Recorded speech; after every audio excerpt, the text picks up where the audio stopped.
Harper Audio presents Day of Reckoning by Jack Higgins. Read by Jonathan Oliver. Hell's Mouth. Chapter 1. It was the rat, in a way, which brought Blake Johnson not only awake, but back to life. Sitting on the stone seat in the darkness, up to his waist in water, it was astonishing that he'd drifted into sleep at all. And then he'd come awake, aware of something on his neck, and had sat up. The light in the grilled entrance behind him gave enough illumination for him to see what it was that slid from his left shoulder. It splashed into the water, surfaced, and turned to look at him, nose pointing, eyes unwinking. It took Blake back more than 25 years, to when he'd been a young Special Forces sergeant at the end of the Vietnam War, up to his neck in a tidal swamp in the Mekong Delta, trying to avoid sudden death at the hands of the Viet Cong. There had been rats there too, especially because of the bodies. No bodies here, just the grill entrance with the faint light showing through, the rough stone walls of the tunnel, the strong, dank sewer smell, and the grill 40 yards the other way. The grill that meant there was nowhere to go, as he'd found when they'd first put him into this place. The rat floated, watching him, strangely friendly. Blake said softly, "Now you behave yourself. Be off with you." He stirred the water, and the rat fled. He leaned back, intensely cold, and tried to think straight. He remembered coming to a kind of half-life in the Range Rover, the effects of the drugs wearing off. They'd come over a hill in heavy rain, some sort of storm, and then in the lightning he'd seen cliffs below, a cruel sea, and above the cliffs a castle like something out of a fairy tale by the Brothers Grimm.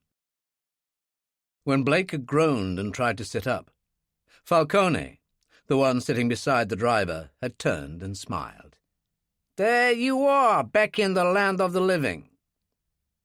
And Blake, trying hard to return to some kind of reality, had said, "Where am I?" And Falcone had smiled. "The end of the world, my friend. There's nowhere else but the Atlantic Ocean all the way to America. Hell's Mouth. That's what they call this place." He started to laugh as Blake lapsed back into semi-consciousness. Time really had no meaning. His bandaged right shoulder hurt as he sat on the seat, arms tightly folded to try and preserve some kind of body heat. And yet his senses were alert and strangely sharp, so that when there was a clang behind him and the grill opened, he sat up. "Hey, there you are, Dottore, still with us," Falcone said. "And fuck you too," Blake managed. "Excellent. Signs of life. I like that. Out you come." Falcone got a hand on the collar of Blake's shirt and pulled. Blake went through the opening and landed on his hands and knees in the corridor. Russo was there, a smile on his ugly face. "He don't look too good." "Well, he sure as hell stinks. Wash him down." There was a hose fastened to a brass tap in the wall. Russo turned it on and directed the spray all over Blake's body. It was ice cold, and he fought for breath. Russo finally switched off and draped a blanket round Blake's shoulders. "The boss wants to see you, so be good." "Sure, he'll be good," Falcone said. "Just like that nice little wife of his in Brooklyn was good." Blake pulled the blanket around him and looked up. "You did that?" "Hey, business is business." "I'll kill you for that." "Don't be stupid. You're on borrowed time as it is. Let's move it. The man's waiting." And he pushed Blake along the corridor. They climbed 2 sets of stone steps and finally reached a black oak door bound in iron. Russo opened it, and Falcone pushed Blake through into a baronial hall, stone-flagged, with a staircase to the left and a log fire burning on a stone hearth. Suits of armour and ancient banners hung from poles. There was a slightly unreal touch to things, like a bad film set. "What happened to Dracula?" Blake asked. Russo frowned. "Dracula? What is this?" Never mind. Two men were lounging by the fire, Rossi and Cemici. He'd seen their faces on the computer, more Sollazzo family hoods. Falcone pushed Blake forward. "Hey, I'm with you. Christopher Lee was the best. I love those Hammer movies." Russo opened another black oak door.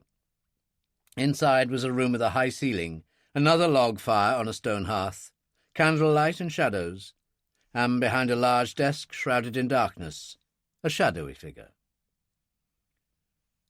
"Bring Mr. Johnson in, Aldo. By the fire. He must be cold."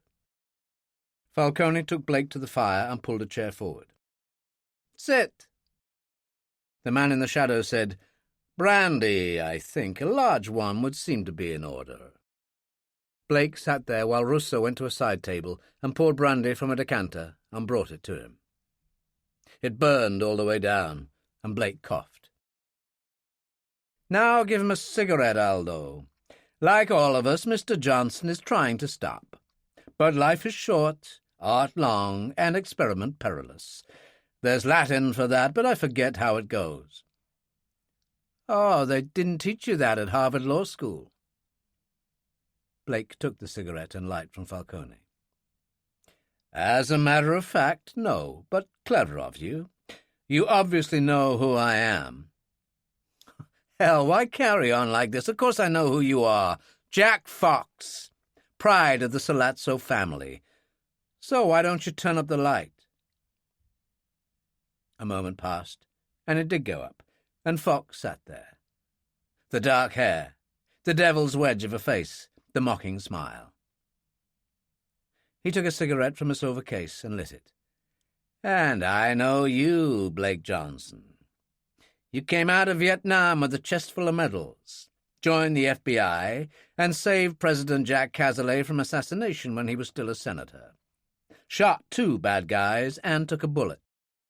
Now you run the basement, downstairs of the White House as a kind of private hit force for the president.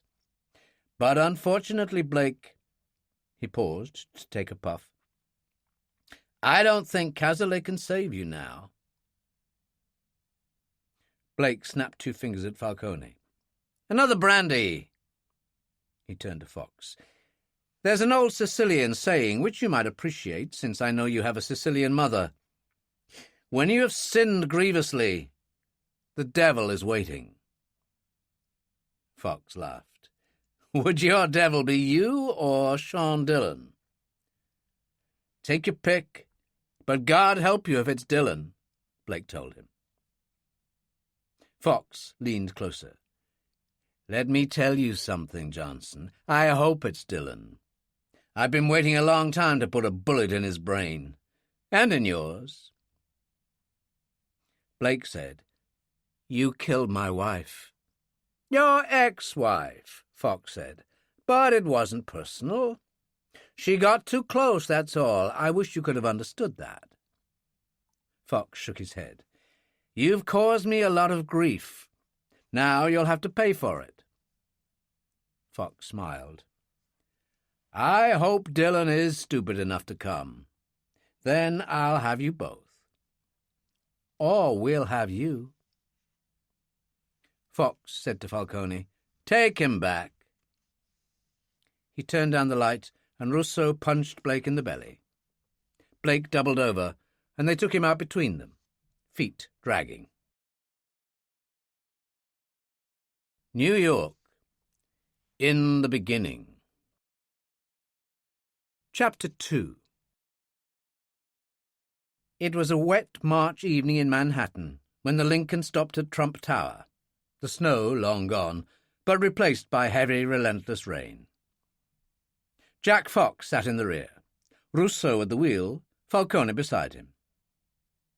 They pulled in at the curb, and Falcone got out with an umbrella. Fox said, "You're okay for a couple of hours." He took a $100 bill from his pocket. "You two go and eat. I'll call you on my mobile when I need you." "Sure." Falcone walked him to the entrance. "Please convey my respects to Don Sollazzo." Fox patted him on the shoulder. Hey, Aldo, he knows he has your loyalty. He turned and went in.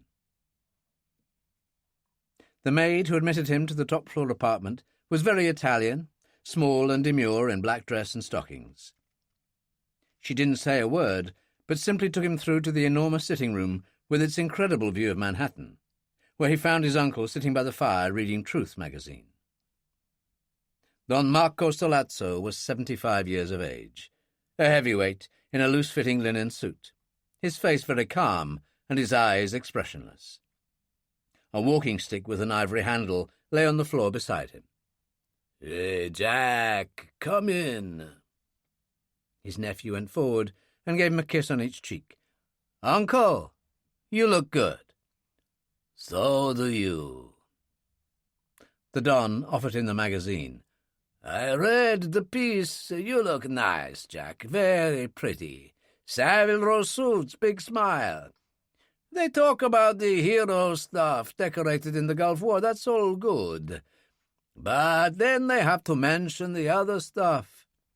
That in spite of a name like Fox, your mother was Maria Solazzo, the niece of Don Marco Solazzo. God rest her and your father. That isn't good." Fox waved his hand.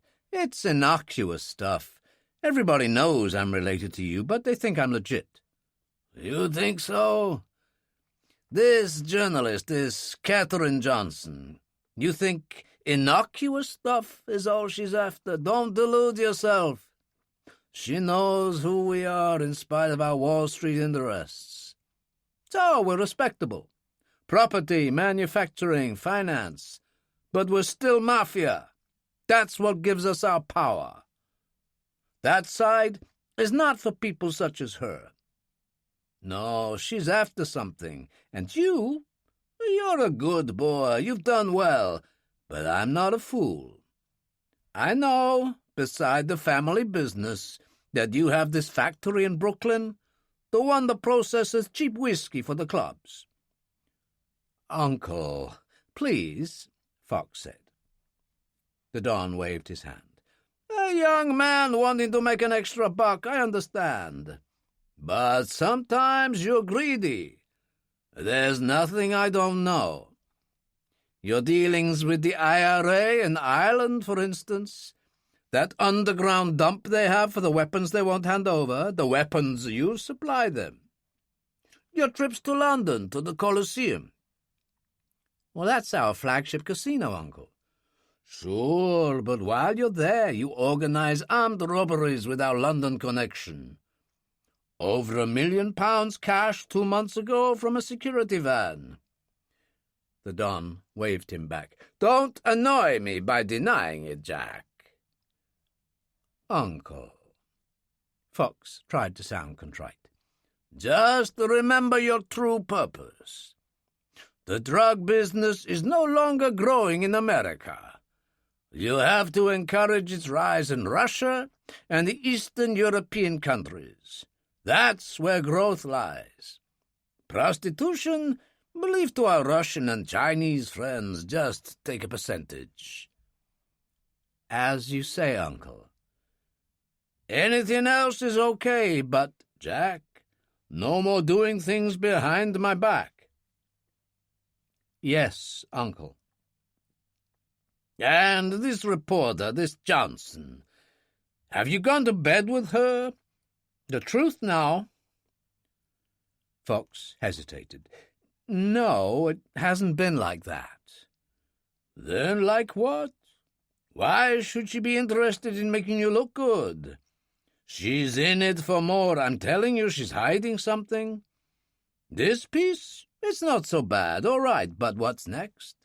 What's behind the front?" The Don shook his head. "She flattered you, Jack, and you fell for it. You better find out what she really wants." "What would you advise, Uncle?" "Turn over her apartment. See what you can find." He reached for a pitcher. "Have a martini, and then we'll eat." Terry Mounts was very ordinary-looking, small and wiry, the kind of youngster who could have been a delivery boy for some deli. He was, in fact, a highly accomplished burglar, and boasted that there was no lock he couldn't open. He'd served time only once, and that was as a juvenile. His very ordinariness had saved his hide on many occasions. A nice touch 2 nights before had netted him $15,000, which he'd just picked up from his fence. So he was feeling good, sitting in a bar, relishing the whiskey sour the barman was creating, and then a heavy hand touched his shoulder. Terry turned and his stomach churned. Falcone smiled. "Terry, you look good." Russo leaned against the bar, his usual dreadful self, and Terry took a deep breath. "Aldo, you want something?" "Not me, but the Solazzo family would like a favour. You would never say no to the Don, would you, Terry?" Of course not," Terry gabbled, reached for the whiskey sour and swallowed it in one gulp. "Only in this case, it's Jack Fox who wants the favour." Which was enough to almost give Terry a bowel movement. Anything I can do." "That goes without saying." Falcone patted his cheek and said to the barman, who was looking wary, "Give him another, he's going to need it." The barman said, "Now, look, I don't want any trouble in here." Russo leaned over the bar, his face full of menace. "Make him the fucking drink and shut up, okay?"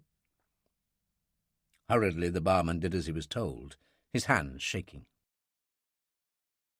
Jack Fox was in the sitting-room of his Park Avenue townhouse on the 2nd floor, enjoying a light lunch of champagne and smoked salmon sandwiches, when Falcone brought Terry Mount in. "Why, Terry, you look worried," Fox told him. "Now, why should that be?" He bit into a sandwich. Then Falcone took a wad of money from his pocket. "Aldo, have you won the lottery or something?" "No, signore, but I think Terry has. There's 15 grand here." Fox nodded to the champagne bucket, and Falcone poured him another glass. "Terry, I think you've been a naughty boy again." Please, Mr. Fox, I'm just trying to make a buck." "And so you shall." Fox smiled. 2 grand, Terry." Terry's eyes rolled. "And what do I have to do for that?" "What you do best." Fox pushed a piece of paper across that had been lying on the table. "Katherine Johnson, 10 Barrow Street, just on the edge of the village. You'll toss her place this afternoon." "But that doesn't give me time to prepare." "For what?" Fox said coldly. "It's a small townhouse. She won't be there. You boast that you can break in anywhere." Terry licked his lips. "What do I do?" "She's a magazine reporter, so you'll probably find an office. A computer, VCR, all that stuff. Bring whatever discs you find. Bring the videos on a business shelf." Terry said, "People keep videos all the time. I mean, do I bring all of them?" "Be sensible, Terry," Fox said patiently. "I'm not looking for Dirty Harry, or She Wore a Yellow Ribbon. Just use your brain, such as it is.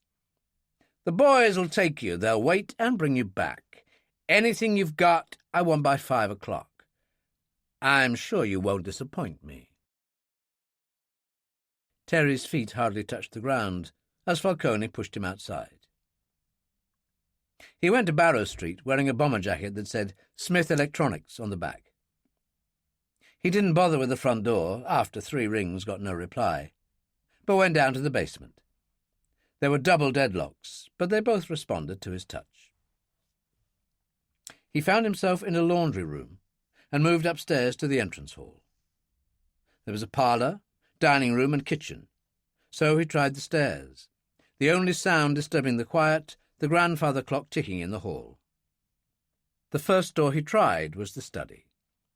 He saw shelves crammed with books and videos, a computer next to 2 video and disc machines, and a multiple tape recorder.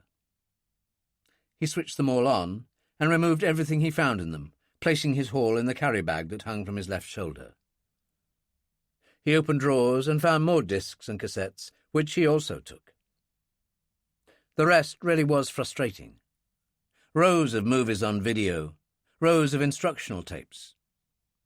He was sweating now, and swung at the shelves and scattered videotapes across the floor. Okay. So he'd done what Fox wanted. Time to go. There were some bottles on a side table and glasses. He poured some bourbon, savoured it, and left by the same route, locking the basement door before returning to Falcone and Russo. When they arrived at the Park Avenue townhouse, Fox was waiting eagerly. He took the discs and tapes Terry Mount offered and said to Russo, "Look after him." He turned to Falcone. "You stay. It could be bad." "Then it's bad for both of us, signore." They'd been friends since boyhood. Fox started checking the discs, mostly work notes, letters, accounts, and quickly discarded them. Then he started on the tapes Mount had found in the tape recorder, and on the second struck pure gold. At first the sounds were of an innocuous conversation about family business and so on. The woman's voice was very pleasant and intimate, and the man's... Falcone said, "Jesus Maria, signore, that's you." There were restaurant sounds in the background, a little music. Fox said, "She was recording us." Suddenly the tape changed. Now the woman was clearly making notes to herself. "There can be little doubt that Jack Fox, in spite of the war hero and Wall Street image, is nothing less than the new face of the Sollazzo family and the new mafia. I'll lull him to sleep with the first article in Truth, and then hit him hard with the rest. There might even be a special on the Truth channel in this. I've just got to take it easy and flatter him. His vanity should take care of the rest." Fox switched off the machine. "The bitch! So it would appear, signore. What shall we do?" Fox got up, went to the sideboard and poured a glass of scotch. He turned. "I think you know, old friend." He went to the telephone and punched in a number. "Katherine Johnson, please." "Hello, Kate. Jack Fox. Would you be free for dinner tonight? I was thinking about that piece and... what the hell? There's some more you might be interested in." "You are? Terrific. Listen, don't bother going home. I'll send a car. You come on over to Park Avenue and pick me up. We've just bought this new restaurant in Brooklyn, and I'd like to check it out. Will you help?" "Great. I'll send Falcone to pick you up." He put the phone down, surprised at the genuine regret he felt. In that evening of dreary rain, darkness already descending, she sat in the rear of the Lincoln, a small, pretty woman of 40 with dark hair and an intelligent face. Russo was at the wheel, and Falcone beside him. They reached the Park Avenue house, and Falcone called Fox on his mobile. "Hey, signore, we're here." He turned. "He'll be right down." She smiled and took out a Marlboro. Falcone gave her a light. "Thank you." "Prego, signora." He closed the glass divide between them, and a moment later Fox arrived, wearing a black overcoat. He scrambled in and kissed her on the cheek. "Kate, you look good." The Lincoln took off. "You look pretty good yourself." He smiled amiably. "Well, here's to a good night." At that precise moment, Terry Mount was swallowing another whiskey sour in a downtown bar, aware of the bulge that $17,000 now made in his right-hand breast pocket. He went out into the street, drew up his collar as rain dashed in his face, started along the pavement, and sensed someone move in behind him, and then a needle-point going through his clothes. "Just turn right into the alley." He did as he was told, and found himself shoved against a wall. A hand searched. "Hey, 17 grand. You were right." Who are you?" "I'm a big black mother named Henry, and you wouldn't want to meet me in the showers on Rikers Island." Terry was terrified. I just did what I was told." "Which means you know too much. Regards from the Salazzos." The knife went up through the breastbone and found the heart, and Terry Mount slid down the wall. It was early evening and March dark on Columbia Street, Brooklyn, as the Lincoln turned right and pulled onto a pier where a few coastal ships were tied up. Rousseau switched off the engine. Suddenly alarmed, Katherine Johnson said, "What is this? Where are we, Jack?" "This is the end of the line, Signora. You sure played me for a sucker." She managed to smile. "Come on, Jack. Come on, nothing. I've had your house searched, found your little tape recordings of us. Not that I said anything, but you sure did. Just take it easy and flatter me, huh? You shouldn't have done that to me." For God's sake, Jack, you got to listen to me." "No, I'm done listening and talking." A limousine pulled up behind. Fox got out and said to Falcone, "Aldo, you make this good."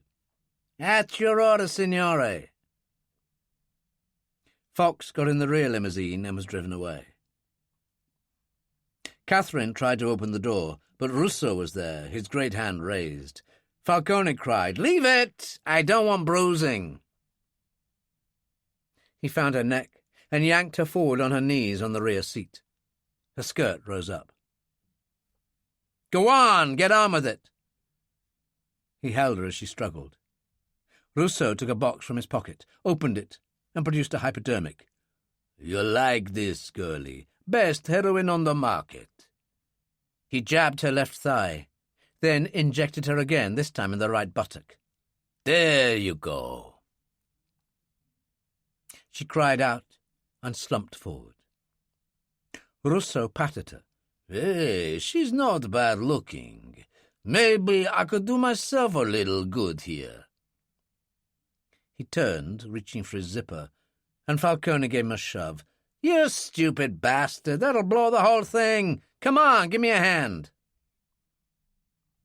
Grumbling, Rousseau picked up her feet while Falcone took her arms, and they carried her to the edge of the pier. "Easy now."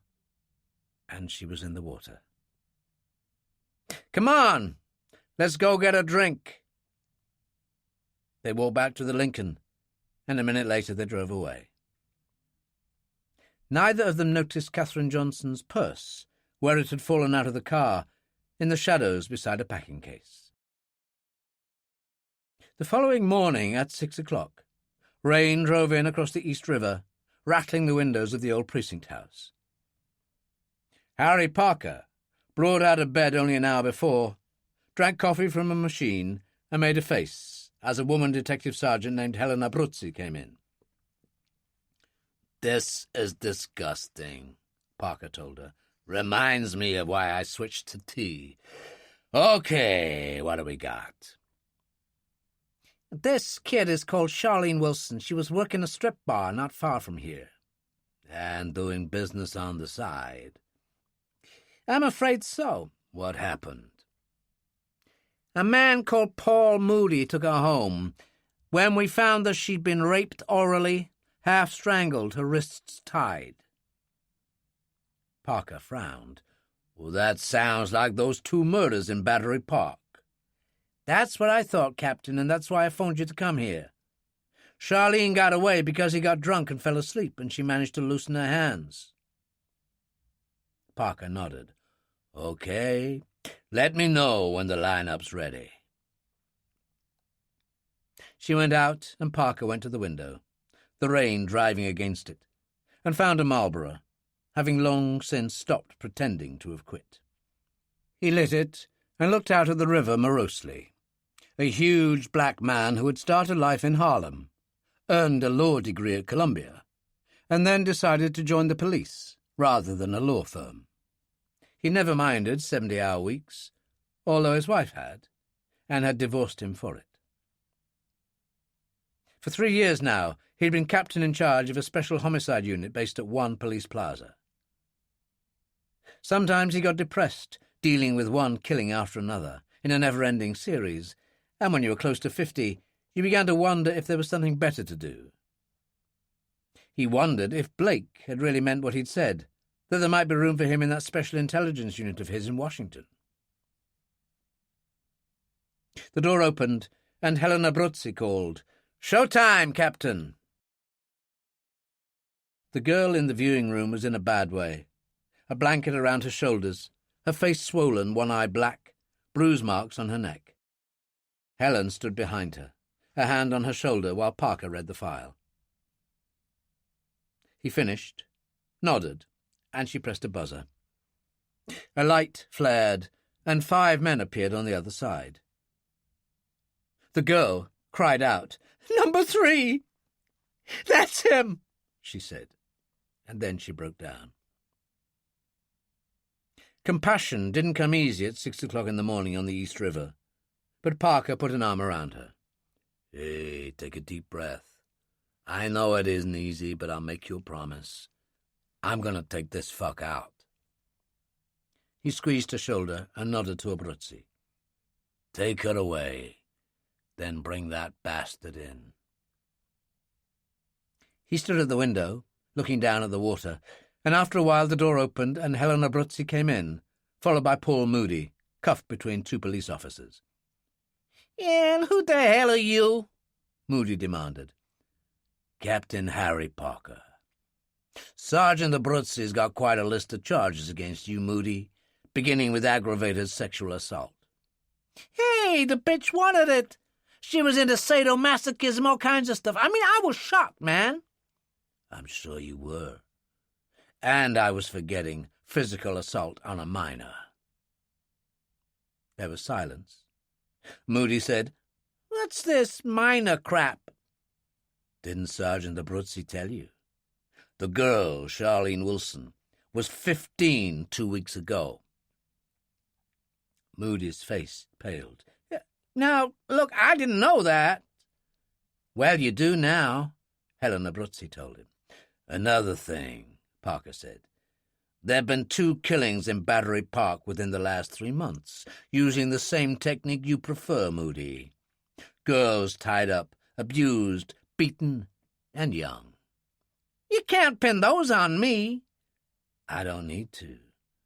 We have good DNA samples retrieved from Charlene Wilson. We've got the DNA of the Battery Park killer. I'd bet my pension we'll have a match." "Fuck you, nigger bastard!"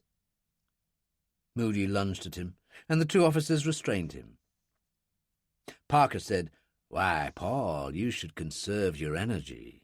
You're gonna need it to keep you going for the next 40 years in prison."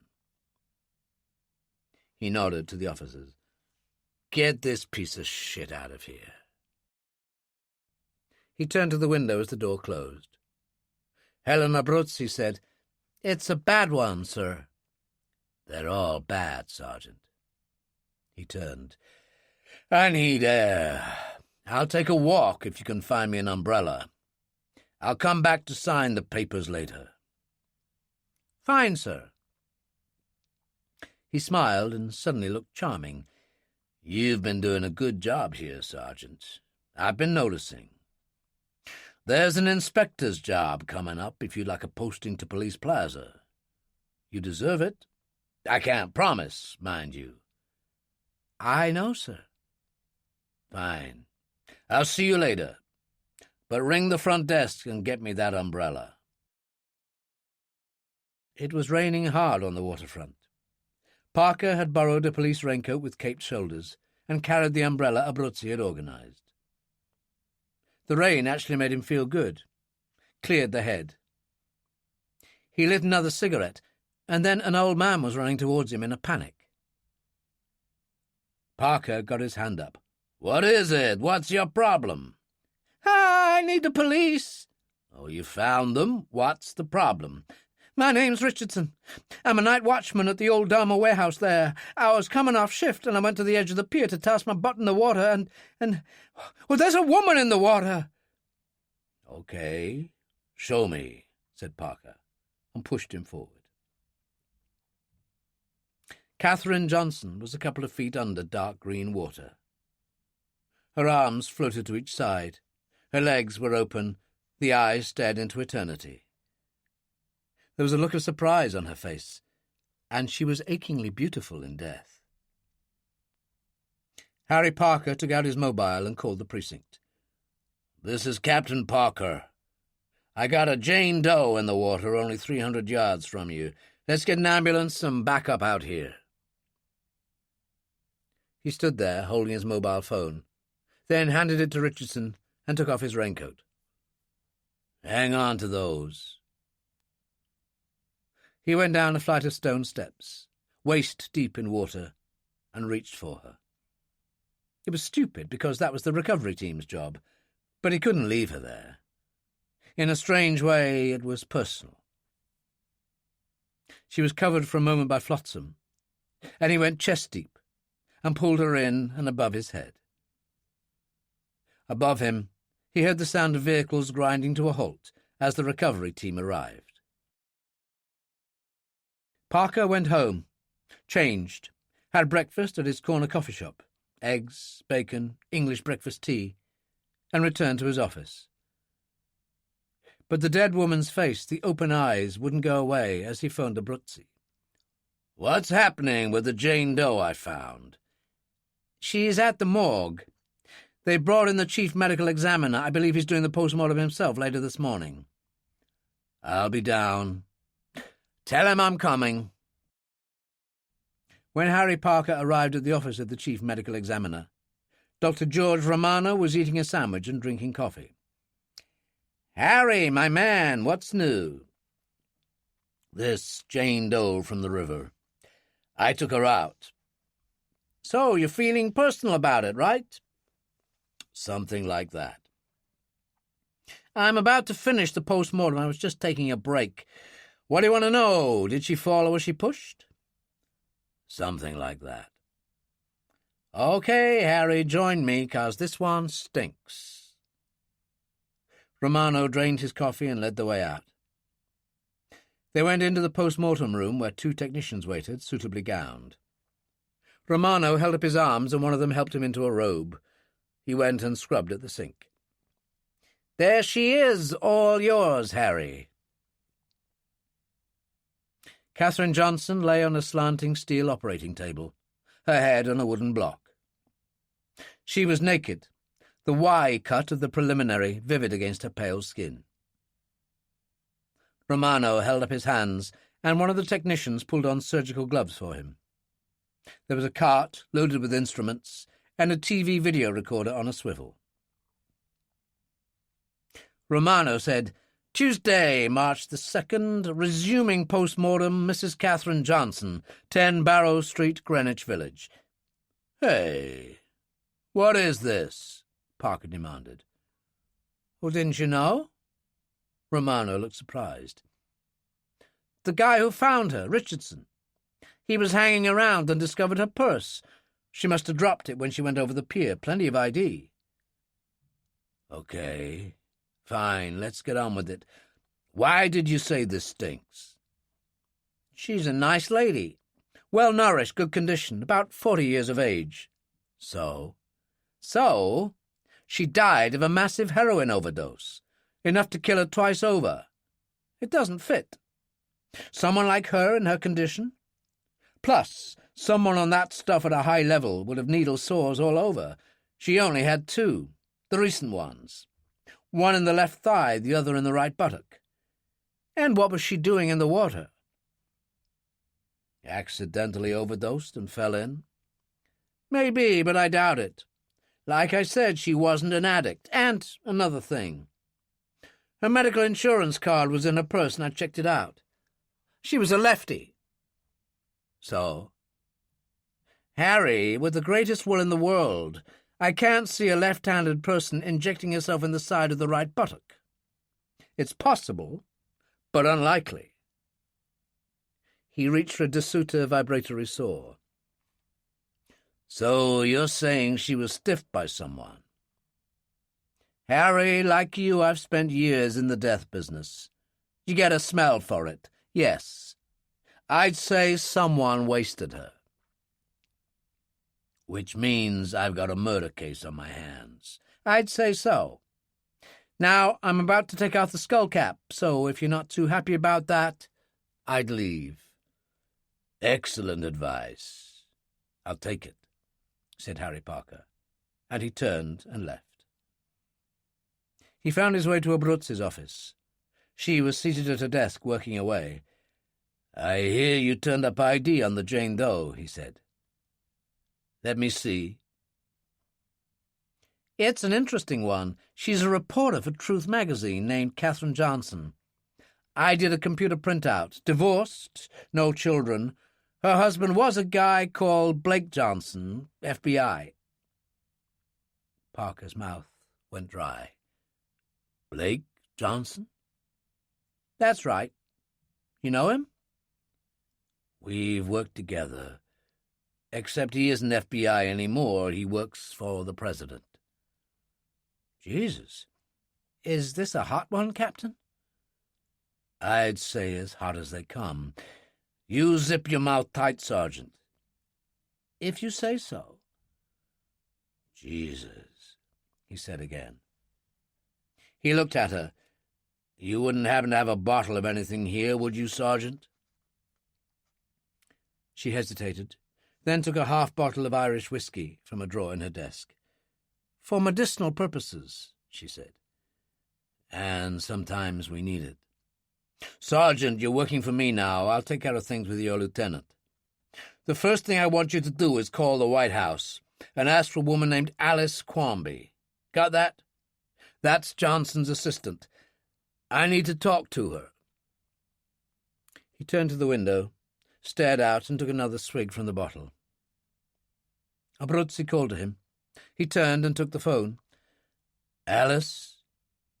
Harry Parker. Is Blake there?" "He's with the president, Harry." "Damn." There was a pause. "Is it important?" So he told her. In the Oval Office, President Jake Cazalet sat at his desk, Blake Johnson on the other side, as they reviewed the latest intelligence reports on the Irish peace process. The President's favourite Secret Service man, Clancy Smith, a tall black Gulf veteran, stood by the door. The phone rang, and Cazalet picked it up. "Alice Quamby, Mr. President." "Hello, Alice. You want Blake?" "No, Mr. President. I need you." He straightened, aware from the tone of her voice that something was very badly wrong. "Tell me, Alice." She did, and a minute later he replaced the phone and turned to Blake. Genuine pain on his face, for this was a man he liked more than most, a man who had helped save his beloved daughter's life, who had saved the President himself from assassination. Blake, sitting there in shirt-sleeves, papers in front of him, said, "What's the problem, Mr. President? What did Alice say?" Cazalet stood up and walked to the window, watching the rain drifting across Capitol Hill. He summoned up all his strength and turned. "Blake, you're a true friend and one of the finest men I've known, and I'm going to hurt you now in the most terrible way. At least, thank God, it's me." Blake looked puzzled. "Mr. President?" And Cazalet gave him the dreadful news. When he was done, he ordered, "Whiskey, Clancy, a large one." Clancy was at the sideboard at once and back within seconds, with a crystal glass half filled with bourbon. He handed it to Blake, who stared at it, frowning, then swallowed it whole. He put the glass down on the desk. "I'm sorry, Mr. President. This is quite a shock. Although my wife and I were divorced, we've always stayed close, and now May I phone Alice back? Of course. Use the anteroom for privacy, then we'll talk. Thank you. Clancy opened the door and Blake went out. Clancy, Cazalet said, I need a cigarette. Clancy found a pack, shook one out and gave it to him. Mr. President? Cazalet inhaled deeply.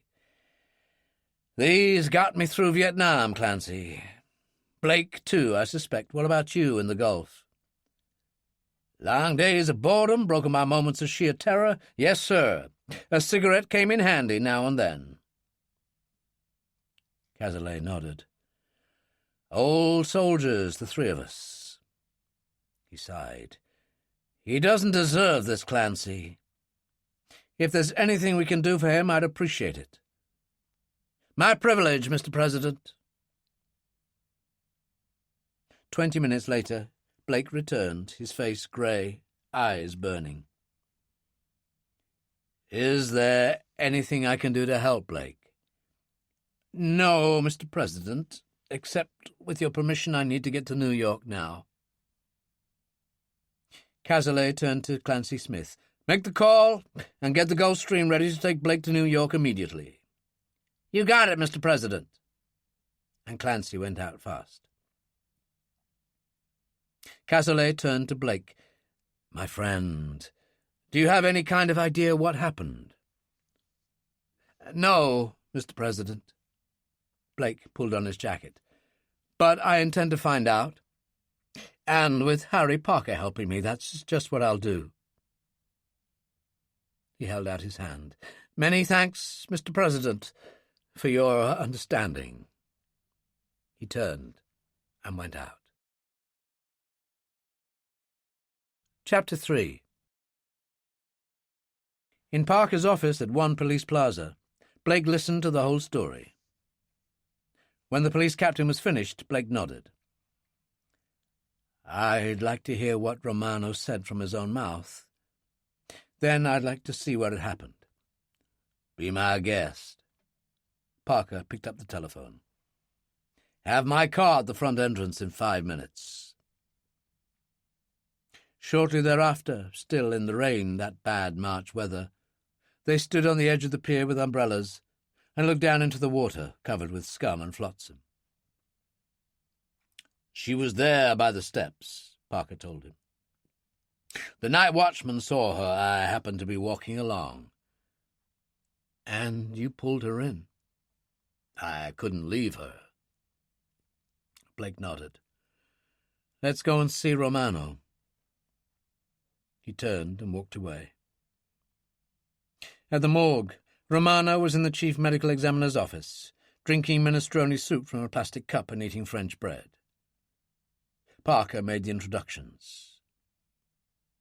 Romano said, I'm really sorry. Just tell me what you told Harry. Romano did. So she was murdered. In my opinion, and for what it's worth, yes.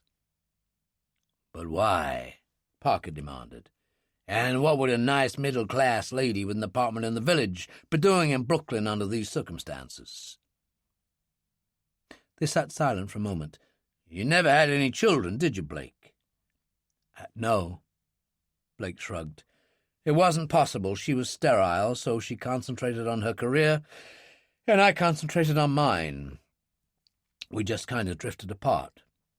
But though we got divorced, we never lost touch. We were always concerned friends. He turned to Romano. I'd like to see the body. No, you wouldn't. Yes, I damn well would. At that moment, Blake looked every inch the Vietnam veteran. Parker put a hand on Romano's shoulder. George, I'd say we should indulge the man.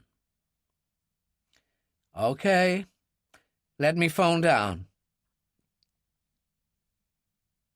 She lay on one of the tables under the hard white light. There were enormous stitched scars where Romano had opened her up. The same scar around the skull. Blake felt incredibly detached. This creature had been the love of his life, his wife, his support in many bad times. And now... He said, "I was never all that religious, but human beings are pretty remarkable. Einstein, Fleming, Shakespeare, Dickens. Is this what it ends up as? Where's Kate? This isn't her." "I can't give you an answer," Romano told him. "The essence, the life force, it just goes. That's all I can say." Blake nodded slowly. "I'll tell you one thing. She deserved better, and someone should pay for this." His smile was the most terrible thing Parker had ever seen when he said, "And I'm going to see that they do." Back at Parker's office, there was a message for him to phone Helen Abruzzi. "What's new?" Parker asked. "Well, we checked out Katherine Johnson's house, and it's been burgled." "Damn," Parker said. "Okay, we'll be right there." He turned to Blake and explained. Blake said, "Let's have a look." Helen Abruzzi was already there ahead of them when they arrived. "There's no sign of forced entry, but the study upstairs has been ransacked. It's hard to tell what's been taken." She led the way, opened the study door, and entered. The scene of devastation was evident, videotapes scattered all over the place. Parker said, "Anything in the machinery?" "Not a thing. No discs, no tapes, no copies, nothing in the computer." "Well, that smells, for starters." Blake said, "Somebody was after something, Harry, that's obvious. And probably found it. The thing is what and why." He turned to Abruzzi. "Have the crime scene people finished here?" She nodded. "Then could you get your people to look at these tapes littering the floor, Sergeant? You never know, you might turn up something." "I'll see to it, sir." Blake started down the stairs, and Parker said, "Now where?" "Truth magazine. I want to see Kate's editor. Find out what she was working on. You don't have to come. You got other cases on your hands, Harry. I can handle this on my own." "Like hell you will," Harry Parker told him. "Let's get going." The editor of Truth magazine, Rupert O'Dowd, was the kind of middle-aged journalist who'd seen it all, been there and done that, and he had little residual faith in human nature. Nevertheless, sitting in his office in shirt-sleeves, he reacted with horror to the suggestion that Katherine Johnson had been murdered. "Oh, please tell me. What can I do to help?" "You can tell us what she's been involved in lately," Johnson said. "Was she working on anything special, anything dangerous?" O'Dowd hesitated. "Well, there's a question of journalistic ethics here.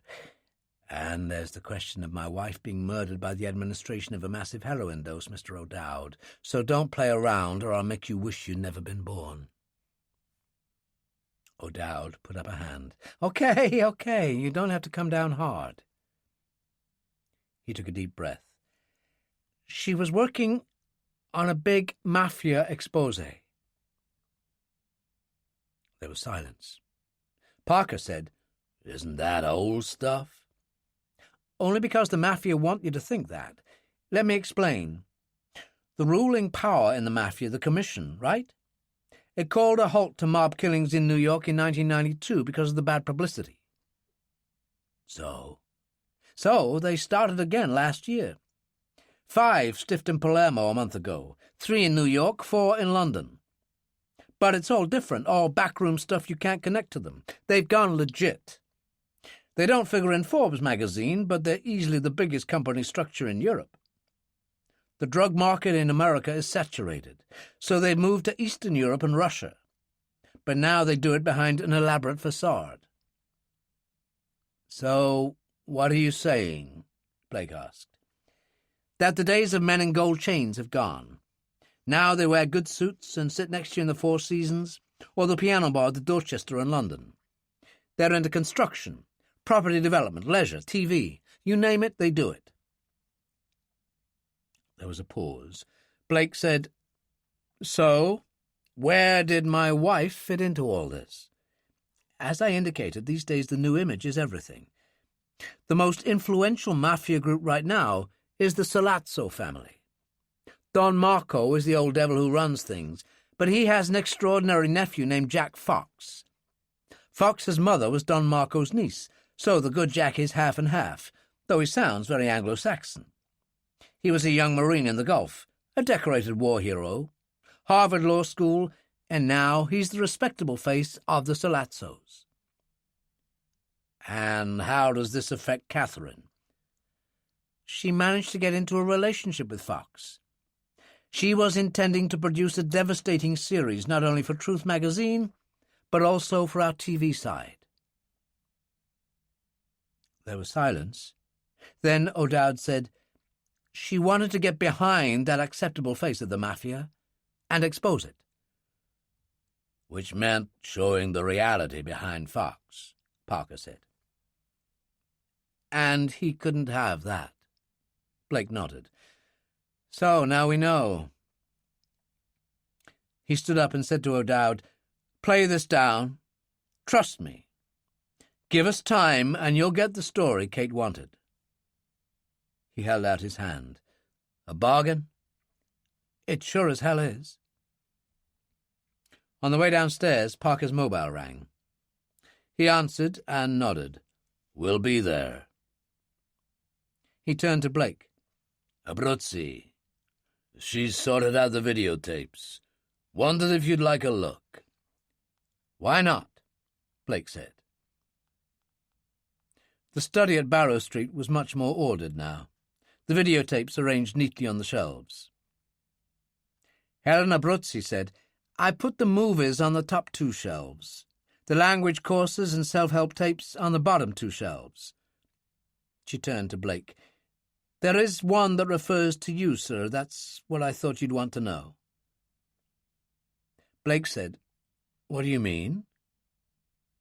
"The label says, Blake's parents." Blake was silent for a moment. "My parents died when I was very young. I never knew them. And my wife knew that better than anyone. I'd appreciate you turning that tape on, Sergeant." He sat down. Parker stood behind him, and the screen flickered. "This is just a fail-safe, Blake, my darling, in case anything goes wrong.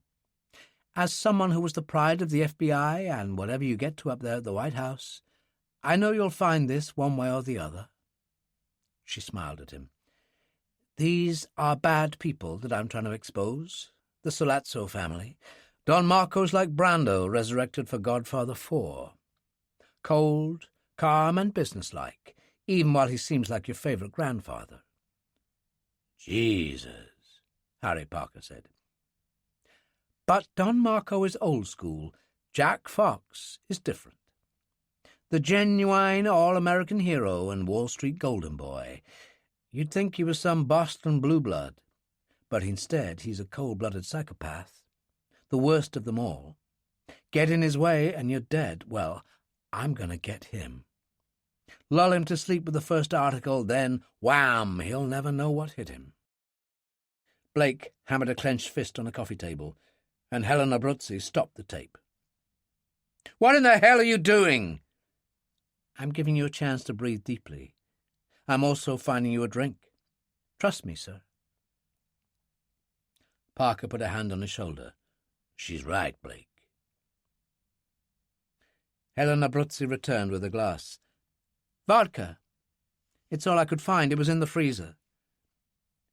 That's what she liked, cold vodka. Blake drank it down. "Okay, let's get on with it." The screen flickered again. "I was real lucky. I found a guy called Sammy Goff, who used to do accounting work for Jack Fox. Nice guy, very gay and very ill. AIDS, which is why Fox threw him out.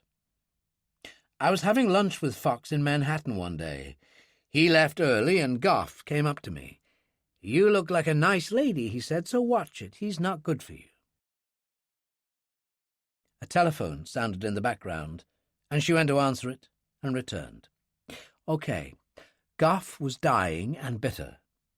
I cultivated him, and with 3 martinis in him he sounded off good, and what he told me was special.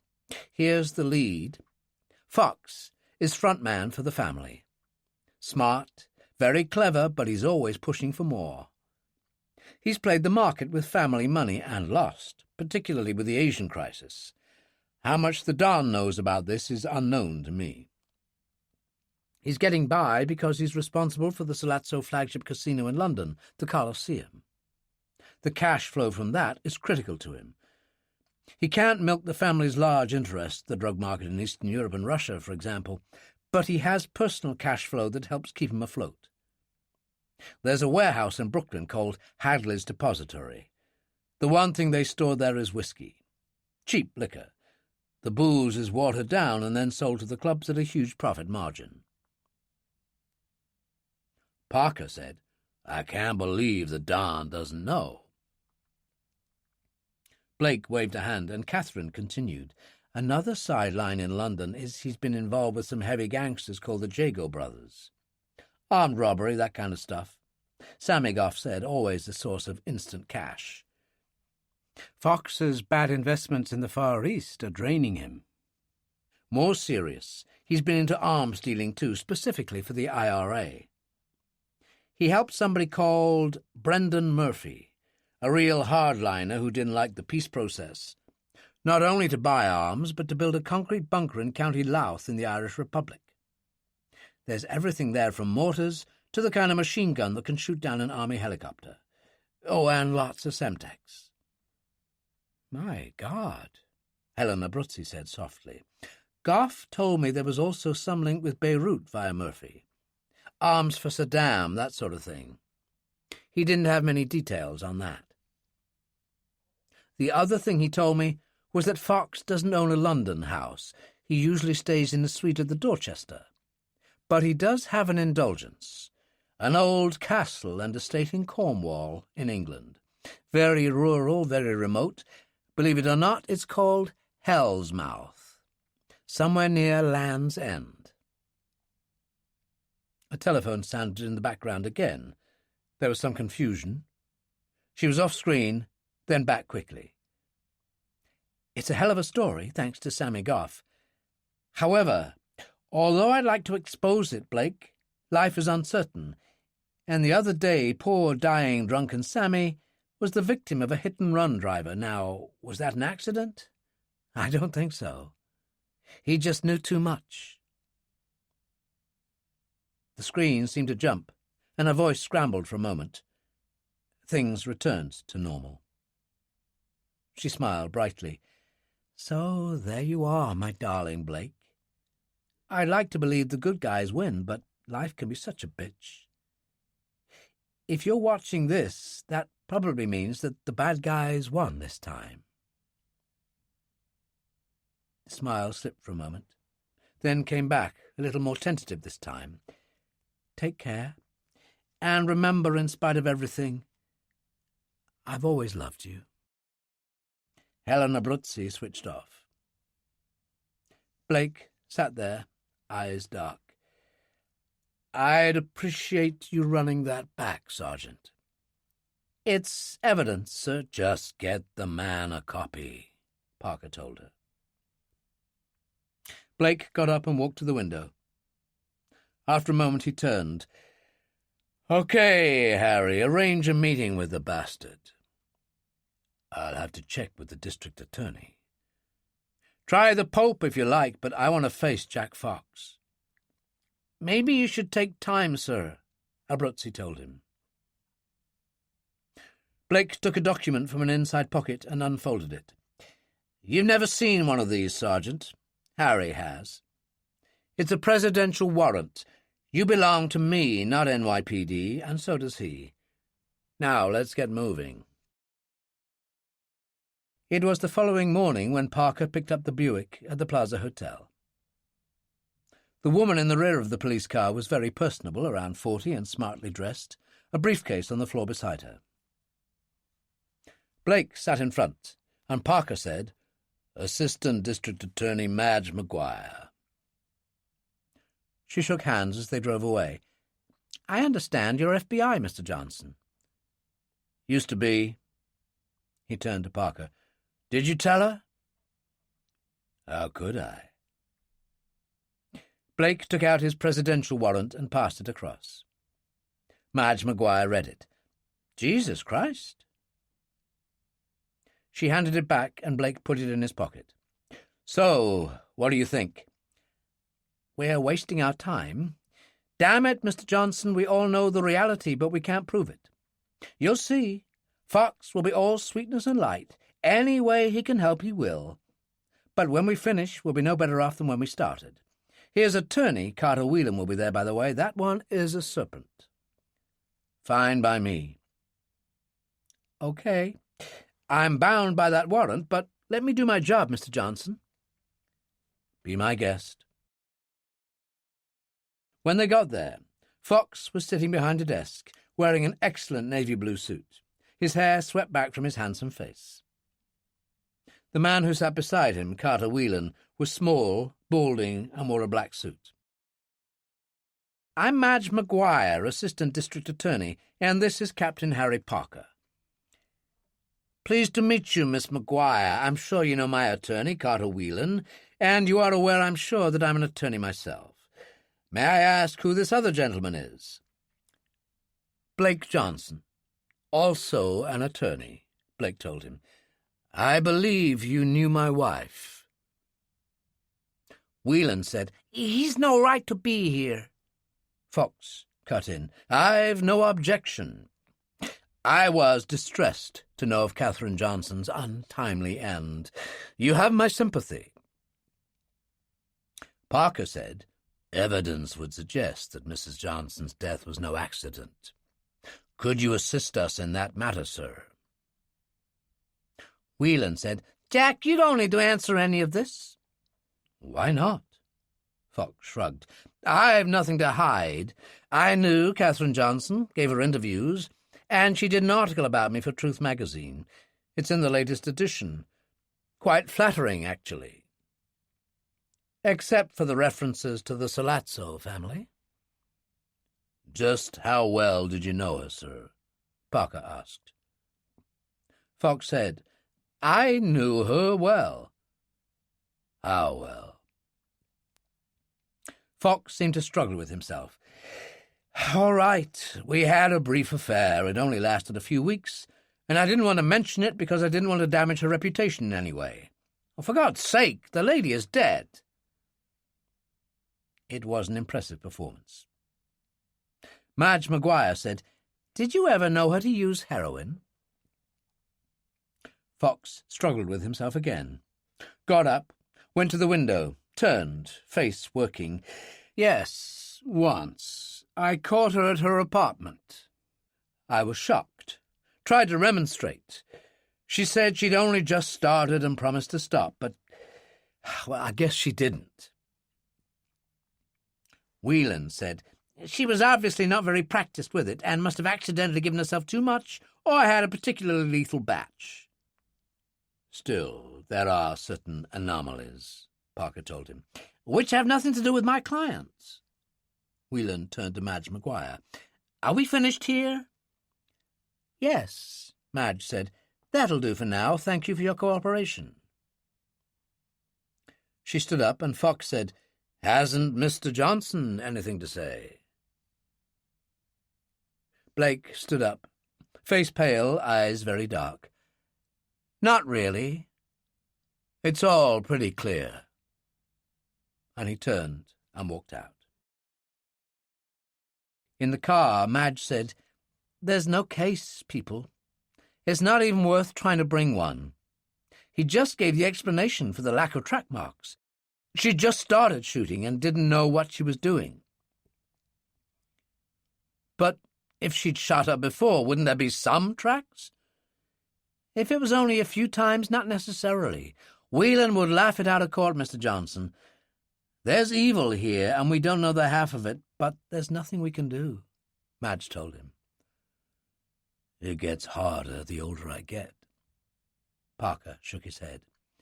"I've been a cop long enough to know when something stinks. And this surely does. Blake lit a cigarette and leaned back. But what about justice? What do you mean? Madge asked. What happens if it isn't done and the law doesn't work? Is someone entitled to take the law into his own hands? Well, I know one thing, Parker told him. It wouldn't be the law they were taking. I suppose not. What will you do, Blake? Go back to Washington, see the president, arrange a funeral. The car pulled in at the plaza. He shook hands with Parker and turned to Madge. Many thanks, Miss Maguire.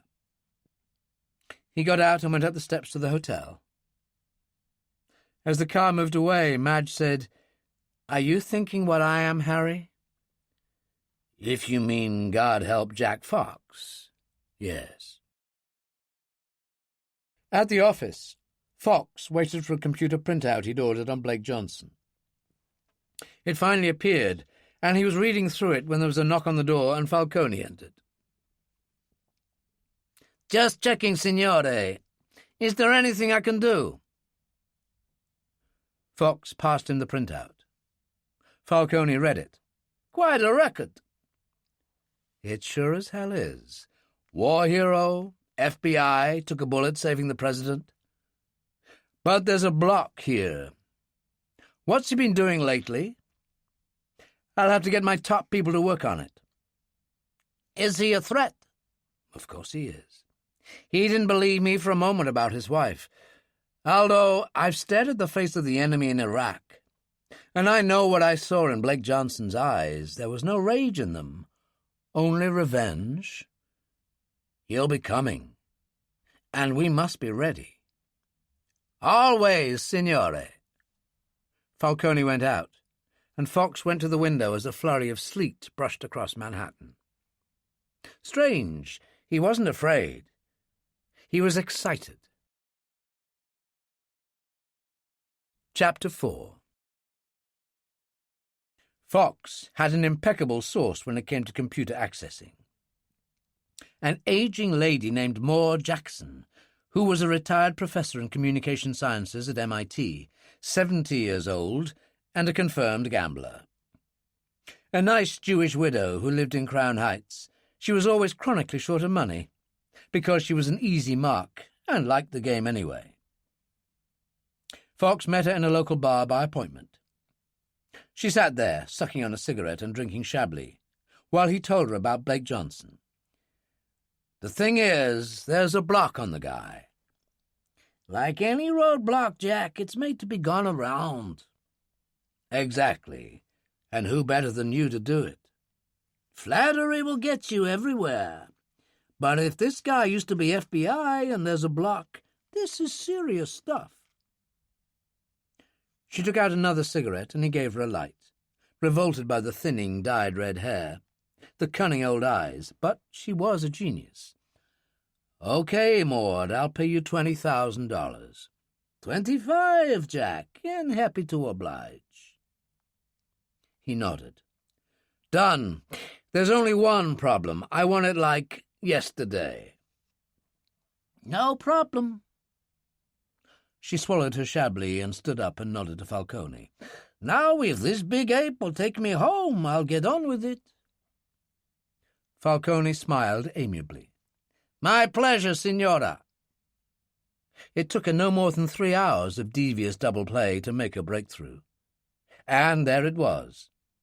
Blake Johnson, ex-FBI, now director of the basement for the president. And what a treasure house that turned out to be. The president's personal hit squad, and such an interesting cross-reference to London. It seemed that Johnson was very cosy with the British Prime Minister's personal intelligence outfit, led by one Brigadier Charles Ferguson, its muscle supplied by an ex-IRA enforcer named Sean Dillon. It was all there, past exploits, addresses, homes, and phones. She telephoned Fox and asked to be put through. Jack, it's Maud. Have you got something? Jack, I don't know what's going on, but what I've got is pure dynamite, so don't screw with me. Just send Falcone round with 30,000 in cash. Our deal was for 25, Maud.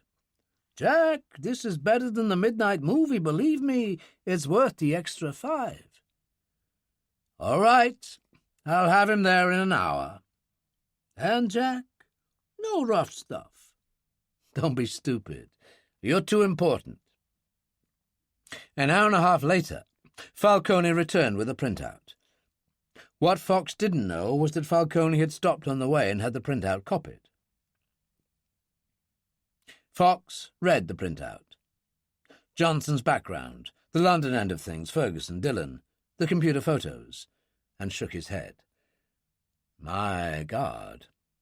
Trouble, signore? No, just rather startling information. The old bitch did well. Read it. Falcone already had, but pretended to again. He nodded and handed the printout back, face impassive. Interesting. Fox laughed. You could say that. This Dillon. He shook his head. What a sweetheart.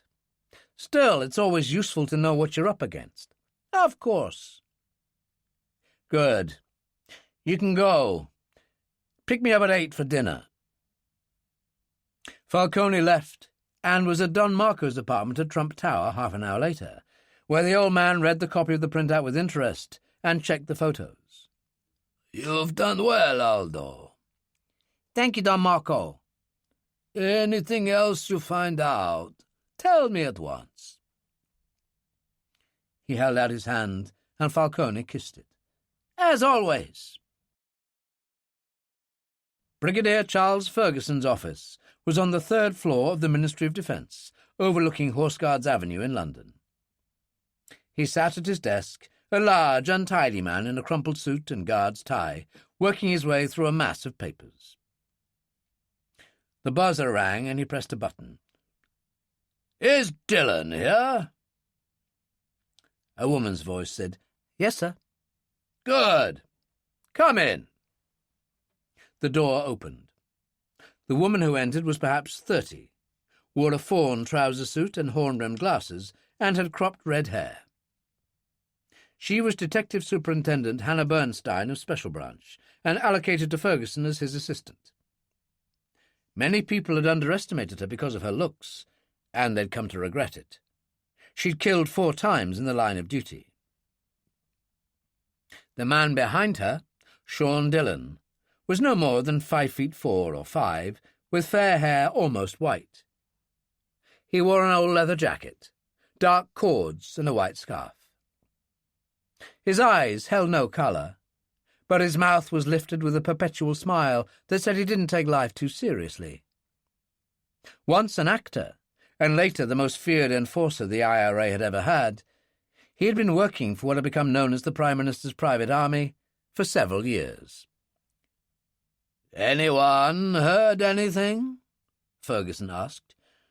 "We keep getting rumours about secret IRA gun caches, but no specifics." "Sean." "Not a peep," Dillon told him. "So, what's next, sir?" Hannah Bernstein asked. The phone rang on Ferguson's desk. He answered it, and his face showed considerable surprise. "Yes, sir. Of course." "Well, would you like to talk with him directly? He's right here." Just one moment." He held the phone out. "Dillon, President Cazalet would like a word." Dillon frowned in surprise and took the phone. "Mr. President?" "This is a bad one, my fine Irish friend, involving Blake Johnson. Just listen."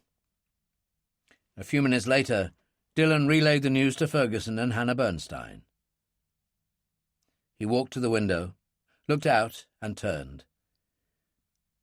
"The funeral's the day after tomorrow. I'm going, Brigadier." Ferguson raised a hand. "Sean, the 3 of us have all been to hell and back with Blake Johnson. We'll all go. We owe him that. He turned to Hannah. Order the plane. Katherine Johnson's funeral at the crematorium 2 days later was singularly unimpressive. Taped and fake-sounding religious music played, and a minister who looked as if he'd hired his costume from a TV wardrobe company threw out platitudes. Ferguson, Dillon and Hannah arrived halfway through the ceremony, just in time to see the coffin slide through the plastic curtains. The only other people there were the funeral staff and a couple of people from Truth. Blake distributed dollars, turned, and found his friends. His face said it all. Hannah Bernstein embraced him. Ferguson shook hands. Only Dillon stood back, very calm. He inclined his head and walked out. They stood on the step, the rain driving in, and Dillon lit a cigarette. "I've heard what the President had to say. Now I want it from you. You've saved my life on a number of occasions, and I've saved yours. There are no secrets between us, Blake." "No, Sean. No secrets." "So let's collect the Brigadier and Hannah, and go and sit in the limousine, and we can all hear the worst." Blake told them everything, including all that Katherine had relayed to them on the videotape. Afterwards, they all sat silent for a moment. "From my point of view, the arms dealing with the IRA, the Brendan Murphy business, that's the worst," said Ferguson, shaking his head. "And the Beirut connection, working for Saddam. We've got to do something about that." He turned to Hannah. "What are your thoughts, Superintendent?" "That Fox has problems. He's skimmed money from the Commission. He's fiddling from the London Casino, the Coliseum. Beirut and Ireland are desperate attempts to make cash. And those hits with the Jago brothers are even more desperate," Dillon said. "Do you know them?" Ferguson asked. "No, but I'm sure Harry Salter does." "Salter?" Hannah said, "You know him, sir. A London gangster and smuggler. Owns a pub at Wapping called the Dark Man." "Ah, I remember now," Ferguson said. "He's into warehouse developments by the Thames, also running booze and cigarettes from Europe." "But no drugs and no prostitution," Dillon reminded her. "Yes, an old-fashioned gangster. How very nice. He only shoots his rivals when absolutely necessary." Dillon shrugged. "Well, they shouldn't have become gangsters then. I'm sure he'll help us with the Jago brothers, and with Fox, though. He has a good team. His nephew Billy Salter, Joe Baxter, Sam Hall." "Dillon, these people are real villains," Hannah said. "Compared to Jack Fox, their sweetness and light." And then Dillon smiled. "Except that if you push them hard, they'll be Fox's worst nightmare." There was a pause. Ferguson said, "Yes, well, we'll see. We'll talk about it more on the way back to London." Dillon said, "Not me, Brigadier. I haven't had a vacation in 2 years. I think it's about time I took one." Ferguson said, "Sean, you're not getting into one of your moods, are you?" "Now, do I look like that kind of fella, Brigadier?" He kissed Hannah on the cheek. "Off you go. I'll see you in London. I'll drive back with Blake." She frowned. "Now, look, Sean, just do it," he said, turned and walked back towards Blake Johnson's limousine. Driving back to Manhattan, Dillon closed the sliding window partition. "I take it we're going to take Jack Fox to the cleaners." "You say we." "Don't mess with me, Blake. If you're in, I'm in. For more reasons than we need to state." "Nobody should die like she did, Sean. Can you imagine? A dark, rainy night on the waterfront, forced into taking that massive overdose." He shook his head. "I'll see Fox in hell.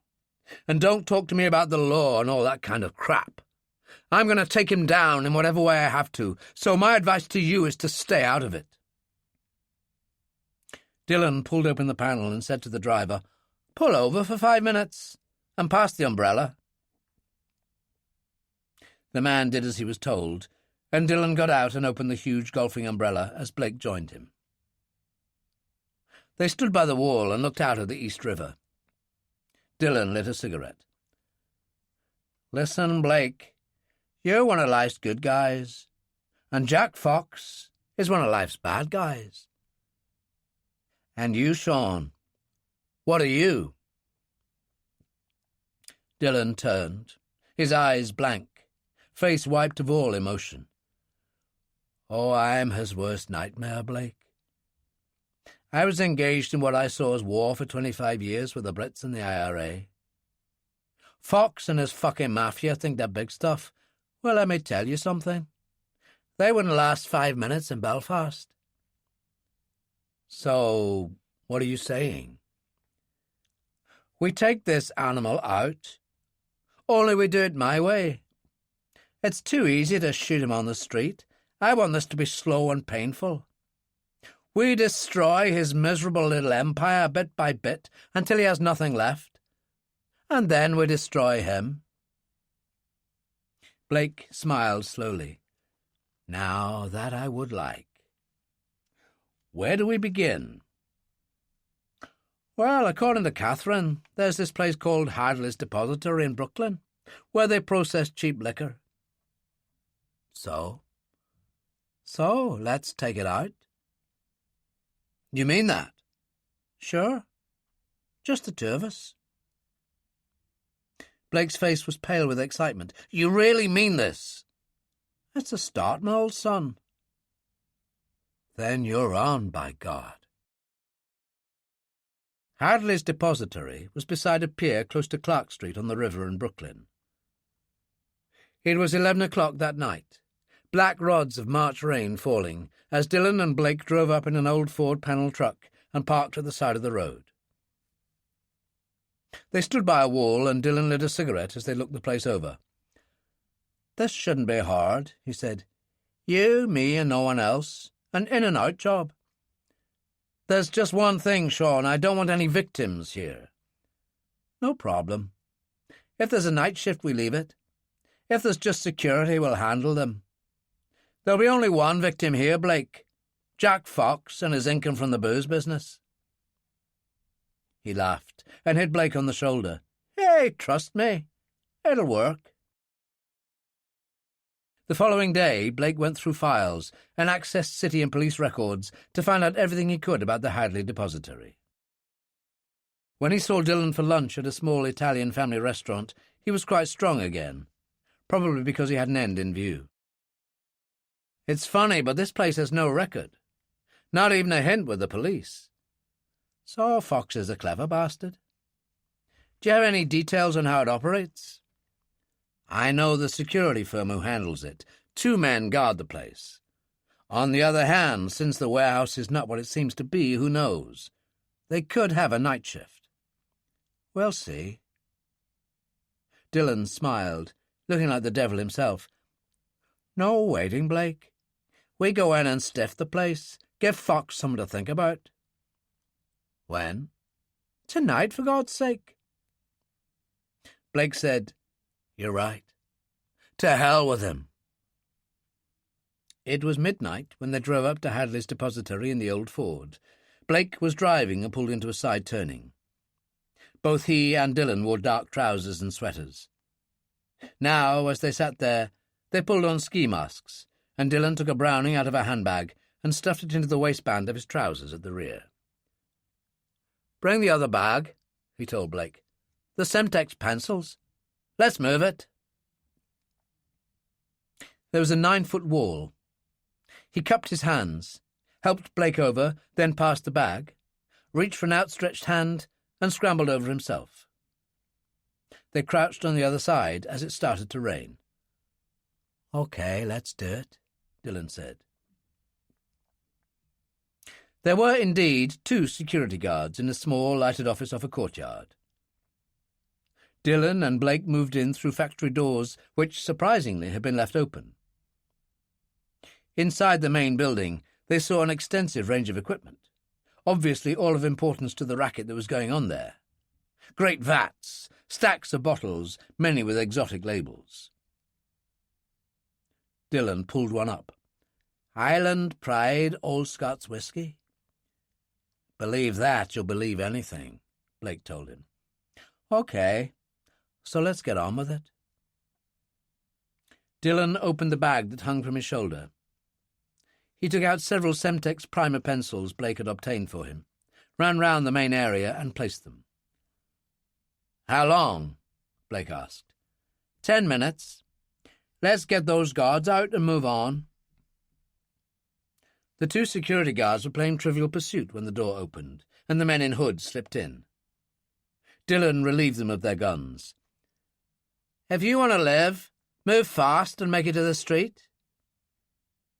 They didn't argue, did exactly as they were told, and a few moments later were out of the front gate. Just after that, the Semtex timers exploded, and the whisky in the vats caught fire. Dillon caught the nearest guard by the collar. Listen, here's a message. It isn't for the police, it's for Jack Fox.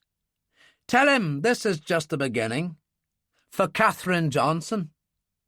Got that? OK. Now run for it. Which they did. Dillon and Blake drove some little distance away and parked, watching the flames and waiting for the fire department.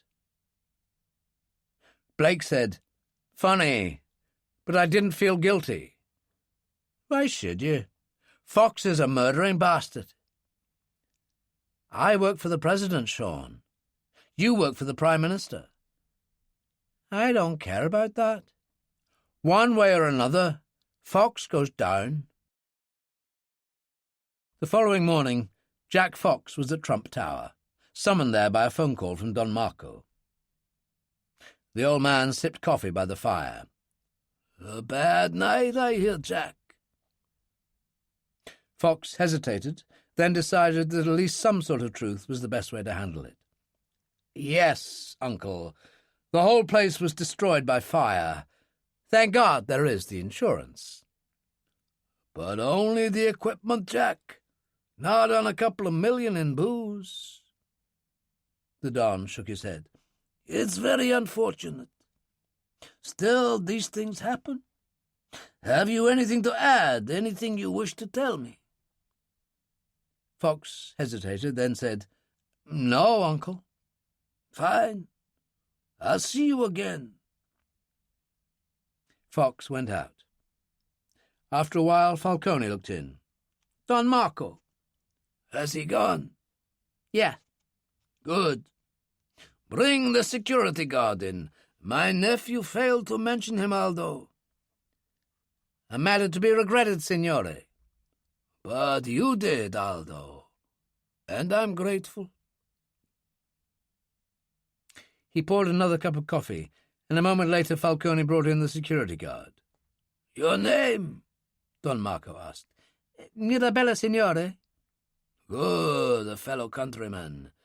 Now tell me what happened. Which Mirabella did. Don Marco said, Tell me again what he said. The man in the hood. Mirabella clutched his cap in his hands. He said, This isn't for the police. Tell Jack Fox is just the beginning for Katherine Johnson.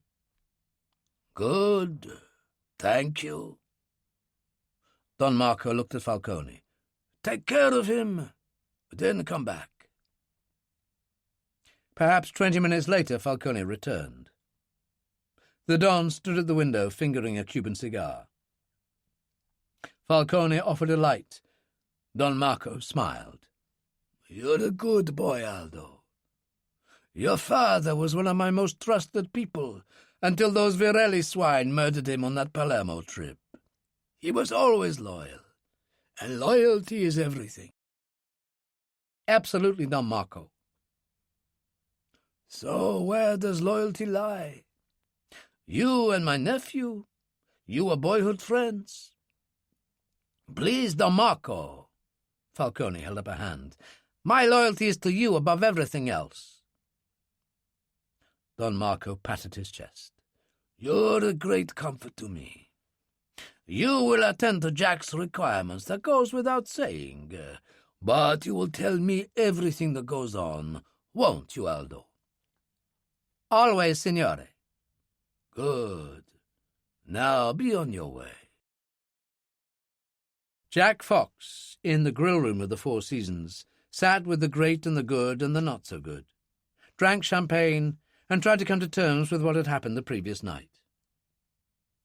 The interview with Mirabella had been particularly unnerving, and he hadn't mentioned it to his uncle for obvious reasons. Falcone and Russo stood against the wall. A waiter appeared. Sir, your guests are here. My guests? Fox looked up, and Dillon and Blake appeared. Falcone stepped forward, and Fox waved him away. They sat down, and Dillon reached for the champagne bottle. He sampled it, shook his head, and said to Blake, The man has no taste. Fox said, Okay, get on with it. I know who you are. You're Blake Johnson, and you work for the White House. And you're Sean Dillon. You used to be IRA, but now you work for the Prime Minister. My, you are well informed, Blake said. That's because I can access anything. The trouble with computers is that all you need is the right kind of genius to break into them. And I have mine. So you fuck with me, and you'll wish you'd never been born. And we'll return the favour to Don Salazzo? Dillon shrugged. And by the way, no one used to be IRA, once in, never out. I'm really bad news, son. You know why? Because I don't care whether I live or die. Maybe I can do something about that. The British Army and the SAS couldn't catch him in 20 years, Blake said, so I doubt you'll have much luck. In fact, you're already running out of luck, aren't you, Jack? We know you front for the Salazzo Empire, but you also have a personal sideline, a cheap liquor still in Brooklyn, or at least you used to. Hey, Dillon said, isn't that the place that got blown up last night? What a coincidence. He smiled beautifully. Well, that isn't going to help the cash flow. Fox said, I don't know what you're talking about. That had nothing to do with me. Oh, I believe it did, Blake told him. And there's all that family money you lost in the Asian banking collapse, money you didn't have the right to invest. Unless Don Marco knew and approved of it all, which I doubt. Fox said calmly, What are you getting at? That you're in deep shit with Don Marco, unless you come up with some very considerable cash very soon. Dillon smiled. And we intend to see that you don't get it. Fox turned to Falcone. Aldo, break this little bastard's right arm for me. Falcone moved forward, and Dillon's left foot flicked as he kicked the Sicilian under his right kneecap. At the same moment, Blake took a Valter from under his jacket and laid it on the table. Falcone was down on one knee, grabbed for the table and pulled himself up. Russo had a hand on the gun under his left shoulder. Is this what you want? Blake asked. A gunfight at the OK Corral? Not really, Fox said. Let's leave it to a more appropriate time. Just go. Our pleasure. Blake stood up, and Dillon rose beside him. I have a line for you that I remember from some old movie I saw on television. To our next merry meeting in hell. I look forward to it, Fox told him. They turned and went out. Falcone said, They knew about the depository. So did a lot of people. It was an open secret. How many clubs did we deal with? The secret's only a secret when one person knows it. You think they know about anything else? No, they were just bluffing. Come on. We have to leave for London soon.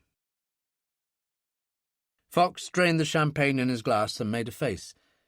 You know, that little bastard was right. This stuff is bad. In the bar of the Plaza, Dillon and Blake were sharing a pot of tea and Irish whiskies when Ferguson and Hannah Bernstein appeared. "My goodness," Ferguson said. "Here you two sit enjoying yourselves, when, according to Captain Harry Parker, somebody torched up Mr. Jack Fox's illegal liquor still last night." "Did you tell me?" Dillon shook his head. "Isn't that dreadful?" "Are you coming home, Dillon?" "Why not? I think I'm done with business here for the moment." "I would point out that when I saved you from the Serbs and took you on board, I offered to clear your rather terrible slate." "So you did." "But on the other hand, you still haven't learned to behave yourself." "That's the Irish for you." Ferguson said, "Sean, you still work for me. Use your judgment, but please keep me informed." "Jesus, Brigadier, I won't let you down. There's only one thing." "And what would that be?" "I intend to totally destroy Jack Fox and the Sollazzo family. In Ireland, London, Beirut, wherever it takes me." Dillon turned to Blake. "Is that okay with you?" "It sure as hell is. I'll see the President tomorrow and retire if I have to." Dillon turned and smiled at Ferguson. "There it is, Charles." Ferguson smiled. "Wonderful. Absolutely delicious." He smiled, then didn't. "In this case, I actually approve of what you're up to. You will use Superintendent Bernstein as your connection. The full facilities of the department will be available." He stood up, and Dillon said, "It's the grand man ye are, Brigadier." "Well, I am half Irish." "I'll get on with it, then." "All the way. Finish Fox and the family." "Consider it done." "There is one thing. It's disturbing that Fox knows so much about us. What was it he said? You can access anything with the right kind of genius." "That's right." "Well, I know such a genius in London." Hannah Bernstein smiled. "Roper, sir?" "Exactly. See that the introductions are made at the right time, will you, Superintendent?" She nodded. "Good. Well," he stood up. "Time to go. We'll see you later. Superintendent?" They left. Dillon turned to Blake. "You didn't figure much in that. What happens now?" "I've got to clear myself with the President." "Then what?" "Let's hit the bastard in London." "Sounds good to me." Cazalet had gone down to his old family house on Nantucket. Blake couldn't wait for his return, so he ordered a helicopter on departmental authority and flew down. The President was walking the beach with his beloved flat-coat retriever Murchison, followed by Clancy Smith. The surf roared. The sky was grey. A little rain drifted in, and the President read for the 5th time the facts he'd received from Harry Parker. There was a roaring in the distance. Clancy had a hand to his ear and mumbled into his mouthpiece. He looked up. "Helicopter, Mr. President. It's Blake." "Good. Let's go back to the house." They were halfway there when Blake appeared. "Give us a little space, Clancy," the President said. They walked along the edge of the surf, Murchison running in and out. Cazalet said, "Idiot. I'll have to hose him down." "I know. Seawater isn't good for his skin." Cazalet waved to Clancy, who lit a Marlboro away from the wind and handed it over. Cazalet passed the facts to Blake. I'm afraid I leaned on your friend Harry Parker. I asked what was happening with this whole unhappy business. And he told you. Blake smiled. Well, he would. After all, I placed him under presidential warrant. So, you know everything, Mr. President? Yes, a bad business. But it's wonderful that Brigadier Ferguson and Superintendent Bernstein flew over to support you. And Sean Dillon? As always. Cazalet smiled. You know, it's a remarkable coincidence. That fire destroying Fox's warehouse like that. Mr. President. No, Blake, let me speak. You've been looking tired lately. I think you need a break. Let's see what a month does. You should travel. Get to London, Europe, see some sights. Any departmental facilities you need are yours. What can I say, Mr. President? Cazalet said, face hard. Nothing at all. If you and Dillon can take those bastards down, then it'll be better for all of us. He smiled crookedly. However, it would seriously inconvenience me if you didn't return from your vacation in one piece. Yes, Mr. President, I'll see to it. Good. Cazalet flicked his cigarette into the surf. Now come back to the house for lunch, and then on your way. At Don Marco's apartment at Trump Tower, the old man listened as Falcone related what had happened at the Four Seasons. Don Marco nodded. What does my nephew intend? We're going to London, landing at Heathrow. He's using the Gulf Stream. Yes, signore. Falcone hesitated. You don't know this? Oh, I'm sure he'll tell me when he's ready. You have my coded mobile number. Keep me informed. I wish to know what he's up to at all times. He held out his hand. Falcone kissed it and withdrew. Don Marco rose, went to the piano, and picked up a photo of Jack Fox, the war hero in his Marine uniform. What a pity, he said softly. All the virtues, as well as vanity and stupidity. He replaced the photo on the piano and went out. London. Chapter 5. The following morning, Ferguson's plane landed at Farley Field, with the usual pilots, Flight Lieutenants Lacey and Parry, in the cockpit. A Flight Sergeant Maddock had also been on board to see to the passengers' wants.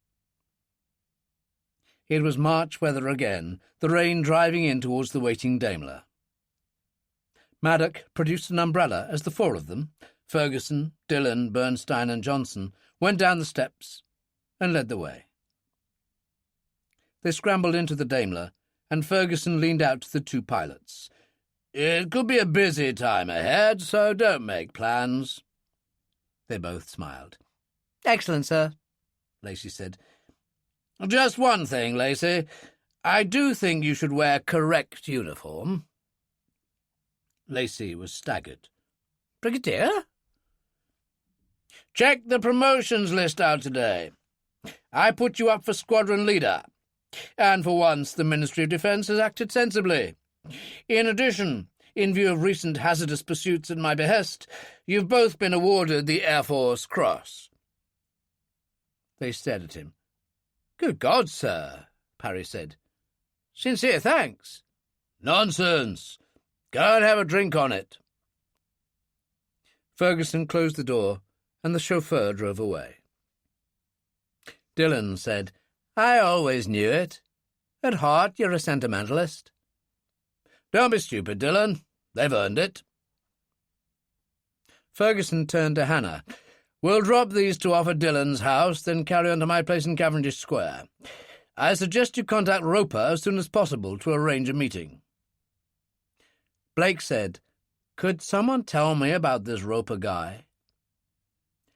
Well, you recall the White House connection and Lady Helen Grant? She wanted to know how to work the computer field in a nefarious way, Hannah told him. She asked the London branch of her organisation for help, and they sent Roper. "A remarkable man," Ferguson said. "He was a captain in the Royal Engineers, a bomb disposal expert, awarded the Military Cross and the George Cross, and then he got careless. A silly little car bomb in Belfast ended him up in a wheelchair. Computers became a whole new career for him, and he proved to have a real genius for them, as Lady Helen Grant found out." Blake was silent, remembering Lady Helen and the White House connection case that had so nearly ended in disaster. So Roper had been her computer man. "I look forward to meeting him," Blake said. The Daimler turned into Stable Mews, and Dillon and Blake got out. Hannah said, "I'll contact Roper straight away." Blake carried the bags, and Dillon unlocked the door at the Mews house and led the way in. It was small, Victorian, with Turkish carpet runners and wood-block floors. The living room was delightful. Sofa and chairs in black leather placed among scattered rugs, a superb painting over the fireplace. "My God, that's fabulous," Blake said. "A great Victorian painter, Atkinson Grimshaw. Liam Devlin gave it to me. Remember him?" "How could I forget? He saved our bacon. Is he still around?" 90 years old and pretending to be 75. "Come on, I'll show you your room. Then we'll go to the King's Head on the other side of the square, for what we call great pub grub in England." "Sean, I know what great pub grub is. It's usually the best food in London. So, lead the way." As they were sitting in the King's Head, drinking Guinness and eating shepherd's pie, Dillon's coded mobile rang faintly. Hannah said, "I've contacted Roper. He lives on Regency Square, only half a mile from you." "Shall we go round?" "No, he said he prefers the exercise. He operates one of those state-of-the-art electric wheelchairs. He hates being regarded as a cripple." "I hear what you're saying, dear girl." "He'll see you at Stable Mews at 2:30. "We'll be there." "Another thing. I put out a search on the Special Branch computer. Guess who's arriving at Gatwick this evening?" "Jack Fox, Aldo Falcone, and Giovanni Russo." As Ferguson would say, quite delicious. This should prove interesting. He put the phone down, turned to Blake and filled him in. An hour later, at Stable Mews, it was Blake who happened to be at the sitting-room window and looked out into the street, when he witnessed the arrival of the strange young man in the electric wheelchair. The man wore a navy-blue reefer coat, a white scarf at his throat. When Blake went into the hall, Dillon already had the door open. "Ah, Mr. Dillon. I've seen your face on my computer. Roper's the name." He had hair to his shoulders, hollow cheeks and very blue eyes. His face was a taut mask of scar tissue, the kind you only got from burns. "Come in," Dillon said cheerfully. "Only if you help me over the step. It's the one thing these gadgets can't manage." Dillon obliged, then pushed him along the hall into the kitchen, Blake following. Roper said, "What I could really do with is a nice cup of tea." He turned to Blake. "Lieutenant?" Blake smiled. "Should I say, sir?" "Of course. I outrank you." 45 minutes later, they'd filled him in on everything they needed from him. Roper said, "Fine. I'll go into everything. The Solazzo family, Jack Fox, the Colosseum operation, these Jago brothers. Oh, and this Brendan Murphy. I remember the name from my Irish service, a hard man, as I recall." "No, a fanatic, Brandon," Dillon said. "I had dealings with him in the old days. Hates the peace process. And now he hears into arms dumps, and possibly worse. This hint of an involvement with Saddam in Beirut. So, I'll access Army HQ at Lisbon, the RUC, the Garda in Dublin, maybe the security services." "You can do that," Dillon asked. Dillon, I can even access your lot, and Ferguson probably knows that. I'm the hand of God, so leave it with me. OK, Blake said, but in case you don't know, Fox turns up in London this evening, plus his two minders. Falcone and Rousseau.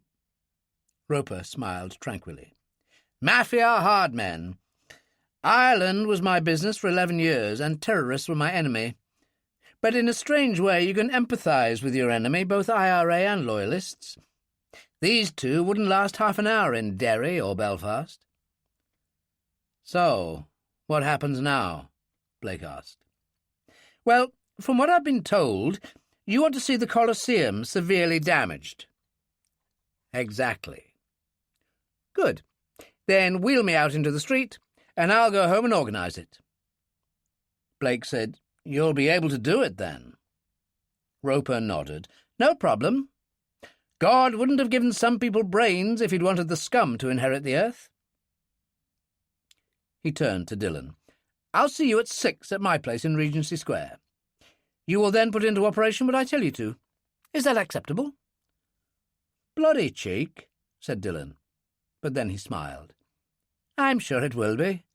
So let's get on with it. And Dillon wheeled him out. Roper's apartment in Regency Square was on the ground floor, with a slope to the front door for his wheelchair. Everything from the bathroom to the kitchen had been designed for a handicapped person. In what would have been the sitting room was a kind of computer laboratory, with every kind of equipment on view on a workbench. He answered the door when Dillon, Blake, and Hannah Bernstein arrived. Ah, there you are. He led the way through to the sitting room. Here we are, then. He tapped a keyboard, and the screen started to fill. Colosseum Casino, Smith Street. General Manager Angelo Mori. Minders Francesco Camecci, Tino Rossi. Photos appeared. After a while he tapped again, and ground plans came up. Lots of security, Blake said. Not if you know your way in. So what would be the point? Dillon asked. A top casino stands on its reputation. The slightest hint of a scandal, and the Gaming Act enters into it, and the place can be closed down. There was silence. Dillon said, And how do we achieve that? Tonight we'll tell you, if you do what I say and go in hard. You mean go in feloniously, Captain, Hannah said. That sums it up. You want this bastard, we go for the throat. Dillon said, That suits me. And as the superintendent knows, I've been guaranteed the full cooperation of the department by Brigadier Ferguson. So let's hear what you have in mind. It's very simple. What's one of the oldest games of chance in the world? They loved it at the height of the Roman Empire. They still love it. Blake smiled. Craps. Exactly.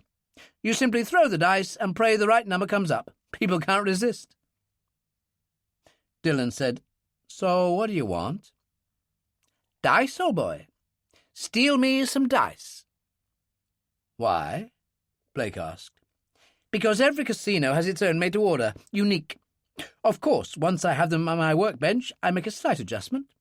Put a spot of lead inside, and they become what's known in the trade as loaded dice. Now, if the house is using loaded dice, the punters are bound to lose. But how do you make the house actually use the loaded dice? Blake asked. That's the whole point about having house dice. You or Dillon join the crowd making a wager. When your turn comes and the dealer gives you the dice, you palm them and use the ones I've doctored. They'll have the house logo on them, so everyone will assume they're the real thing.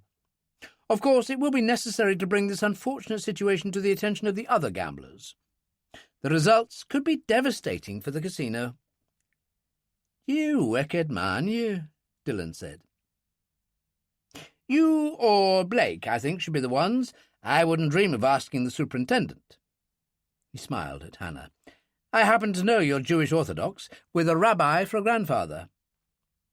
She smiled. My grandfather might surprise you. His poker is deadly. Dillon said, Sounds good to me. So what's the plan? At 10 o'clock that evening, Jack Fox arrived at the Colosseum, backed by Falcone and Russo. He was stopped at the door by a large man in evening dress. "Membership card, sir." "I don't need one. I own this casino." "Very funny." The bouncer put a hand on Fox's shoulder, and Russo said, "You want me to break your right arm? You just made the biggest mistake of your life." "Signor Fox, what a pleasure," a voice called, and Angelo Mori, the general manager, rushed down the stairs, followed by his two minders. "Is there a problem?" "Hell no," Fox said, and smiled at the bouncer. "What's your name?" Henry, sir." He looked very worried. "You're doing a good job, Henry." Fox took out his wallet, extracted a £50 note, and slipped it into Henry's breast pocket. "In fact, you're doing a great job. Anyone else comes in and says they own the joint, kick them in the balls." There was sweat on Henry's forehead. "Yes, sir. Anything you say." Inside, the main room was crowded, every kind of game in progress. Fox nodded approvingly. "Looks good. How's the cash flow?" "Terrific." Fox turned to Mori's minders, Camechi and Rossi. "You two behaving yourselves." He used Italian. "Absolutely," Rossi told him. "Don Marco is well." If this seemed overly familiar, it wasn't. Rossi came from the same village as the Solazzo family, close to Corleone in Sicily. "He is very well," Fox continued in Italian, "and I appreciate your concern." He turned to Mori. "We just flew in and I'm starving. The restaurant is still open, I trust." "For you it never closes, signore." "Excellent. Louis Roederer Cristal, 1990, smoked salmon, scrambled eggs, chopped onions. I gotta watch my health." "But you look wonderful, Signor Fox." "Hell, I'm the only man in here tonight who took a bullet in the left side in the Gulf War, Angelo. I've got to be careful." They moved through the main room and entered the small restaurant. Mori led the way to a corner booth. "Is this satisfactory, signore?" "Excellent. Put Falcone and Rossi at the next table. They'll probably stuff themselves with spaghetti bolognese, but anything they want, they get." "Of course." "Another thing, I'm expecting the Jago brothers, Tony and Harold." "Yes, they phoned." Mori looked pained. Fox laughed. "They're terrible people, I know. Think they're the reincarnation of the Cray brothers. Fell in love with their legend years ago. But the Cray brothers were special. The Jagos will never match that. Still, they're working with us. When they arrive, wheel them in." Mori departed. Fox took out a cigarette and Falcone gave him a light. "Trouble with these English bastards, signore?" "No, they've seen too many gangster movies. But they have their uses. Nothing you and Russo can't handle. Now get me a martini." Half an hour later, just as he finished his scrambled eggs, the Jagos arrived. Harold, the elder, was 40, just under 6 feet, hair already greying, face pockmarked. Tony was 30, smaller in every way, his right cheek disfigured by a razor scar. The only thing they had in common was the beautifully tailored Savile Row suits that both wore.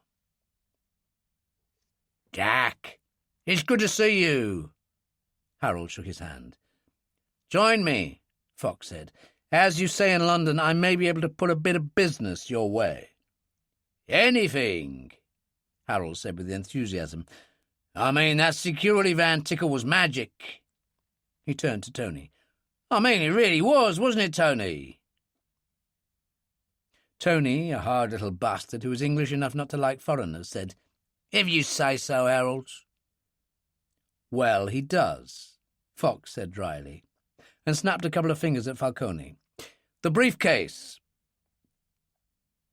Falcone had been carrying it all evening. He took it from under the table and passed it across. Fox gave it to Harold. It's all in there, page by page. I'll leave you to put the team together." "But what is it?" Harold demanded. "That new development at Wapping, St. Richard's Dock. The White Diamond Company." Harold was horrified. "Well, that's impossible. It's a fortress." "Yes, well, they forgot one thing. London's riddled with underground rivers and tunnels, some of them hundreds of years old, and one of them happens to be under St. Richard's Dock. It's all in the file. Read it over and we'll talk again. If you're not interested, I'll get someone else." It was Tony who said, "How much?" 10 million basic, maybe more. You get 40%. 50, Tony answered. Harold said, "Shut your mouth," and turned back to Fox. "I'll read the file, but I can tell you now we're in, Jack. Leave the team to me." "Good man," Fox smiled. "Now let's have a bottle of champagne on it." The casino closed at 2 a.m. By 3, all was quiet, with only a security guard in the office by the main entrance watching TV. Along the street beside the basement entrance was a grey British Telecom van. The rear door opened, and Blake Johnson, wearing a hard hat and yellow oilskins, got out, carrying 2 grappling hooks, and lifted a manhole cover in the pavement. Dillon passed him an inspection lamp and a red warning light saying, "Danger, men at work." He then passed some canvas screens and an awning against the rain. There was an army of wires and switches. Blake tried to take an interest. Inside the van, Roper, in a wheelchair, sat opposite a very simple-looking computer setup. Dillon, in black T-shirt and jeans, crouched beside him.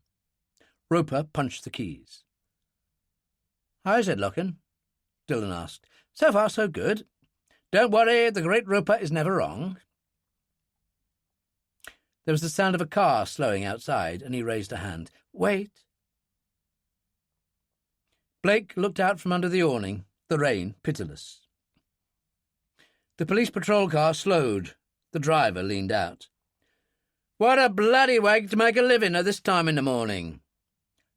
"You too," Blake told him, putting on his best British accent. The policeman smiled and drove away. Dillon said, "Let's do it." "Fine. As I told you, I can screw the entire security system, but only for 15 minutes, so you'll need to be fast." "Hell, I've been all over those ground plans you showed me. I know where I'm going." "You better had." "I'm starting now, so count to 10 and get down to that basement door." Various lights flickered on the screen, reds and greens. There came a faint sound, and then Dillon was out of there, past Blake and down to the basement, pulling up his hood. He had a small flashlight, but really didn't need it, for there were subdued security lights everywhere. He had no worries about cameras. As Roper had told him, they were frozen too. Remembering the ground plans from the computer screen, he went up the steps fast, passed through the kitchens, and emerged by the entrance to the restaurant. He could see into the glass office by the main door. The security guard was fiddling with the TV, which had gone off. Dillon slipped through the shadows into the main gambling room and found the right table. There was a tray of dice on the table, all very neat, but he left them alone and instead dropped to one knee by the right-hand side of the table where the dealer stood. There was a stack of dice there. He took 6, no more, and put them into his pocket, turned, and went out fast. The security guard was still arguing with the TV. Dillon slipped through the shadow, went down the steps and speeded into the basement, closing the door behind him. He stepped past Blake, gave him a thumbs up, and went into the van. He took the 6 dice from his pocket and put them on the bench in front of Roper. "There you go." 13 minutes, Roper said. "You did well." He tapped the keys and sat back. "Everything normal again." "Now what?" "We clear up and get out of here." Dillon removed his hood and went out to Blake. "It worked. I got what he wanted, so let's get moving. I'll help you." "Okay," Blake said. Dillon collapsed the screens and awning and put them into the truck, while Blake replaced the manhole cover. A few moments later they drove away, Dillon at the wheel. At Roper's place in Regency Square, they sat and watched him at the bench examining the dice with an eyeglass. "Will it be okay?" Blake asked. "Of course it will, old boy. Being a perfectionist, however, I prefer solitude when engaged in sensitive work, so be good and clear off. You won't be able to use these things until tomorrow night anyway, so I've got all the time in the world." Dillon nodded to Blake, and they stood up. "We'll check in tomorrow, then." "You do that," Roper said, ignoring them completely as he picked up a tiny electric drill of the kind used by jewellers. The following morning at 8, Dillon's phone rang, and Ferguson said, "As I've had no intimations of disaster, you must have pulled it off last night." "Absolutely. We're in Roper's hands now." "What are you and Blake up to?" "We're going to the King's Head for full English breakfast." "I can't wait to join you." Which he did, half an hour later, accompanied by Hannah Bernstein. They all ordered, and Ferguson said, "You haven't checked with Roper yet?" "Give him a chance, sir," Hannah said, as the waiter arrived with the breakfast on a large tray. Dillon said, "Pass your bacon to me, Hannah. I wouldn't want to put your fine Jewish principles under siege." "You're so kind, Dillon." And then the door opened with a bang, and Roper surged in. "Smells great." He turned to the waiter. "The same for me." "I must say you look astonishingly well," Ferguson said. "You mean for a cripple who hasn't been to bed all night?" Roper asked, and took the 6 dice from his pocket and rolled them on the table. They all came up ones. "Snake eyes."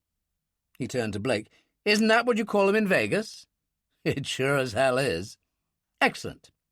God help Jack Fox in the Coliseum this evening. I think I'll go and watch." "You have to be a member," Hannah Bernstein said. "Which, thanks to my computer, I am. In fact, you all are." The waiter appeared with his breakfast. "My God, this looks good." He picked up a knife and fork and got to work. "I assume it had occurred to you that if Dillon and Blake wanted to create mayhem in the Coliseum tonight, they also needed to be members?" "Of course it did," Ferguson smiled. "And I knew you'd take care of it." "It'll be an interesting night ahead of us, I think." "You can sure as hell say that," Blake agreed. Chapter 6. Roper's expertise produced plastic membership cards for all of them, plus photos of Rossi and Camechi, the restaurant's minders, to add to those of Falcone and Russo. And that evening at 8 o'clock, they were passed through the door at the Coliseum by Henry, Roper in a light collapsible wheelchair pushed by Dillon.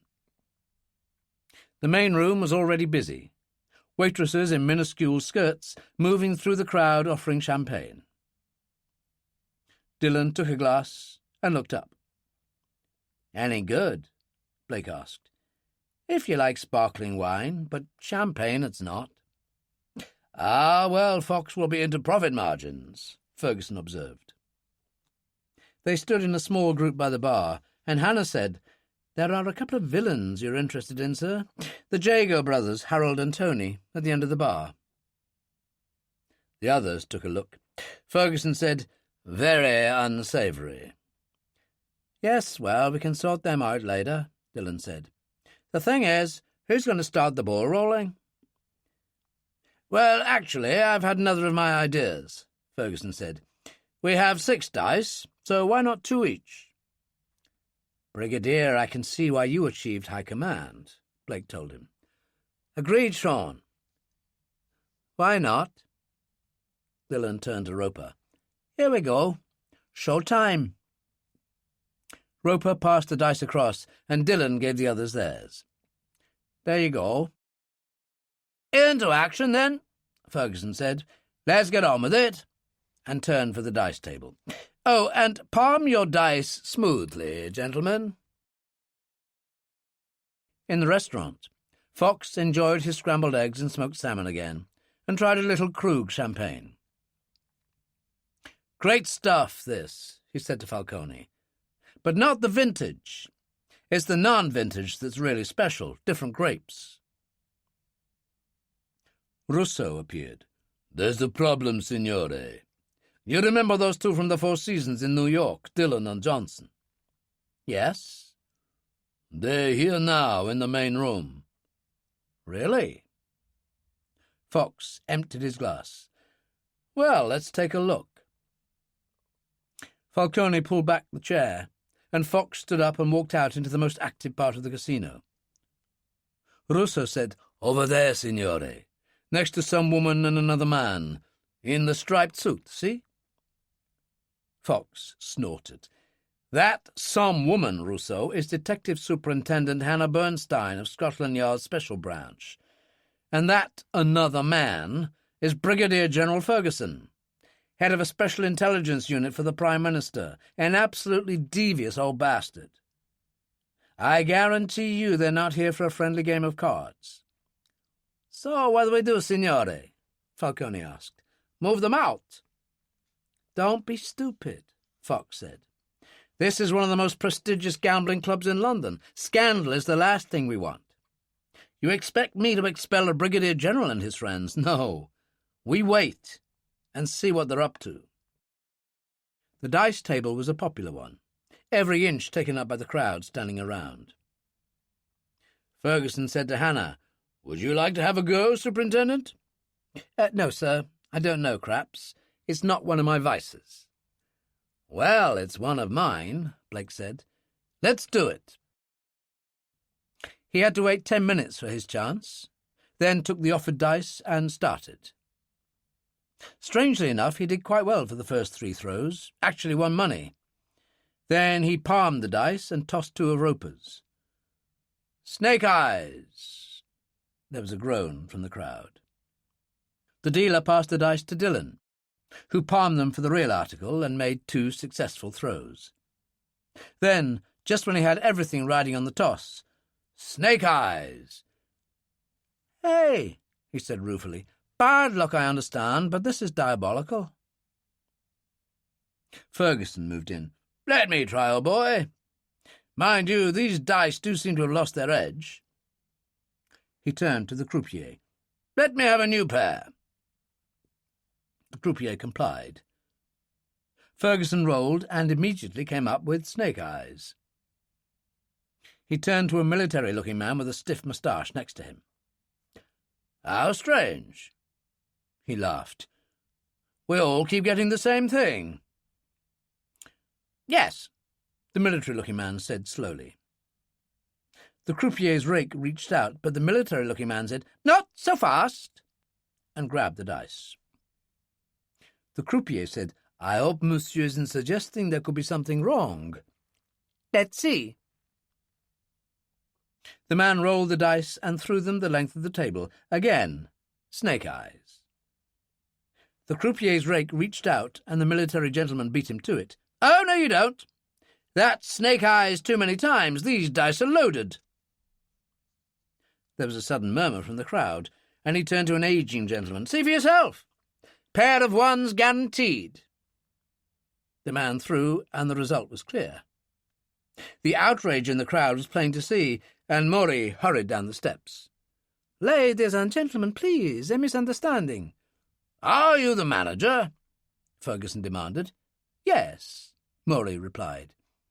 "Then oblige us by throwing those dice." Maury hesitated. People in the crowd shouted, "Get on with it!" Maury threw. The dice rolled. Snake eyes. The crowd roared in anger. The military-looking man said, "That settles it. Loaded dice, and I've lost a bundle here in the last few weeks. We need the police." "Ladies and gentlemen, please," Maury called. Fox, Falcone, and Russo stayed well to the rear. Hannah Bernstein moved forward and said to Maury, "The dice, sir." "I'll have them." "And who the devil are you?" He was so upset he asked her in Italian. Hannah replied with fluency in the same language, "Detective Superintendent Bernstein, Special Branch." She looked at the dice she picked up. "I notice that, in accordance with the Gaming Act, these carry the club's registered mark. Do you agree?" "Well, yes," Maury said lamely, then added, "Someone must have substituted false ones." The military-looking man said, "Don't be stupid. What on earth would be the point of a player substituting for the real dice, a pair that would make him lose?" There was a roar from the crowd. Maury sagged across the table, and Hannah said, "In accordance with the statutory provisions of the Gaming Act, sir, I must issue an order closing you down until such time as Westminster Magistrates' Court can consider the matter. I believe you also own 12 betting shops in the City of London. Is that so?" "Yes," Maury told her. "I'm afraid they must close also. Any infringement of this order means a fine of £100,000, with further penalties thereafter." "Of course." Maury raised his voice shakily. "Ladies and gentlemen, I'm afraid we must close by order of the police. Please leave now. Don't forget your things." The crowd faded, and at the rear were Ferguson, Bernstein, Dillon, Blake, and Roper in his wheelchair. At the door, Dillon turned and waved to Fox. "Hey, there you are, old buddy. Have a good night." They went out. Fox turned to Falcone. "I want to know where they go. There must be a couple of young punks available, not Rossi or Comici." Russo said, "There's Borsellino and Salvatore in the kitchen." "Get them now. I know who most of them are, but not the one in the wheelchair. Then follow him to hell." They took Roper from his wheelchair, eased him into the Daimler, and then followed him after folding his wheelchair. "Now what?" Blake asked. "We wait for Fox to react," Dillon said. "Shall we eat?" Ferguson asked. "Not me, Brigadier," Roper told him. "I want to check out the computer again. Take me home, then you lot go and enjoy yourselves." But already following the Daimler was a very ordinary Ford car, driven by a young man named Paolo Borsellino, with his friend Alex Salvatore sitting beside him. In Sicilian terms they were picciotti, youngsters gaining respect, doing the odd killing, climbing up the ladder. Borsellino had acted as executioner 3 times, and Salvatore twice, and they were eager to do more. The Daimler stopped in Regency Square, and Dillon got out, set up Roper's wheelchair, and helped him into it. They all got out, and Dillon took Roper's key and opened his door. Ferguson said, "We'll speak tomorrow. Excellent job, Captain." "We aim to please, Brigadier." Dillon pushed Roper up the ramp into the hall. "You're a hell of a fellow, Roper." "Well, considering your background, I take that as a compliment." Dillon closed the door and went back to the others. "Know what? Fredo's. It's round the corner from Cavendish Square, a nice Italian restaurant," Ferguson said. "We can have a look at what's next." The Daimler drove away, and Borsellino and Salvatore, parked at the end of the square, watched them go. Salvatore said, "Now what?" "You watch the car," Borsellino said. "I'll be back." He walked to the other side of the square and found a corner shop, the kind that stayed open until midnight. The man behind the counter was Indian. Borsellino asked for 2 packs of Marlboros. "You know, I saw this guy earlier getting out of a taxi in the square in the wheelchair. I thought I knew him, but I'm not sure." "That would be a Mr. Roper," the Indian said. "He was a captain in the Royal Engineers, blown up in Ireland." "Oh, well, I've got it wrong. Thanks anyway."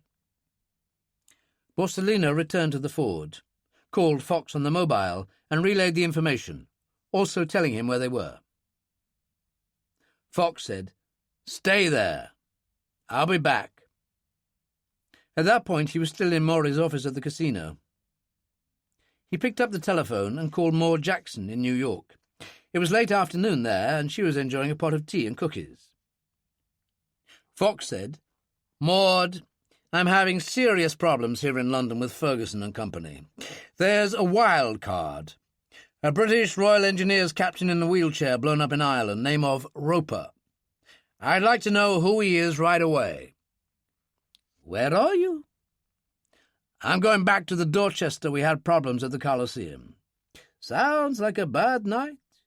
Give me an hour.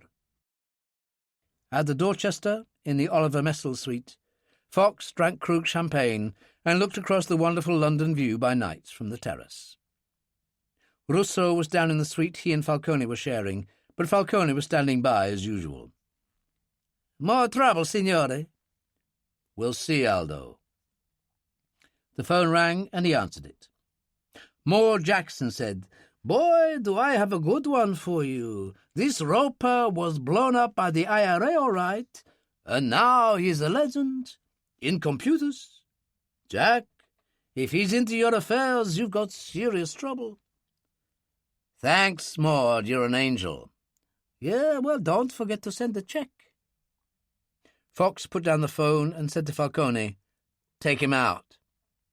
Me personally, signore? Of course not. Get over to Regency Square, see Borsellino and Salvatore, give them their instructions. Have them get rid of him. I smell big trouble where he's concerned. At your orders, signore, Falcone said. I'll leave Russo here. He used Fox's Mercedes limousine, driven by Fox's Italian driver Fabio, closed the screen, and called Don Marco on his mobile and brought him up to date. This isn't good, Don Marco said. I'm beginning to smell trouble here myself. Keep me informed, Aldo. Falcone found Borsellino and Salvatore in the Ford, parked in the square very close to Roper's place. They were, of course, all attention. Stay here for the moment. This guy in the wheelchair. You take him out, but make it look like an accident. You wait if it takes all night. You wait if it takes until tomorrow, but he's finished. Capisce? Anything you say, Borsellino told him. Falcone left them, went back to the Daimler. Fabio said, Back to the Dorchester. No, I'm hungry. Find somewhere close by where we can get something simple, a bacon and egg sandwich. I know just the place, signore. Good. Then we'll come back and see what the situation is. At the computer bank, Roper trawled all the way through from Jack Fox to Brendan Murphy, the pride of the Provisional IRA. There were some fascinating facts there. Then he tried the Jago brothers and found a litany of crime on a Dickensian level. He sat back. Excellent. He checked his watch. 11 o'clock. And he felt hungry, which was okay, because Ryan's Irish restaurant on the far side of the square stayed open until 1, and knew him well. He eased himself into a raincoat and then transferred to his electric wheelchair and made for the front door. Rain bounced down. He raised a small telescopic umbrella as he went down the ramp and started along the pavement. Falcone, sitting in the Mercedes, saw him go. Fabio said, Signore? Let's leave it to the boys. Roper coasted along, his umbrella raised, a slightly incongruous figure. In the Ford, Borsellino and Salvatore saw him. Now what? Salvatore demanded. We take him out, Borsellino said. Come on. He was out of the Ford in a second, Salvatore on his heels, and ran after the wheelchair. Hey, signore, you need a hand. Roper knew trouble when he saw it, but said, No thanks, I'm fine. Salvatore was on one side of the chair, Borsellino the other. Borsellino said, No, really, I think you need some help, like into traffic. What do you think about that? That really would be unfortunate, Roper said. Falcone, watching from the Mercedes, said to Fabio, You've been around the family for a long time. What do you think? That it stinks, signore. Where did they find these kids? I agree. Just coast along and let's see what happens. The end of the square before the main road was dark, and at that moment deserted. Borsellino said, Shit! There's no traffic here. What are we going to do? Salvatore said, Roll him down the block, we'll find it. You having a good time, my friend? Depends on your point of view. Roper's hand came out of the right-hand side pocket of his wheelchair, holding a Walter PPK with the Carswell silencer on the end. He jammed it into the back of Salvatore's left knee and pulled the trigger. There was a muted cough, and the Italian cried out and stumbled into the gutter. Roper turned slightly in the chair, the gun raised, and Borsellino jumped back. You really wouldn't have got by in Belfast, old son, Roper said. Not for a minute. And as Borsellino turned to run, shot him in the back of the right thigh. They lay together on the pavement.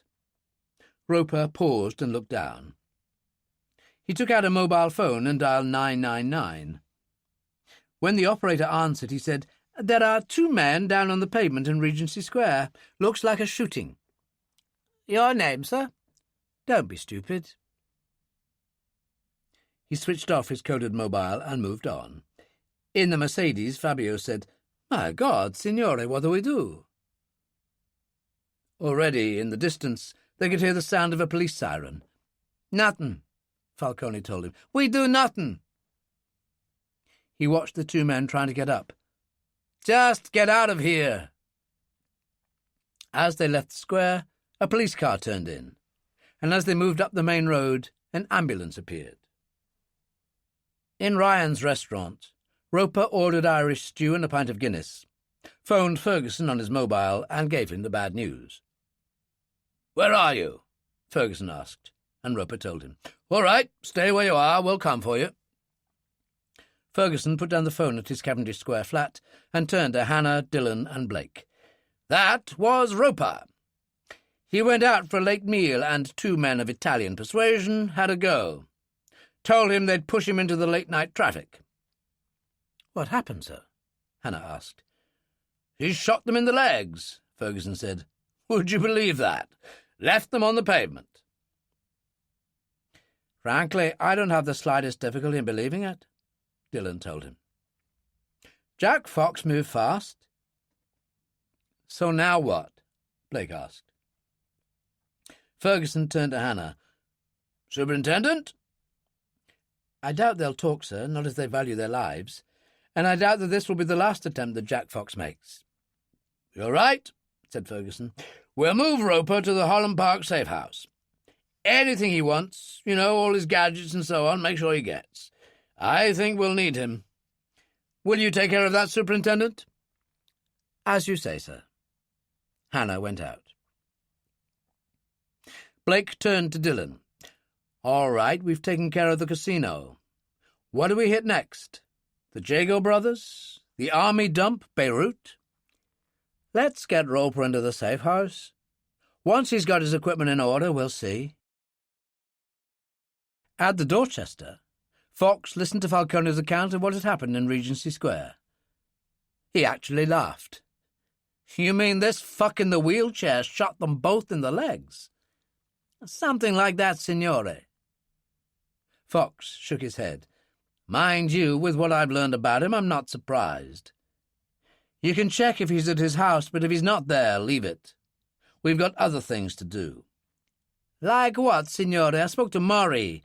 The Coliseum will remain closed, as well as the betting shops, until the police and the Director of Public Prosecutions decide what to do, which could take months. We concentrate on other matters. There's the Lebanon connection that Murphy arranged. Beirut, signore? No, Al-Shariz to the south, I believe. Murphy is due in Beirut next week. We'll meet and agree on the goods we're supplying. Forget the casino. There's a fortune to be made there, Aldo, and he pays in gold. I'll see you in the morning. Falcone left, went to his room, and phoned Don Marco. The Don said, He's digging himself in deeper, isn't he? Do you want me to do anything? No, just stay in touch. Of course, Don Marco. The Holland Park safe house was an Edwardian townhouse in an acre of gardens surrounded by huge walls. The notice by the gate said Pine Grove Nursing Home, which it definitely wasn't. Roper was picked up by a contingency squad Hannah had arranged, mostly ordinary-looking young men and women who were actually special branch and always available to Ferguson's demands. 2 female sergeants packed Roper's clothes and 3 men moved equipment, according to his instructions. By 1 o'clock in the morning, he was in residence at Pine Grove, his various gadgets and computers plugged into sockets in what had been the sitting room. The police departed, and a small, very pleasant woman said, "Is everything satisfactory, Major?" Roper was puzzled. "Captain?" "Oh, no, sir. Brigadier Ferguson said Major." "And who might you be?" "Helen Black, sir. Royal Military Police. Sergeant Major." "Well, good God," Roper said. "That's an Armani suit." "Well, my father left me rather well off." "I smell Oxford here." "No, Cambridge. Newhall. I worked for the 14th Intel undercover in Derry. You were a bit of a legend." "Look where it's got me. A bloody wheelchair, my bits and pieces damaged." "Courage never goes out of fashion, sir, in a wheelchair or not. As far as I'm concerned, you're one of the bravest men I've ever met. Now, you're probably peckish. I'll arrange for some sandwiches." "Tell me, Sergeant Major, are you my bodyguard? Because there are some pretty bad people out there looking for me." "I'm aware of that, sir." She opened her jacket and revealed a holstered Colt automatic, 25mm, with hollow-point bullets. "Well, that should do it." She smiled and went out. Roper phoned Ferguson, in spite of the hour, and when the brigadier answered, said, "What's this Major thing?" "Well, you're still on the army list.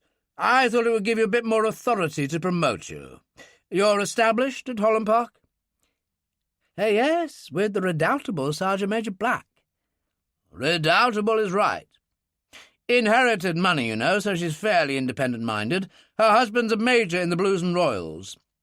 Refused to commission herself. One of the few women to hold a military cross. Shot 2 provos in Derry. You're in good hands." Roper whistled. "I'd say so. So, what's my next move?" "I'll put Dillon on." There was a pause, and Dillon said, "Billy the Kid? Is that who you are now?" "Hey, these guys didn't want to play nice, so I figured stuff them." "I'm with you there." "So, what do you want me to do? Who's next?" "Well, we got 2 choices, the Jagos and Brendan Murphy." "What do you know about the Jagos?" "Not much. They like to knock off security vans, really old-time stuff, sawn off shotguns like some British gangster movie. The thing is, finding out about the future plans of such people is difficult," Roper went on. "Unless Fox committed his plans to the computer, how would I know?" "It's all a question of inside information," Dillon said. "And where'd you get that?" "The Jagos are gangsters, right?" "And what does that prove?" "Set a gangster to catch a gangster." "What in the hell are you talking about?" "Harry Salter. He's a legendary name in London criminal circles. Did 7 years for bank robbery in the 70s, never been inside since. He has warehouse developments, property, pleasure boats on the Thames. Still owns his first buy, a pub called the Dark Man at Wapping by the river." "You sound as if you like him." "Well, he's saved me in the past, and I've saved him. He's a dinosaur, but a very wealthy dinosaur. Even the cops have given up on him. Works with his nephew Billy and a couple of minders, Baxter and Hall. All the rest are accountants." "So you'll go and see him?" "That's my plan." "Fine. Keep me posted. Meantime, I'll check out Mr. Murphy." Roper smiled. "I like to keep occupied." "See you sometime tomorrow." Roper sat there thinking. Then the door opened and Helen Black came in with 2 toasted bacon sandwiches. "Will these do?" "Can't wait. Are you tired?" "Not particularly." "Good. Then would you like me to show you just how effective a computer can be if you know what you're doing?" "What's the object of the exercise?" "To hunt down a particularly obnoxious piece of provisional IRA crap called Brendan Murphy." "Just a minute, I remember him. Derry, 94. And years before that? Roper tried a sandwich. Excellent. Now, follow my instructions, and I'll show you what to do. Chapter 7. They all came together at Ferguson's office the following morning. When they were all settled, Ferguson said, "Bring me up to date, Superintendent." The attackers were a couple of small-time hoods, employed at the kitchens of the Colosseum, named Borsellino and Salvatore. They're at Westminster Hospital under supervision. Salvatore has lost his left kneecap, and Borsellino has a bullet wound in one thigh. My goodness, Major Roper doesn't play patty-fingers, does he? Well, he wouldn't, would he, sir? She said. What's their story? They told the officers in charge of the case that they were attacked by two very large black muggers as they walked through the square. There was a struggle, the rest you know. Nobody's safe from crime today, it seems. Ferguson turned to Dillon. Now what? Blake and I are going to see Harry Salter. I'll put him onto the Jago, see if he can come up with anything. If there's a big tickle being organised, Salter will get wind of it. He owes me a favour. In fact, he owes Blake a favour. We saved his bacon on a pleasure boat called the Linda Jones downriver from Wapping, when the hooker mob were going to waste him. Yes, I recall some such thing, Ferguson said. Good. But meantime, what about Brendan Murphy? That's much more worrying. Roper's been working on it, Hannah said. But he says it'd be a lot easier if he had some more information to go on. Is there any way to find out more? Well, I do have a suggestion, Dillon said. While Blake and I go and see Salter, why don't you phone Liam Devlin in Kilray? Good God, Ferguson said. Is he still with us? He certainly is. Devlin is ageless. He liked you, Hannah, when you met. Tell him the whole story, the works. Ask him to find out what he can about Brendan Murphy. He's still the living legend of the IRA, and the best source of information about anything regarding them. Hannah turned to Ferguson. Brigadier? It makes sense. I have just one suggestion. Don't phone him. Do it face-to-face. Get yourself to Dublin today. If you say so, sir. Yes, I do. So, people, let's get on with it. Hannah went back to her office with Blake and Dillon. She picked up the phone, spoke to Farley Field, and booked the plane. Dillon said, "You watch yourself over there, woman. Peace process or no peace process, it's still the war zone." "Don't be patronising, Dillon. There are people there who'd shoot your eyes out if they could." She took a deep breath. "You're right. I'm sorry." "Yes, well, make sure you're carrying." "I will. We'll leave you to it." He and Blake left. She took her personal notebook from her purse, found Devlin's phone number in the village of Kilray outside Dublin. It was answered instantly. "And who would be that disturbing my morning?" "Hannah Bernstein." "Jesus, girl, and what's all this? I hear you've been made superintendent." "Mr. Devlin, we have a big problem and we need your assistance." "Where's Dillon?" "Employed elsewhere, together with Blake Johnson." "Is that the FBI man Dillon and I went down to Tullamore with to save Dermot Riley's hide?" "A good man." "All right, give. When can I expect you?" "I'm leaving now. I could be with you by 12 noon. "I look forward to it." He put the phone down, standing there in his kitchen, and smiled.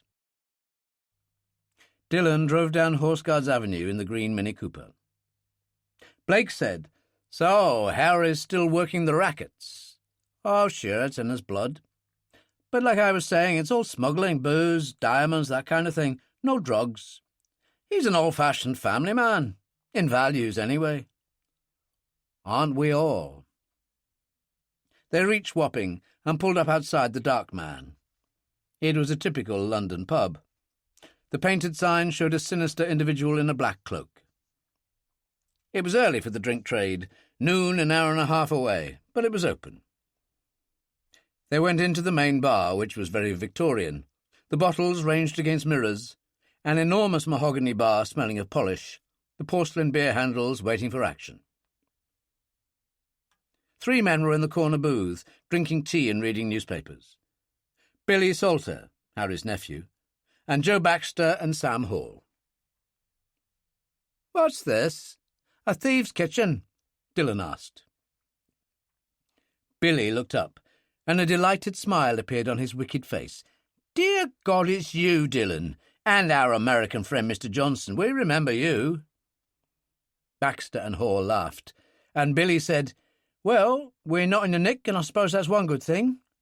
What brings you here?" He smiled eagerly. "Could it be trouble?" "Why are you getting bored, Billy?" Dillon asked. "Let's see Harry and decide." "He's down at the boats." "The Linda Jones?" "Sure, refurbished. His pride and joy. I'll show you. Let's take a walk." They went along the wharf, passing a few boats, 1 or 2 old barges sunk into the water. It started to rain as they reached the boat. Harry Salter was sitting at a table under an awning, reading the Times. Dora, the chief barmaid from the Dark Man, was pouring tea. He patted her ample rear. "I've said it before, Dora. You've got a great arse." "Now, isn't that the poet in him?" Dillon said. "Such a majestic choice of language." Salter looked up and took off his reading glasses. "Christ, Dillon, it's you." He glanced at Blake. "And a bleeding Yank again. Here, what's going on?" The blue eyes hardened in the well-lined face. "Trouble? Well, let's put it this way. You owe me, and this is payback time. You'd have been dead meat when the hooker mob had you if Blake and I hadn't stuck an oar in." "No problem, I always pay my debts. Anyway, I like you, Dillon. You remind me of Billy here. I mean, you don't give a stuff. Mad as a hatter." "Seeking death, you mean?" Dillon asked. "That's it," Billy said. "You and me both, Dillon, brothers under the skin. Have we got a problem?" "Well, if it is, its name is Jago." Billy's face turned pale. "Harold and Tony, those 2 bastards. You don't like them?" Salter said, "Dillon, we're friends, right? I'm doing well on the cigarette run from Europe. There are big profits with the tax differential. But I've had 3 cargoes hijacked in 2 months. I know it's the Jagos, but I can't prove it. So, what's your problem?" "A guy called Jack Fox fronts for the Salazzo family." "The Colosseum?" Billy said. "Hey, we know about them. The Jagos have been running with him. In and out jobs, security trucks." "Always cash," Salter said. "What's your interest?" "Fox had Blake's wife murdered. She was a reporter who got close, too close, so he had her wasted." "Jesus," Salter said. "The fucking bastard." He turned to Blake. "Look, what can I say?" "That you'll help us will do." "Well, you can bloody well count on that. What's going on?" "Fox needs cash flow. You won't have heard yet, but we closed the Colosseum and the betting shops down last night." "And how in hell did you do that?" Dillon said to Blake. "Go on, tell him." Which Blake did, and Salter and his boys fell about laughing. "Dear God," Billy said. "I mean, that's beautiful." "Yes, but the Jagos were there, and we know Fox needs a big tickle. Eyes and ears, Harry, see what you can find out." "We certainly will." Salter rubbed his hands together. "Life suddenly becomes interesting again, eh, Billy?" Billy looked wolfish. "It certainly does." He turned to Dillon. "I'm reading this paperback on philosophy, pinched it from the hairdresser. Better than a novel. This guy Heidegger. Have you heard of him, Dillon?" "German. A great favourite of Heinrich Himmler, I believe." "Well, never mind that. This Heidegger says that life is action and passion, and that a man fails to take part in the action and passion of his times at the peril of being judged not to have lived." That's really very erudite, Billy. Don't take the piss out of me, Dillon. I didn't get much schooling, and I know I'm a tearaway, but I got a brain. I like books, and I know what erudite means, which is that I'm a clever bastard. I never doubted it. Dillon took out a card and scribbled numbers. My house, my mobile, Ferguson at his Cavendish Square flat. Do what you can, Harry. Sure will, my old son. Dillon and Blake went to the gangplank, and Dillon noticed some air bottles. Hey, Billy, you're still at the scuba diving. Master diver now, Billy said. Are you a master diver? As a matter of fact, I am. Oh, go stuff yourself, Dillon. We'll be in touch. And Billy went back to his uncle.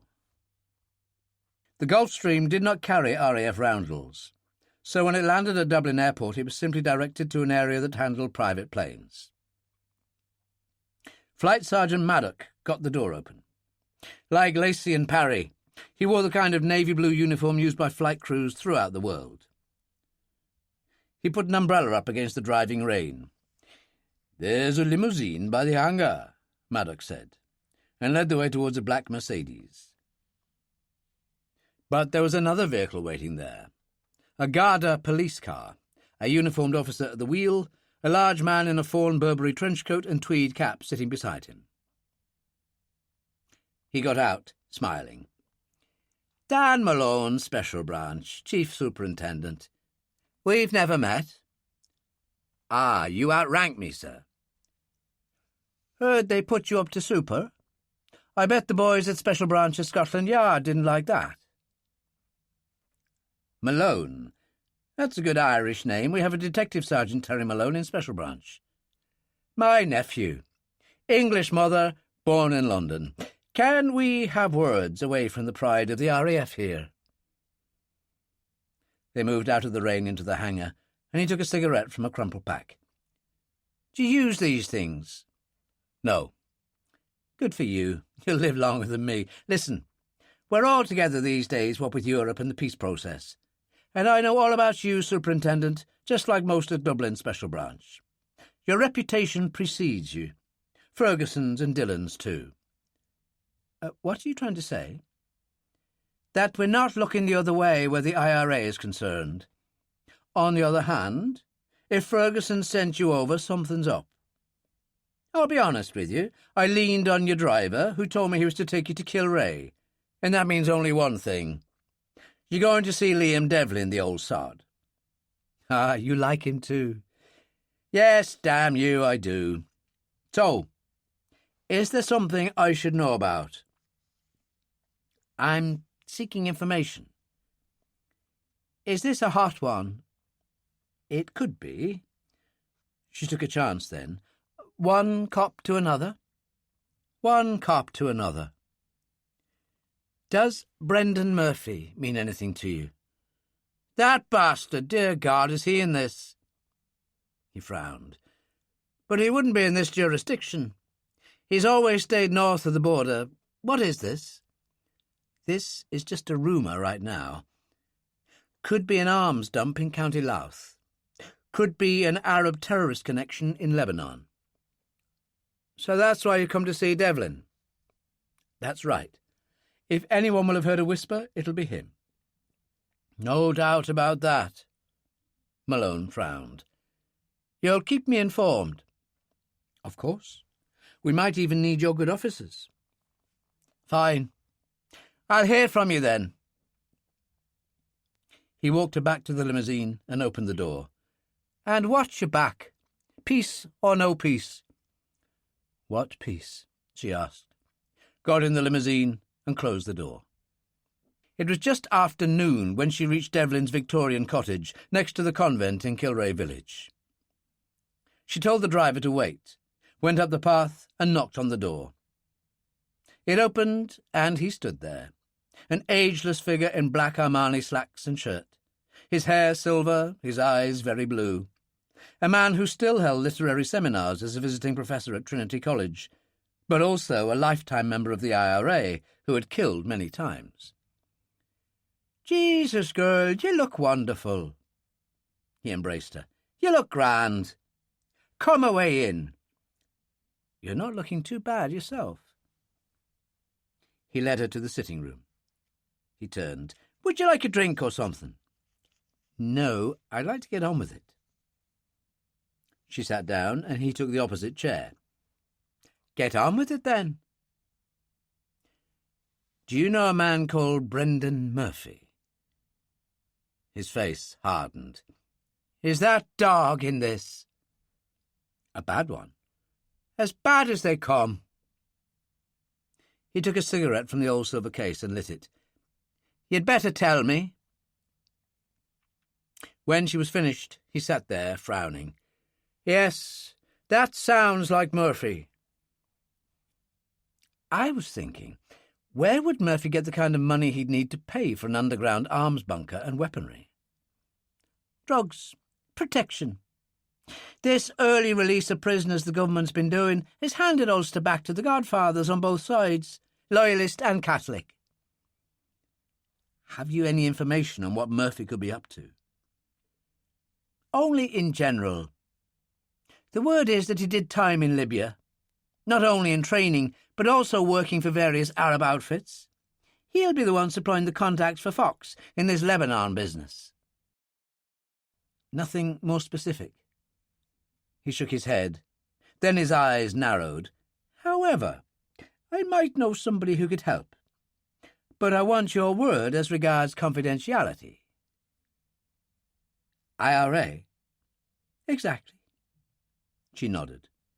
"My hand on it." He reached for the phone. "Let's see." In Dublin, Michael Leary was just pulling on his raincoat to go out when the phone rang. "Leary," he said. "Michael, my old son. Liam Devlin. Jesus, Liam, my heart's sinking already, because that can only mean you want something." "And don't I always? I'll meet you at the Irish Hussar for a snack, and I'll have a special branch superintendent with me." "What? The Garter I don't need." "No, this is the Scotland Yard variety. Name of Bernstein. A woman with brains and beauty, Michael. Works with Sean Dillon." "My God," Leary groaned. "I don't want to know." "You'll love it, son. See you soon." And Devlin put the phone down. In Hannah's limousine on the way to Dublin a short while later, Devlin pulled the glass screen across and filled her in on Michael Leary. "A nice lad. He went to Queen's University Belfast, read English literature, taught for a while, and then took up the glorious cause. He had his reasons. But an educated man taking up guns and bombs. You mean all members of the IRA should be off a building site and wear hobnail boots? Hannah, after the Second World War, the Jews who fought to create Israel, the members of Irgun and the Stern Gang, used guns and bombs, and many of them had been to the finest universities in Europe." Point taken. He found a cigarette and opened his window to let the smoke blow away. "I might also mention, with my usual modesty, that I was educated by Jesuits myself, and took a first-class honours degree at Trinity. All right, I surrender. I can't talk. I've killed people myself. It's just that I don't like bombs. And neither do I." "So, more about Leary?" "Michael was on the active list for years. We worked together, except that he liked the bombs more than you or I do. He was running one in a truck over the border to Ulster, and it went off. Killed the 2 men with him and took off half of his left leg. The good news was he was still in the Republic, so he didn't end up in the Maze prison." "So his active career was over?"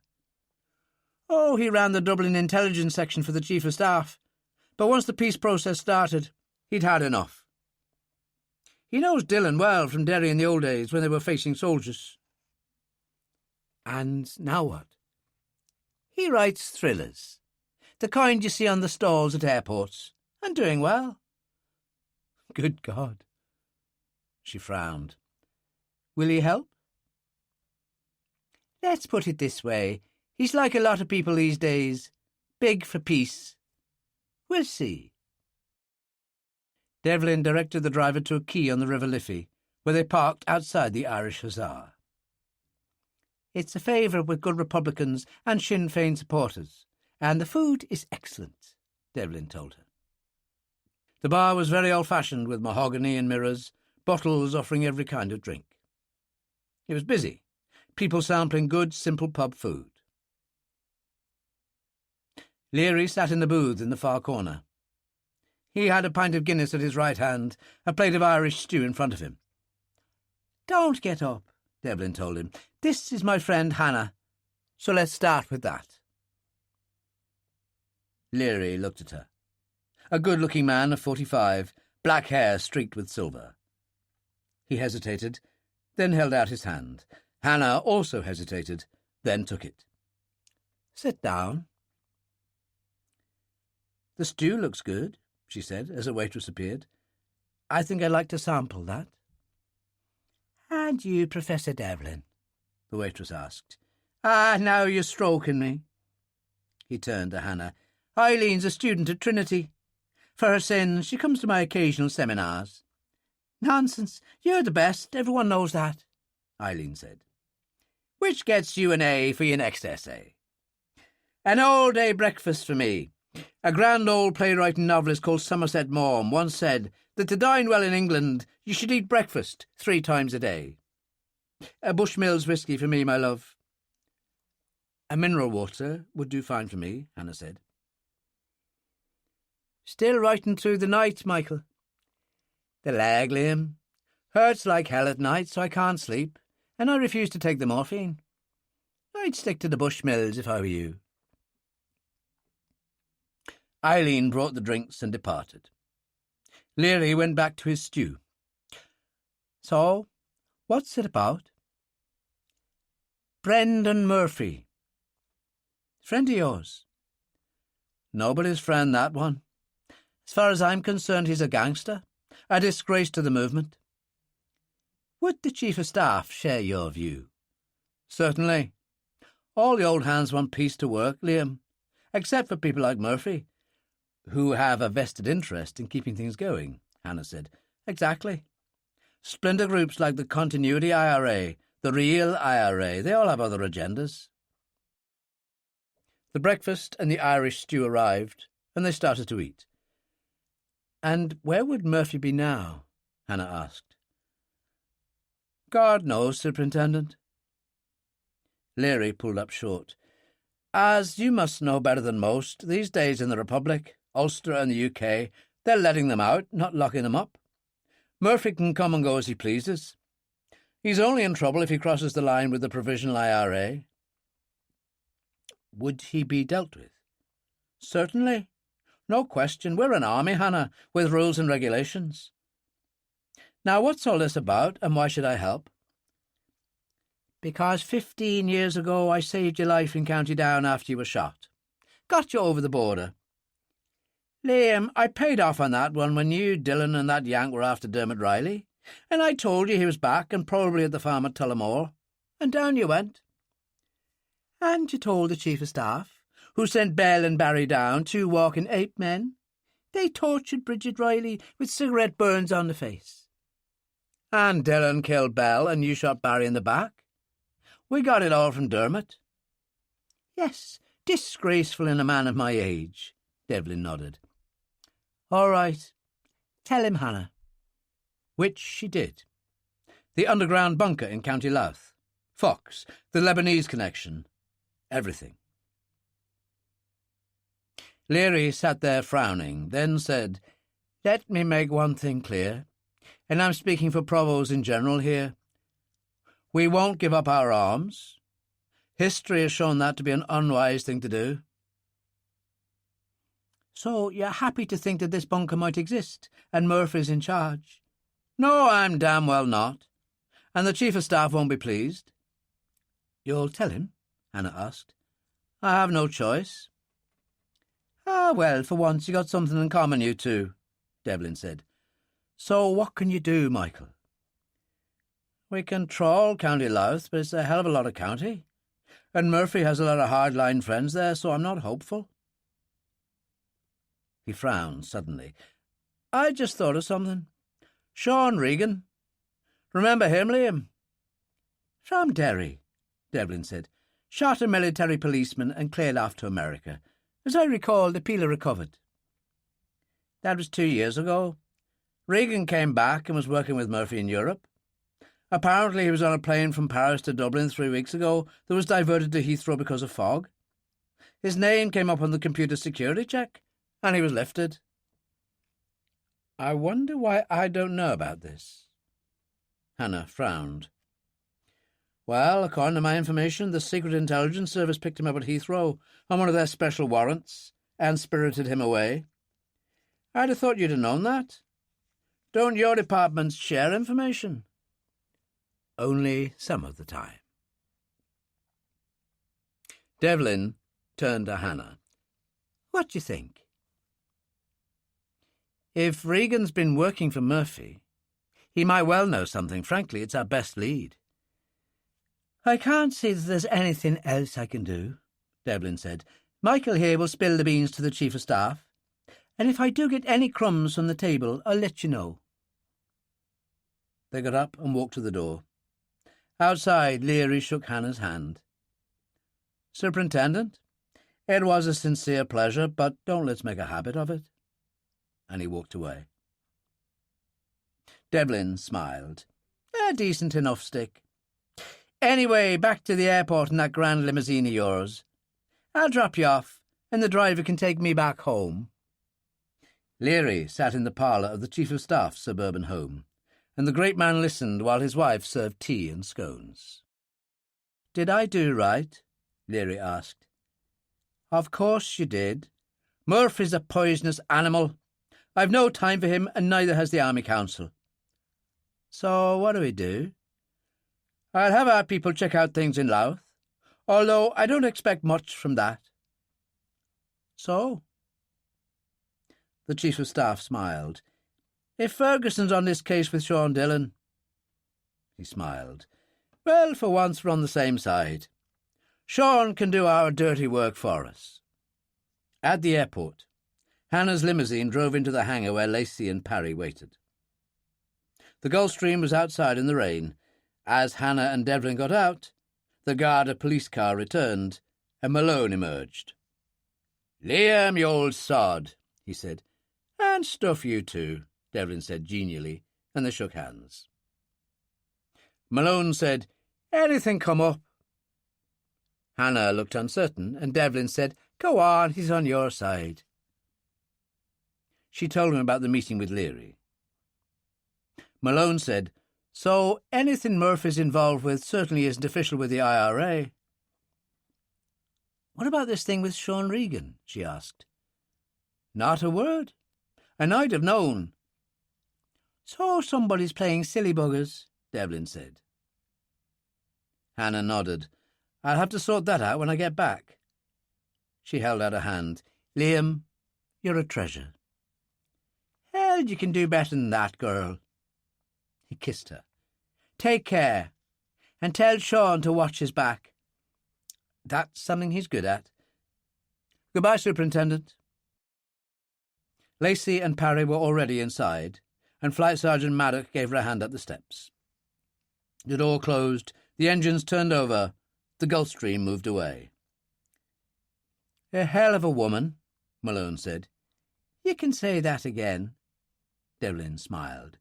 Now, you can dismiss your car. Join me in my luxurious limousine that the good superintendent has loaned me, and we'll return to the Irish Hussar, where you can buy me a very large Bushmills. Me? In that hotbed of Republican gunmen? I seem to recall that your younger brother Fergus was one. We don't talk about that. As I said, the Irish Hussar. Devlin smiled. It'll do my reputation no end of good, being seen in the company of the Polis. A great comfort to me.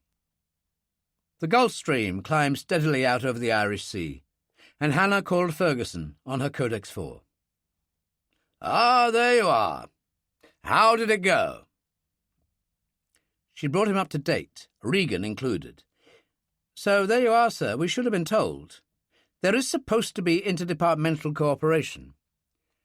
Not with the Secret Intelligence Service, as long as Simon Carter is Deputy Director. Leave it with me. He sat there at his desk, thinking about it, then picked up the phone and spoke to Dillon, who was in the outer office with Blake. Get in here. I've had the superintendent on the line, and we could have a problem. Chapter 8. Dillon and Blake listened as Ferguson related Hannah Bernstein's adventures. When he was finished, Blake said, "Well, this is surely unacceptable. One major intelligence department hugging secrets to itself that could be of possible crucial importance to others." "Yes, well, Carter's always been good at doing his own thing and to hell with anyone else." "Seems to me it's time to remind Carter," Ferguson said, "that the particular circumstances of my position as head of the Prime Minister's personal security service give me extraordinary powers, including over him." "That I'd love to see," Dillon told him. Ferguson smiled, picked up his phone and dialed a number. "Ah, that you, Carter? Look, something's come up and I need to see you. I want your input on something before I speak to the Prime Minister." "Yes? Good. Well, I'll see you at the Grenadier in St. James's in 30 minutes. "Nothing like being decisive," Blake said. "Well, as you Yanks say, you ain't seen nothing yet. Order the car, Dillon. I'll find a warrant or two, and we'll be on our way." The Grenadier was a pleasant, traditional London pub, with old-fashioned dark oak booths. Carter was already there in a corner, sipping a glass of sherry. A small, pale-faced man with white hair, he reacted angrily at the sight of Dillon. "Really, Ferguson, I've told you before, I object to this murderous swine's presence." "Well, take it up with the Prime Minister. He employs him." "God save your honour," Dillon said cheerfully. "It's a blessing the grand man like yourself allows me in the same room." "Oh, go to hell." Ferguson said, "You'll remember Blake Johnson?" "Yes, the American." Carter offered a reluctant hand and turned to Ferguson. "So, what is this?" "An IRA renegade named Brendan Murphy's up to no good, and I need to know what it is." "Nonsense, that's old hat, Ferguson. Murphy isn't a problem any longer, not since the peace process overwhelmed the land." "It's the great liar you are," Dillon told him, and turned to Blake. "This is the Deputy Director of the Security Services, a faceless man who never worked in the field himself." "Damn you, you Irish swine!" Carter was furious. "Now, that's a racist remark," Dillon said. "I could take you to the tribunal." "Exactly," Ferguson agreed. "And as my sainted mother was Irish, then as a half-Irishman I take it very personally." "I'd say you've just insulted his mother's memory," Blake put in. "Can we get on with it?" Dillon asked. "You lifted a man named Sean Regan at Heathrow 3 weeks ago, when his plane to Dublin was diverted because of fog. Why?" "Don't be stupid, Dillon. He shot a military policeman in Londonderry a couple of years ago and fled. The policeman nearly died." "So you're going to stand Regan up on trial at the Old Bailey?" Ferguson asked. "We might." "But you won't, because of the peace process. We're letting them out of prison now, not banging them up." Carter was strangely confused. "Oh, come on, Ferguson. We're in the hands of our political masters." "Not as far as I'm concerned. We're in the hands of the law. The truth is, you're holding Regan to squeeze anything you can out of him in case it may be of future use." "So what?" "Not any more. Where are you holding him?" "Wandsworth," Carter answered as a reflex. "Not any longer." Ferguson produced a paper from his inside pocket. "That's a warrant from me as head of the PM security squad, authorizing me to, as quaint legal language has it, take possession of one Sean Regan." Carter was outraged. "Now, look here, Ferguson." "No, you look here. The difference is that I did serve in the field. I was an 18-year-old second lieutenant in the Hawking career in 52, and I've seen more villains here than you've had breakfasts. So don't argue. Just countersign the order. Here's my pen." He offered it, and Carter took it, hands shaking, and signed the document. "My turn will come, Ferguson." "I don't think so." Ferguson blew on the ink. "Now go away." Carter suddenly looked helpless, got up, and stumbled out. Blake said, "Why is it I don't feel sorry for him?" "Because he isn't worth it," Ferguson said. "So, gentlemen, Wandsworth Prison, next stop." Ferguson, Dillon, and Blake waited in the interview room at Wandsworth until the door was opened, and the kind of prison officer who looked as if he'd been a sergeant in a Guards regiment pushed Regan in. Dillon said, "Good man yourself, Sean." He turned to the others. "Always gave us a problem, the two of us being Sean." Regan said, "Jesus, is that you, Dillon?" "As ever was. Come to take you away from your cell and the stench of the lavatory buckets. This is Brigadier Charles Ferguson, your new boss. The other fellow's a Yank and FBI, so watch it." "What in the hell's going on?" Ferguson turned to the prison officer. "Give us a moment." "Certainly, sir." The man went out, and Dillon said, "Brendan Murphy, we know you've been part of his outfit." Regan was thrown, but tried to brazen it out. "I haven't seen Brendan in years." "So Carter didn't manage to wheedle anything out of you?" "I've said I don't know what you're talking about." "Don't waste my time," Ferguson told him. "You shot a military policeman in Derry 2 years ago and fled to the States. Since then, you've worked for Murphy in Europe." "It's a lie." Dillon said, "Don't be stupid. You shot a peeler.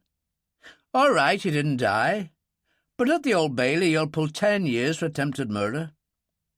Imagine Wandsworth, or maybe Parkhurst, year after year, you'd be afraid to take a shower." "No." Regan was shaken. "Mr. Carter said if I cooperated, I wouldn't do time." "Yes, well, unfortunately, I'm in charge now," Ferguson told him. "Now make your mind up. A comfortable, safe house where you'll fill us in on Brendan Murphy's doings, or a very unpleasant future." Regan, in despair, said, "Brendan will cut me to pieces. He's a sadist." "Which is why we'll have to take good care of you." He nodded to Dillon, who knocked on the door, which opened, and the prison officer appeared. Ferguson took his warrant out. "Take this prisoner to his cell.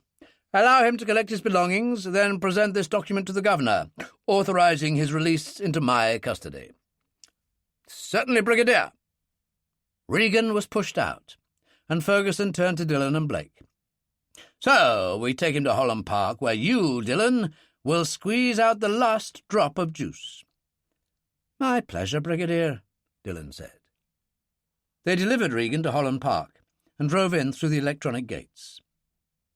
The security guards wore neat navy blue blazers and flannel slacks. "Nursing home? What is this?" Regan asked. "It's a fortress," Ferguson told him, "and the gentlemen in blazers are all military police. There's no way out of here, as you'll find for yourself." He turned to Dillon. "Let Helen settle him in and feed him. You and Blake stay. I'll be back." His Daimler drove away.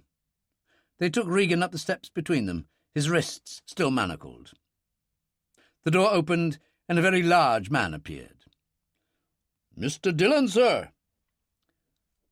"Another one for you, Sergeant Miller. One Sean Regan. He shot a Royal Military policeman in Derry 2 years ago." "That would be Fred Dalton." Miller's face was like stone. "He survived, but had to take a medical discharge. Oh, I'll take good care of you, Mr. Regan." He reached for Regan's left shoulder with a hand the size of a meat plate, and Helen Black came down the hall stairs. Is this the prisoner, Sergeant Miller? Miller got his feet together. Yes, ma'am. Good. Room 10. Unpack him, then we'll have sandwiches and tea in the parlour. As you say, ma'am. Regan turned. What is this? Who's she? Sergeant Major Black. And don't be a male chauvinist, Regan, Dillon said. She shot 2 provosts in Derry and holds the Military Cross. Fuck you, Dillon. That's bad language in front of a lady. We can't have that, can we, Sergeant? He asked Miller. We certainly can't, sir. Miller squeezed Regan's left arm very hard. Up we go, there's a good gentleman. Blake said, Now what? Oh, they have a canteen, a kitchen. We won't starve. Dillon smiled. We'll sort Regan out later. Upstairs, Regan was astounded. He had a decent bedroom, a bathroom, a view of the garden, even if it was through barred windows. He even had a fresh shirt, blazer and slacks, like the guards. Miller took him downstairs to a small sitting room, a gas fire flickering in the hearth. There was soup, ham sandwiches, and a glass of dry white wine. Miller stood by the wall, enigmatic. Regan, slightly euphoric at the difference from Wandsworth, said, Can I have another glass of wine? Of course, sir. Miller poured the glass of Chablis, and behind the mirror, Ferguson, Dillon, Hannah, who had just arrived, and Helen Black watched. Ferguson said, You all know the story by now. This is a bad business, so we make sure he talks. I'd like you to go in, Sergeant Major, and you, Dillon. Facts, that's what I need. Certainly, sir. Helen Black nodded to Sean. Good guy, bad guy suit you, Sean? Nothing better. Takes me back to my days at the National Theatre. Yes, you have told us that one before. Let's do it. She led the way out. But follow my lead. Shall I leave, ma'am? Miller asked, as they stepped into the room. No. I might need you, Sergeant. Her voice was different and very hard. This is a provisional IRA gunman. He crippled Fred Dalton. Do you think Fred was his first? I doubt it, ma'am, Miller said coldly. Right. But I'd like you to manacle him, Sergeant. Once a killer, always a killer. Certainly, ma'am. Now, look here, Regan protested. Just hold out your wrists and be a good boy.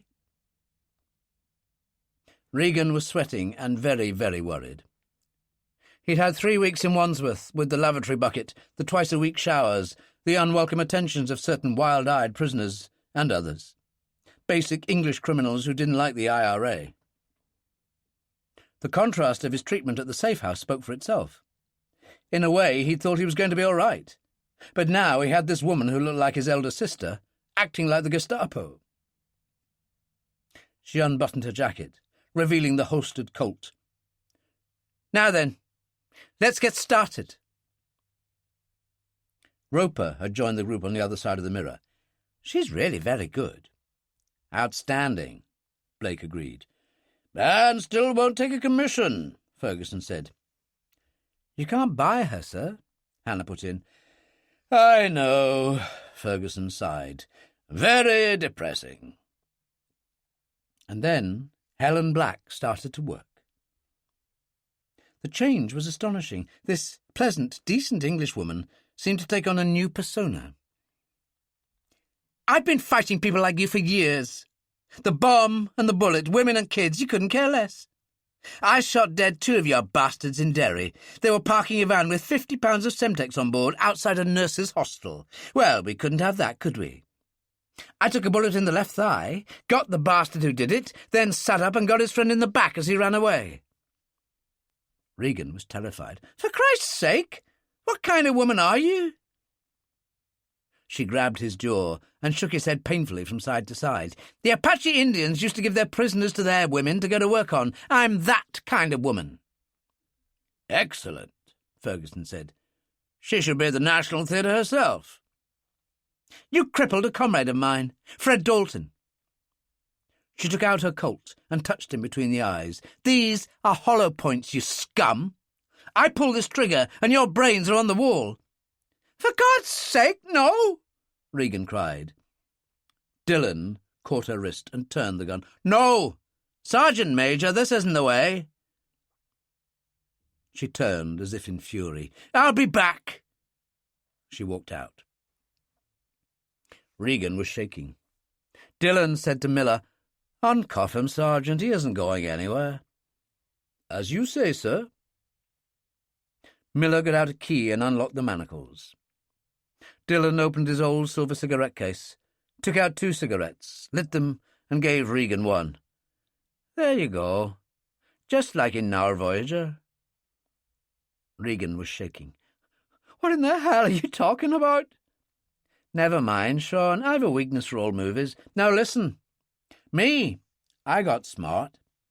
I could have faced a Serb firing squad, but Ferguson's an extraordinarily powerful man. He saved my life, and in return I dropped working for the glorious cause and worked for him instead, which means I'm alive." Regan was trembling, and Dillon turned to Miller. "A large brandy, Sergeant?" "Certainly, sir." Miller opened a cupboard and returned with a glass, which Regan emptied at one throw. He looked up at Dillon. "What do you want?" "What's best for you? Look, Ferguson's in charge now, and you did shoot that fella Dalton. Peace process or not, he'll make you stand up in court if he wants to." On the other side of the mirror, Ferguson said, "In you go, Sergeant Major." Helen Black went back into the sitting room, a document in one hand. "All right, I've had enough. It's back to Wandsworth for you bastard." Regan simply fell apart. "Oh, for God's sake, tell me what you want. Just tell me." "Excellent," Roper said. "Pure Gestapo. They used physical abuse much less than people realized. Didn't need to. They just messed with their heads." Ferguson said to Hannah, "We won't overwhelm him." He turned to Roper. "You and Blake stay here. You come in with me and do your Scotland Yard bit, Superintendent." Ferguson walked in with Hannah and said to Miller, "Give him another brandy, Sergeant." "Sir." Miller did as he was told, and Regan took the glass with shaking hands and drained it. "Do I have a deal?" "That depends on what you have for me." Regan looked at Dillon, who said, "The Brigadier's a hard man, Sean, but a moralist. If he says it, he means it." Hannah said, "Mr. Regan, I'm Detective Superintendent Bernstein of Special Branch. I'd be interested to know if you can assist us in our inquiries regarding the activities of one Brendan Murphy." Regan said, "What do you want to know?" "I understand there's an underground concrete bunker somewhere in County Louth." "Semtex, machine guns, mortars," Dillon said. "Enough to start a civil war." "Where is it, Sean?" Regan said, "Close to Kilbeg." "Jesus, son, there are Kilbegs all over Ireland." "Well, this one's in Louth, like the superintendent says, just south of the border in the Republic, and south of Dundalk Bay, near Dunaney Point. Very remote." "I know that area," Dillon said. "You wouldn't last long, Dillon. They're a funny lot. Strangers stand out like a sore thumb." Ferguson said, "Let's be specific." "When I fled to the States, I was helped by a wealthy Irish-American group who were a bit radical. Didn't approve of peace. I brokered a big financial deal for Brendan. The idea was to prepare for the future, the next war." "Which explains the bunker," Ferguson said. "But where did the arms come from?" Dillon asked. Behind the mirror, Roper was making notes. "Oh, that was a mafia connection. Brendan had worked with them in Europe, a fellow called Jack Fox." "Fronting for the Solazzo family," Hannah said. "Well, I always figured he was fronting for himself. He supplied the arms." "Anything else?" Hannah asked. "Lebanon, for example." "Christ, Is there nothing you don't know? Get on with it, Dillon said. Murphy was trained in Libya years ago. Has strong Arab contacts. Can even get by with the language. Enough to order a meal, anyway. So? Ferguson asked. Well, Fox controls the Salazzo's drug operations in Russia, so he has big contacts. Murphy has the Arab link. Which Arab link? Regan hesitated. Saddam? Iraq? That's nice, Dillon said. What's intended? There's a freighter down from the Black Sea next week called the Fortuna. If it's on time, it's due at a place called Al-Shariz, south of Beirut, next Tuesday. Dillon took over. Russian crew? No, Arab. All Army of God. And the cargo? Regan hesitated. Come on! What's the bloody cargo? Hammerheads. There was a pause, and Hannah turned to Ferguson. Hammerhead, sir? The door opened and Blake entered. Sorry, Brigadier, but I know all about those. They're short-range missiles mounted on a tripod that take only 2 minutes to erect. Their range is 300 miles, nuclear-tipped. They wouldn't take out Israel or Jordan completely, but Tel Aviv wouldn't look too good. Ferguson turned to Regan. Have you told me the truth? Told me everything? Regan hesitated again.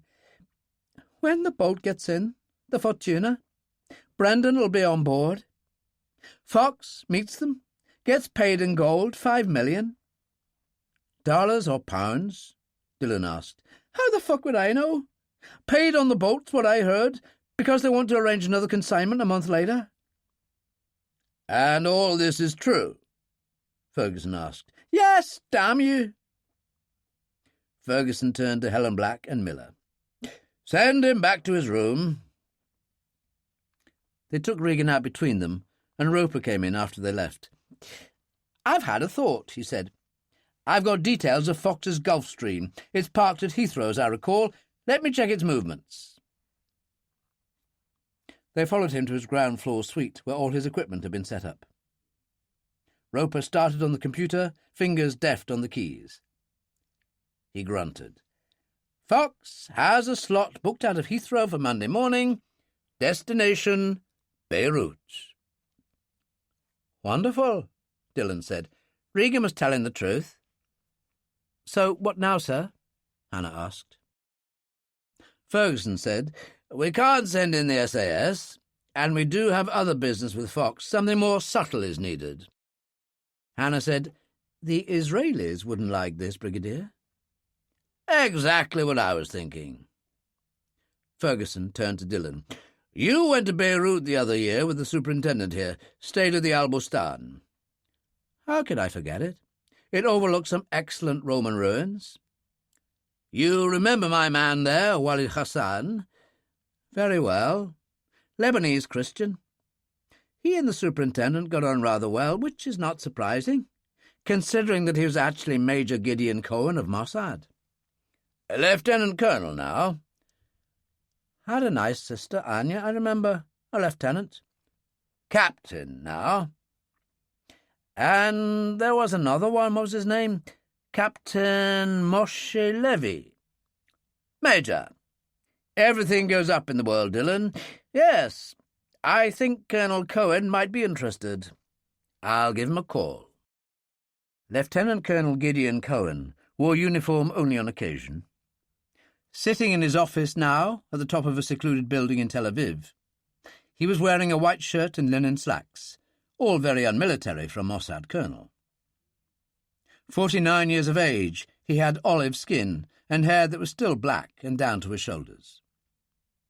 His sister, Captain Anya Shamir, sat at a corner desk, working a computer. She'd been a widow since her husband's death on the Golan Heights. In the other corner, Major Moshe Levy sat at a second computer. He was in uniform because he'd had a report to make at Army headquarters and wore khaki shirt and slacks, paratroopers' wings and decorations. The phone on Gideon Cohen's desk rang. A voice said, "This is Ferguson. Are you coded?" "I am." "My dear Charles, of course I am." Cohen waved to Anya and Moshe. "Ferguson from London." He pressed the audio button on his telephone. "Charles, old boy. Don't call me old boy just because you went to Sandhurst. I'm glad to say I still outrank you." "Something special, Charles." "Something rotten in the state of Lebanon." "Tell me," which Ferguson did. When he was finished, Cohen said, "Hammerheads. We can't have that. Jerusalem wouldn't look too good after one of those." "Exactly, Charles. I need to consider this." "What you mean is you need to talk to the general, your uncle." "I'm afraid so." "That's no problem, but this is a black one, Gideon. Keep it close." In his penthouse office, General Arnold Cohen, head of Mossad Section 1, the group with special responsibility for activities in Arab areas, listened gravely. When his nephew was finished, he said, "Hammerheads, this is very serious." "So, what do we do? Call an airstrike on this boat, the Fortuna?" "In Lebanese waters? Come on, Gideon. We're supposed to be nice at the moment while our British and American cousins castigate Saddam." "And he's going to send hammerhead strikes up our backside." His sister Anya, standing with Levy by the window, said, "Can I make a point, Uncle?" "Of course you can. You've gotten away with murder with me ever since you learned to speak, so why should this time be different?" "Why don't we use Dillon, Uncle? He's hell on wheels, that one. Remember that job with him in Beirut the other year? He was incredible."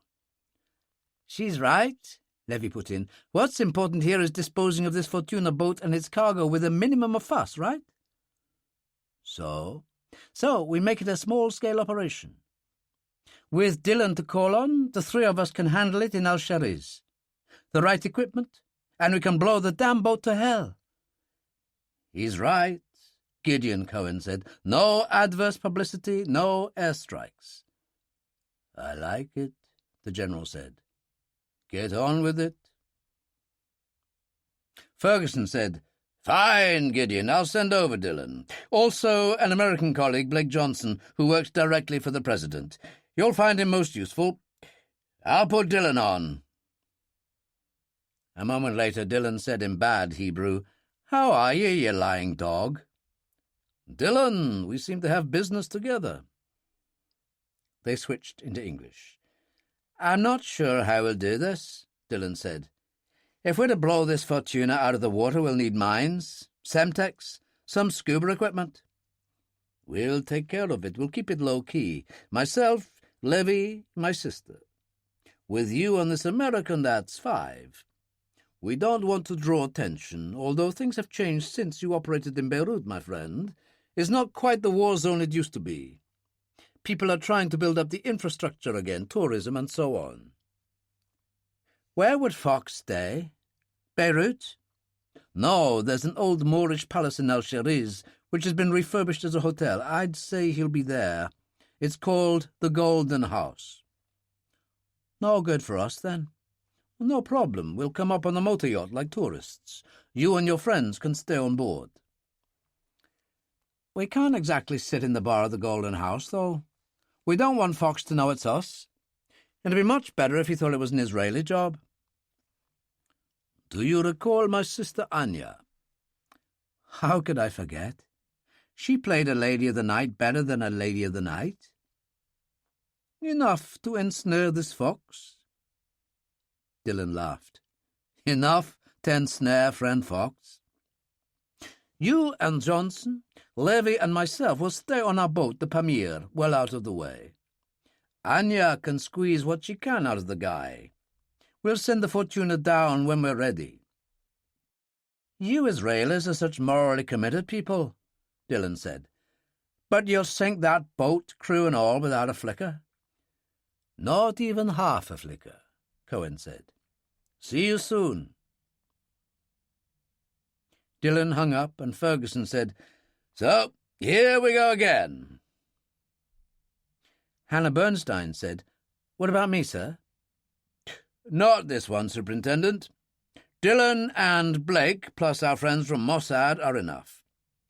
What I'd like you to do is get a little more basic with friend Regan as regards the bunker in County Louth." He turns to Roper. "I'm sure the Major here will be more than willing to help."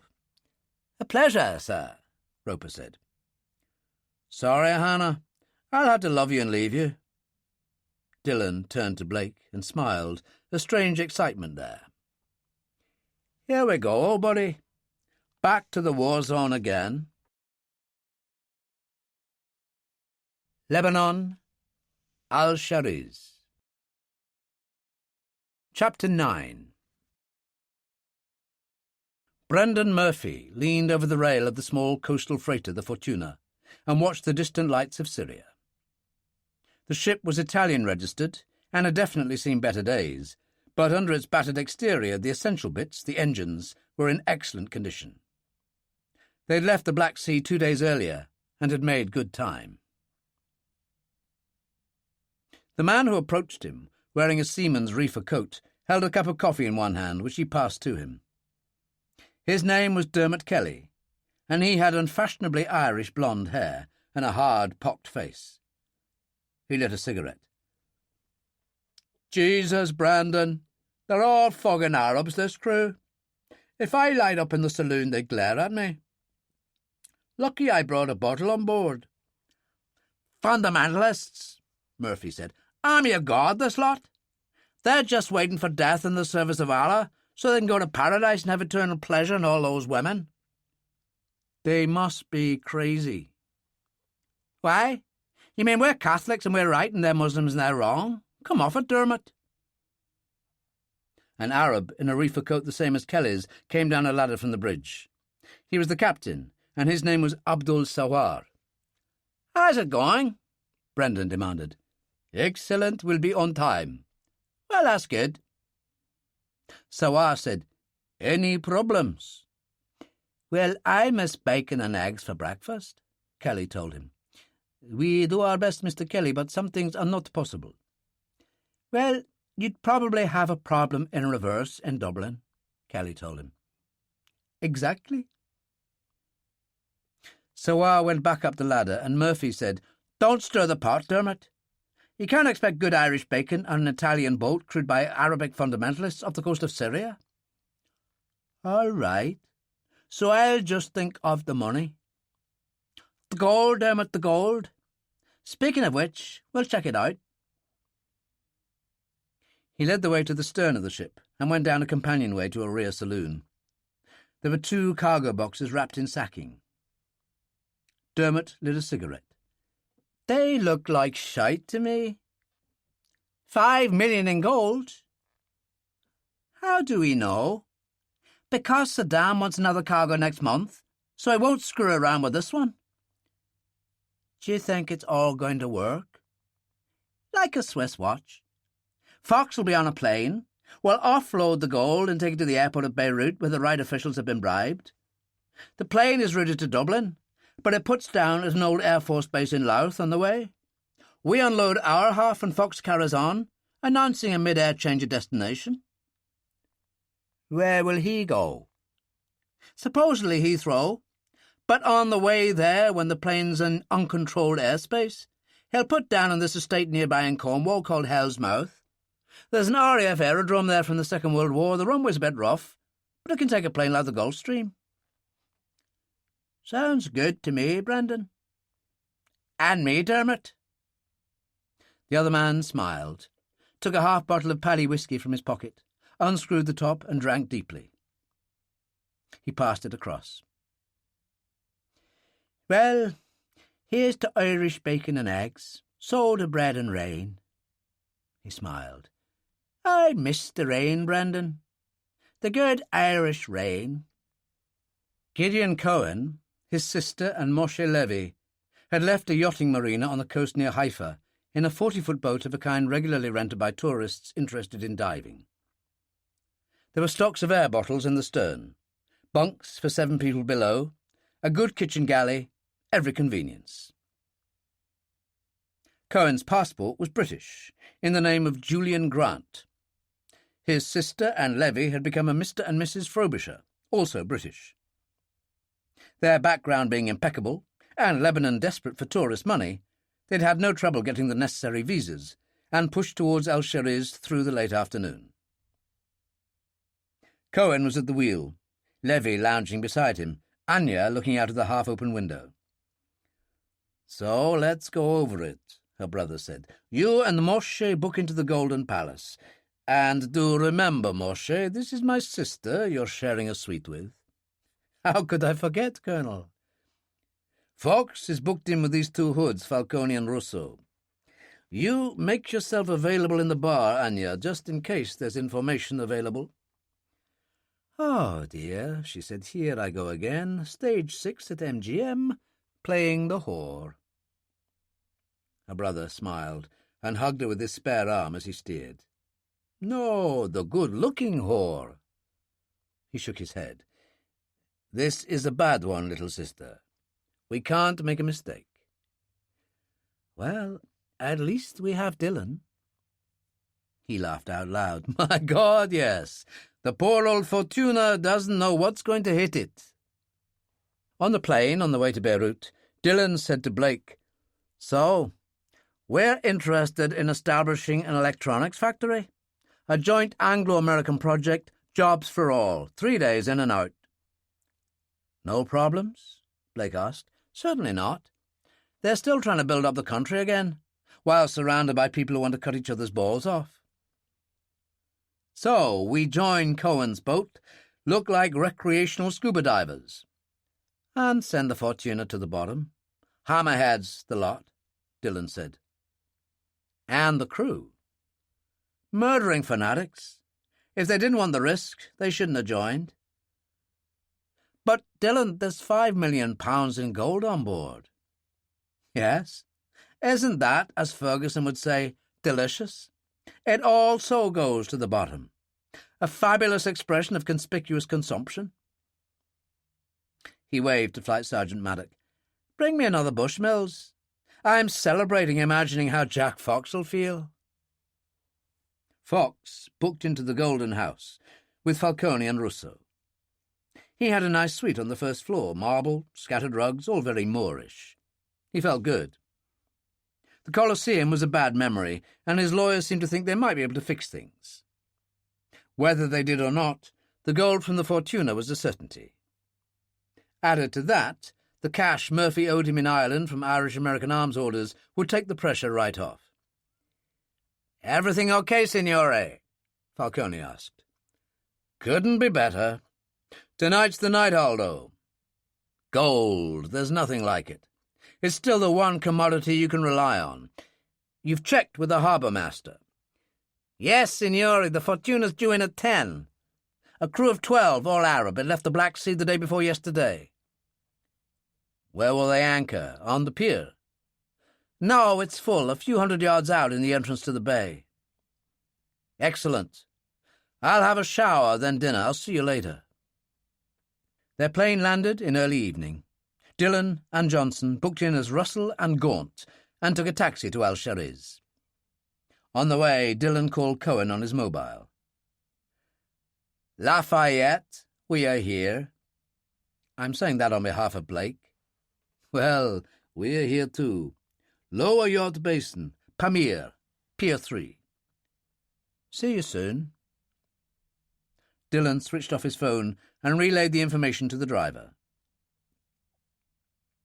On the Pamir, Cohen looked through a pair of Night Stalker glasses and watched the Fortuna drop anchor. He said to Anya, "Off you go.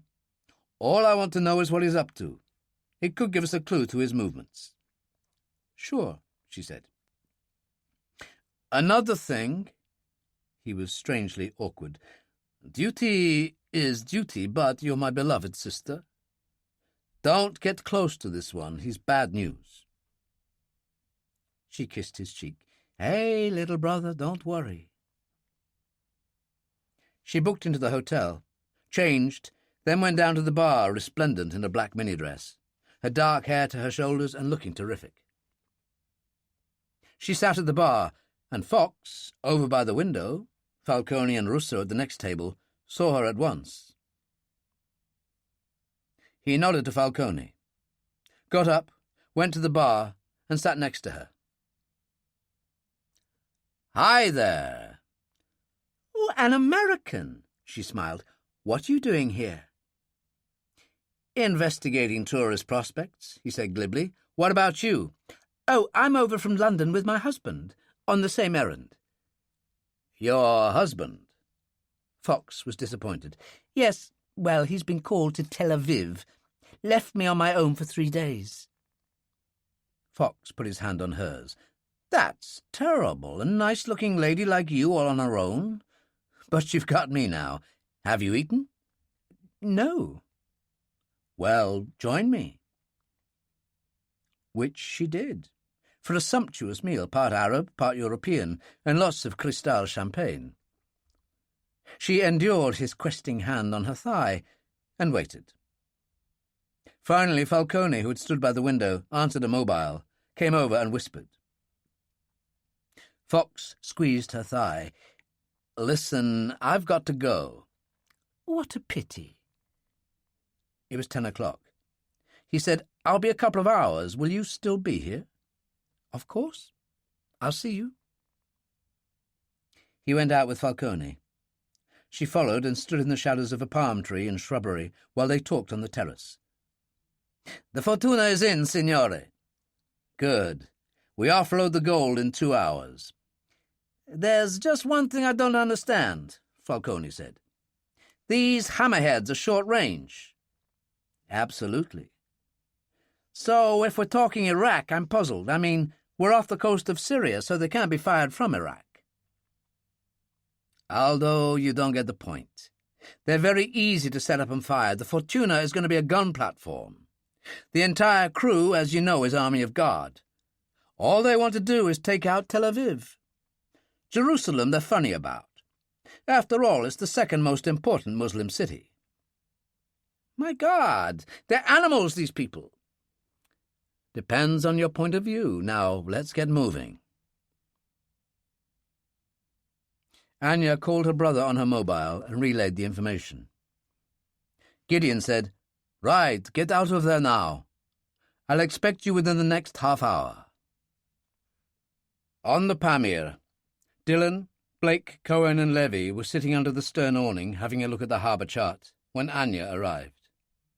She paid off the taxi and stepped over the rail. "Jesus, woman," Dillon told her. "You look like page 64 in Vogue magazine. You should be a young Jewish mother having babies and making your husband's life miserable. Instead, you're still going around shooting bad guys." "It's my nature, Dillon. Who's your friend?" "Blake Johnson.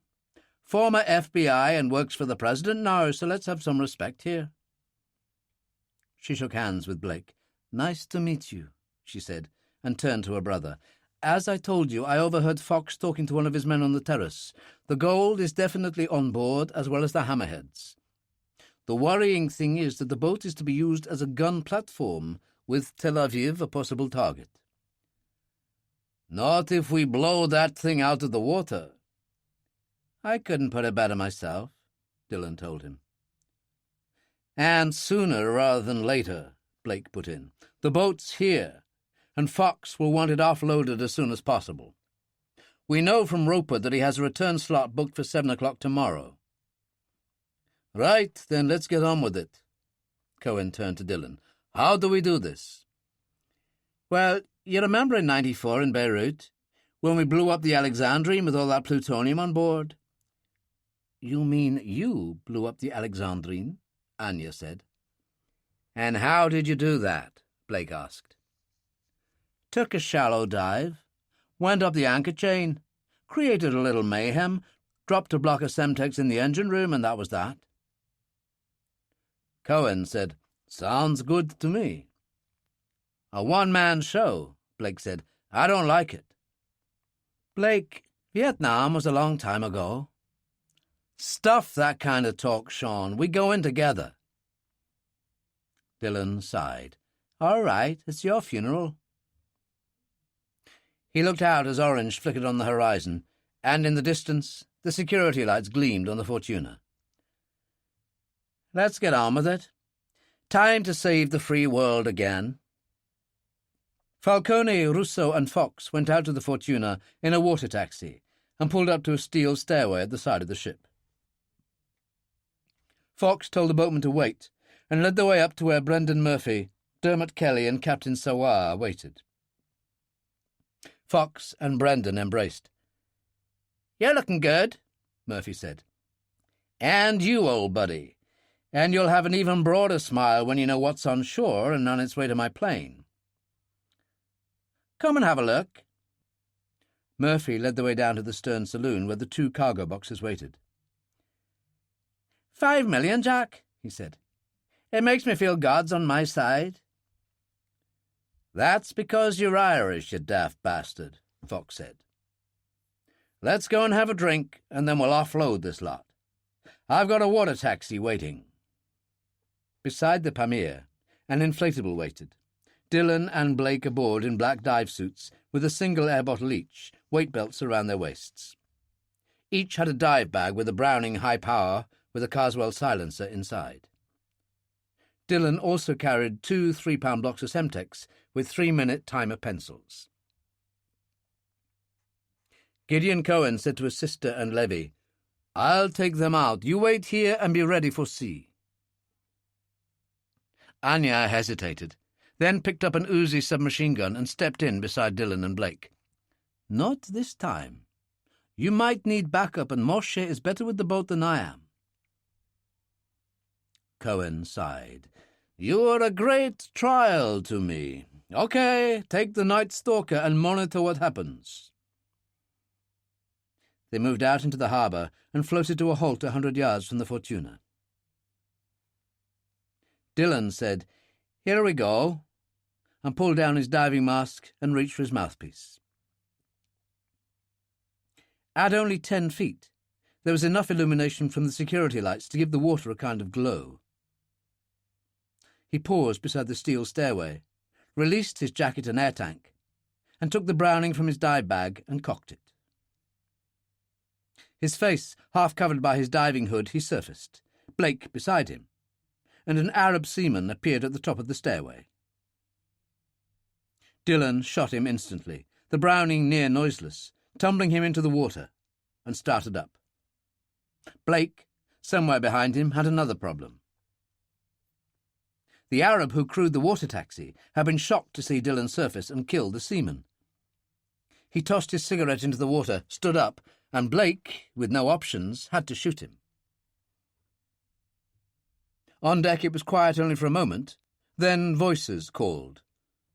On the bridge, Captain Sawar moved out onto the flying bridge, a machine gun in his hands. "Selim! Are you there? What is it?" Dillon called in Arabic, "It's Mossad, you dog! We've come for you!" Sawar fired his machine gun blindly down into the darkness of the deck, and Blake, scrambling up beside Dillon, fired back, shattering a window up there. Fox and Falcone and Russo, who were on the bridge, ducked down.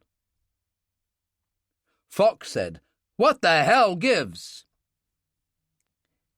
"Israelis. Someone down there said Mossad." "Cover me," Dillon said to Blake, and ran crouching through the dark to the engine room hatch, pulled it back, took out the 2 blocks of Semtex from his dive bag, activated the timing pencils, then dropped them down and closed the hatch. As Dillon ran back to rejoin Blake, who was firing up at the bridge, Sawar made a bad mistake. He switched on more security lights. Dillon and Blake ducked behind a lifeboat as Sawar fired his machine gun again, and there were cries from members of his crew as they surged onto the aft deck from below, all armed. Sawar fired repeatedly, Falcone and Russo joining in, and Anya, crouched in the inflatable, sprayed the deck and bridge with fire from her Uzi. Sawar took a bullet in the head and went down. Fox and his 2 men crouched, Falcone with blood on his face from a glass splinter. "Now get out of it, Blake," Dillon said. "They're 3-minute timers, remember. Take the port side. There's another lifeboat there that'll give us some protection. Anya looked through the night stalker. I can see them. They're sliding to the port rail, she said to Moshe Levy. Well, they would. Dillon will have planted the Semtex. There's maybe 2 minutes left. Then get moving. He pushed the engine up to top speed and went round the prow, Anya still firing up on the side deck and bridge. And Dillon and Blake jumped. Fox, peering out of a side window, saw them go, saw the inflatable surge on. Anya tossed a line. Dillon and Blake grabbed it, and the inflatable vanished into the darkness. They've jumped ship, Signore, Falcone said. They didn't stay long. And Fox, his senses sharpened by years of hard living, jumped to an immediate conclusion.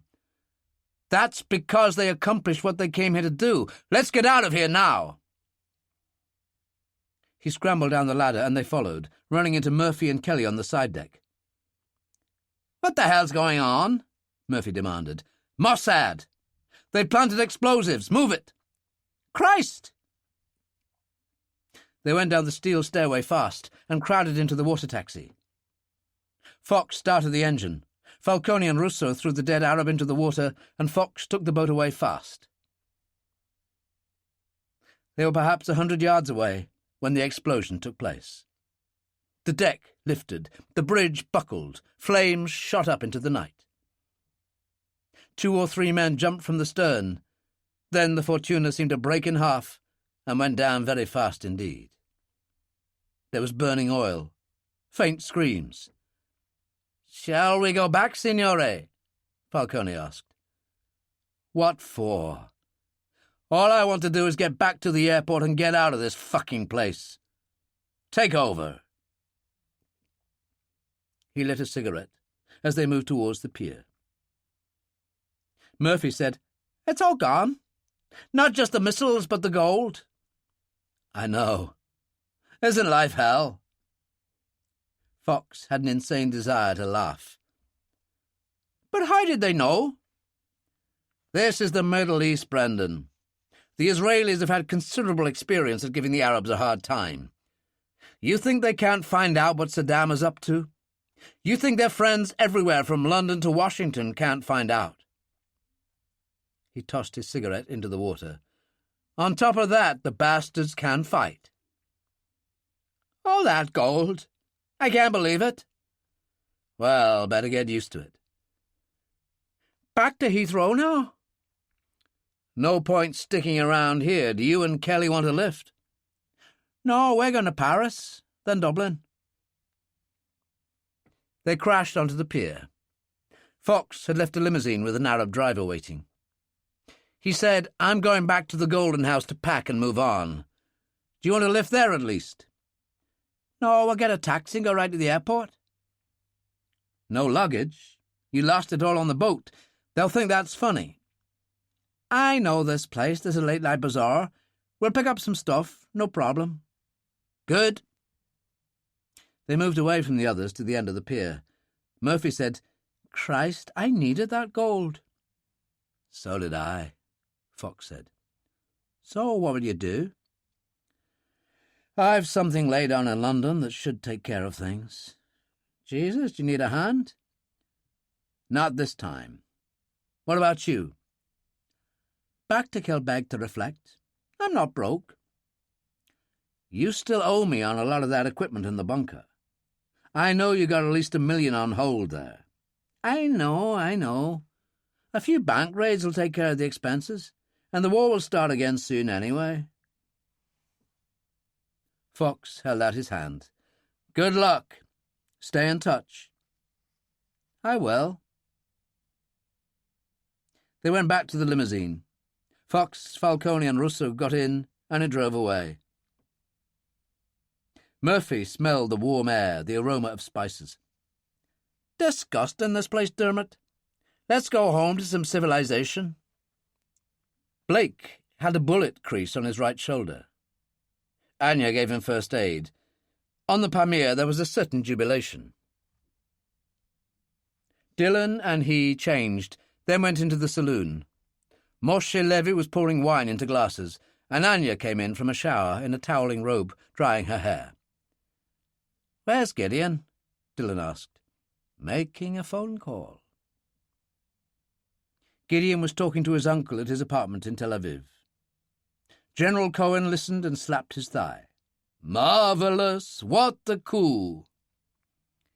"Dillon and Blake Johnson are returning to London soon." "Well, tell them they go with my blessing. And Anya? She as well?" "She should get a medal. She was wonderful." "Mossad doesn't give medals, you know that. But I will give you all a nice dinner."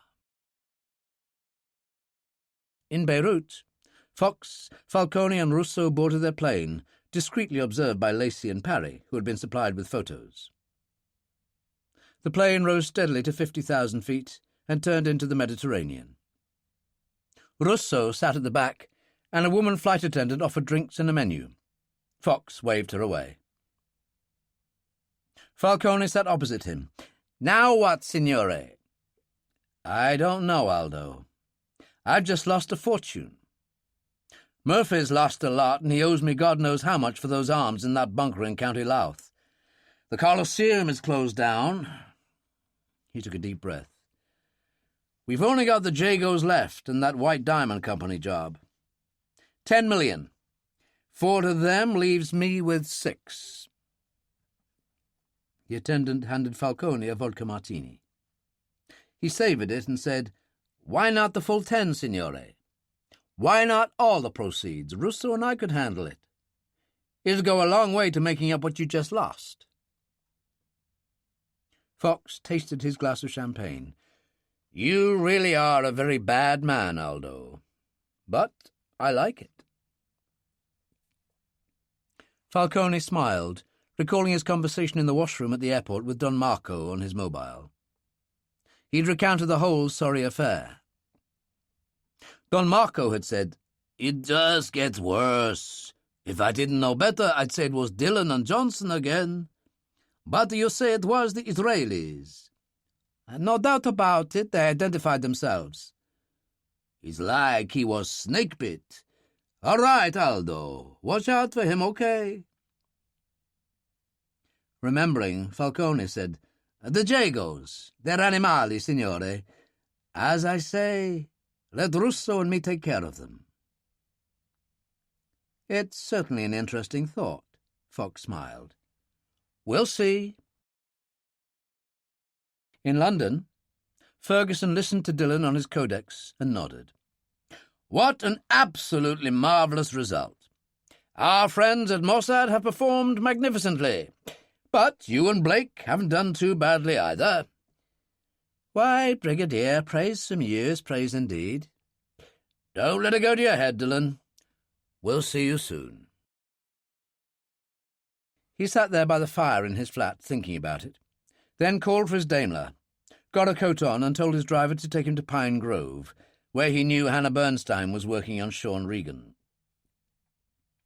Helen Black greeted him and took him to Roper's suite, where the Major sat at one of his screens, Regan on one side, Hannah on the other. "Well, children, you'll be delighted to know that Al-Shariz has resounded to a most satisfactory explosion. The SS Fortuna, crewed by Army of God fanatics, is no more. Not only the hammerheads, but the 5 million in gold, which was supposed to have been split between Murphy and Fox, has gone down, thanks to Czechoslovakia's gift to the world, Semtex, in 100 fathoms of water." "Holy Mary," Regan said. "A moment, Brigadier." Roper punched at the keys and checked his screen. 200 fathoms, actually. There's a trench in that harbour. Be a little difficult to retrieve, anyway." "What next, sir?" Hannah asked. "Kilbeg." "How far have we got?" "Oh, Sean's being very cooperative. I'm assembling a ground plan," Roper said. "Would you like to see?" "No, let's wait for Dillon and Blake." He turned to Hannah. "Any word from Salter?" "No, sir." "I think I'll go and see him." "Do you want me to come, sir?" Ferguson shook his head. "No, you continue here with Regan and the Major." He turned to Helen Black. "How would you fancy an excursion into the London underworld, Sergeant Major?" "Why, I can't think of anything I'd like more, Brigadier." "Good. Let's be on our way, then." And Ferguson led the way out. London. Chapter 10. Salter and Billy were in the Blind Beggar, one of London's most famous pubs, in its heyday the haunt of gangsters such as the Cray brothers, the Richardsons, and others. It was crowded and busy at that time in the evening, although a lot of the crowd were tourists, for organised trips were very much a part of the scene. Salter waved to a small man, an albino in a black T-shirt and suit. "One of the best lock and safe men in the business, Billy. Manchester Charlie Ford. The big black guy with him is Amber Fraser. Very good with his hands, though, mind you, he's got a brain. They're an item." "What do you mean, an item?" Billy asked. "You know, gay. Homosexual." Billy shook his head. "Well, all I can say is they're missing out on a damn good thing." "Takes all sorts, Billy. We'll have him over." He beckoned, and Ford approached, with Fraser by his side. "Charlie, my old son, and Amber." Salter shook hands. "My nephew, Billy. Watch yourselves, he's a right villain." "Aren't we all?" Ford said. "Join us for a drink. I might be able to put a bit of business your way."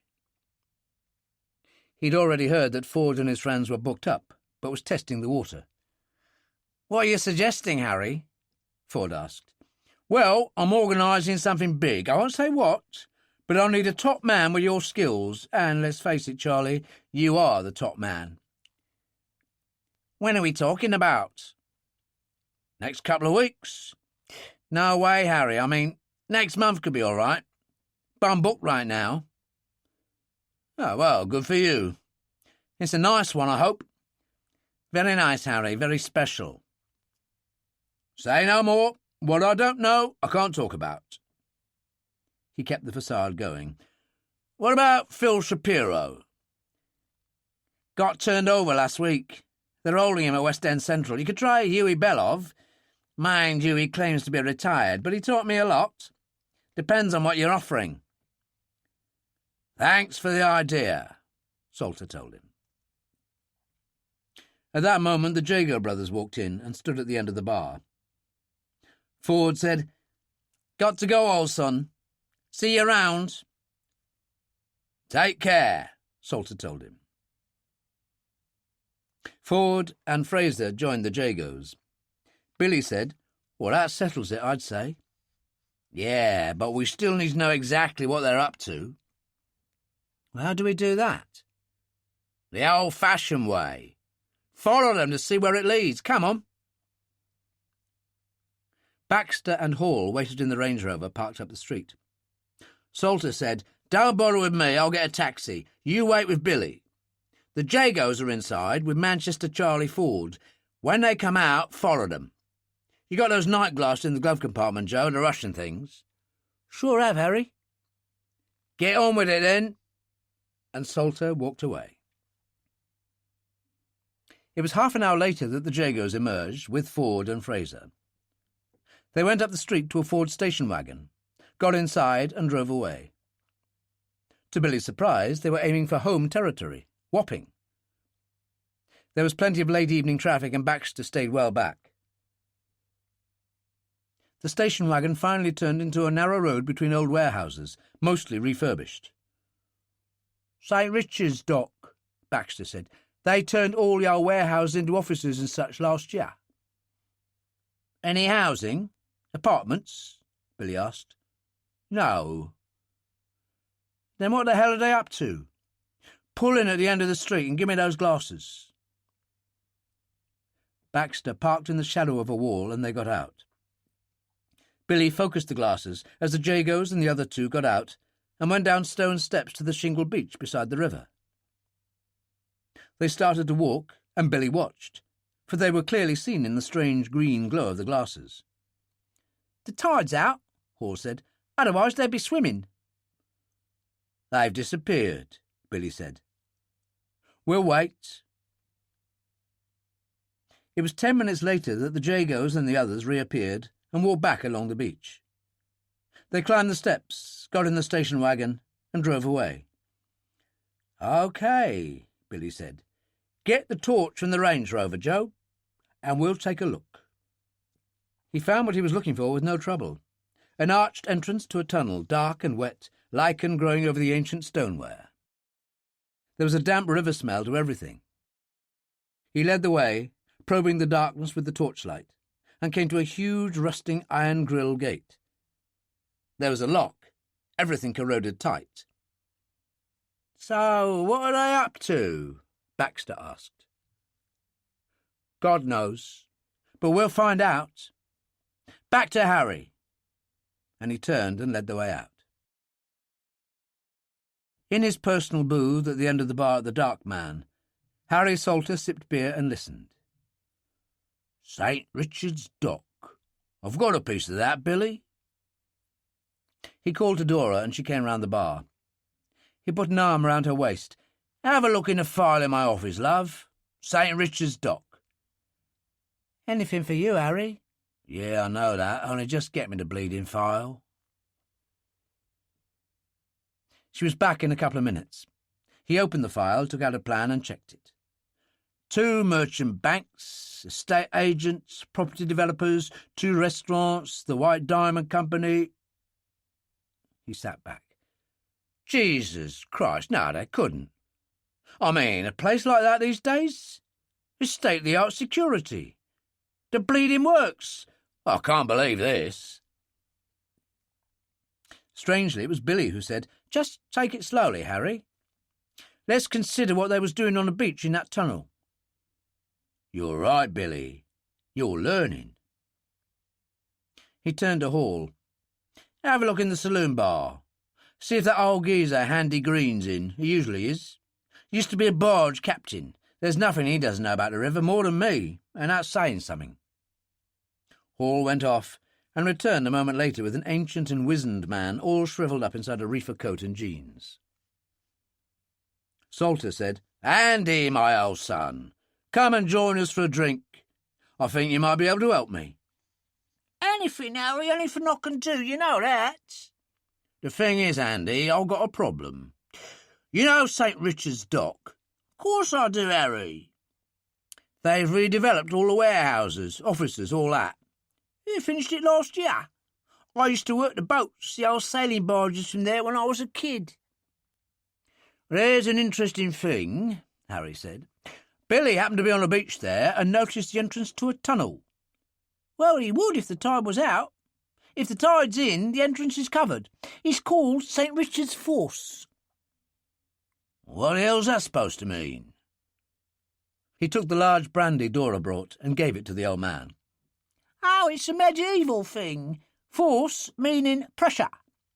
And when the tide goes up, the water goes in that tunnel like you wouldn't believe. Andy swallowed his brandy greedily. Thing is, Harry, it's an interest of mine, London under the ground. There's tunnels from Roman times, Norman times, Tudor sewers. Then the Victorians covered everything up. I mean, all these modern multi-storey buildings and office blocks haven't the slightest idea of how many tunnels and sewers go through their foundations. And you do? Always been an interest of mine. And St. Richard's Dock? Riddled, Harry. It's like a honeycomb down there. Are you sure? Harry, I've got old books with maps. Victorian.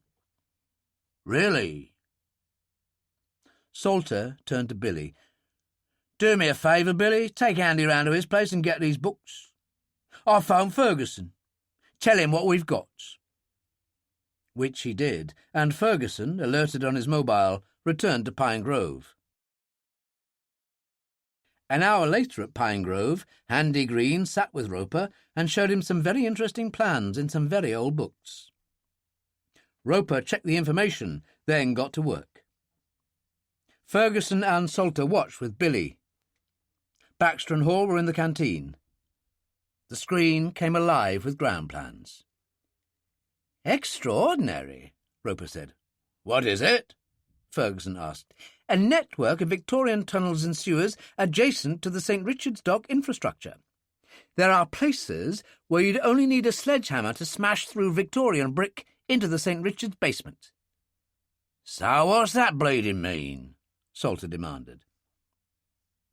Roper said, "Let me check the St. Richard's specifications." His fingers moved on. Finally he nodded. "Interesting. State-of-the-art security, but it's all external. If you come up like a mole, you're home free." "Well, that's it. It must be," Salter said.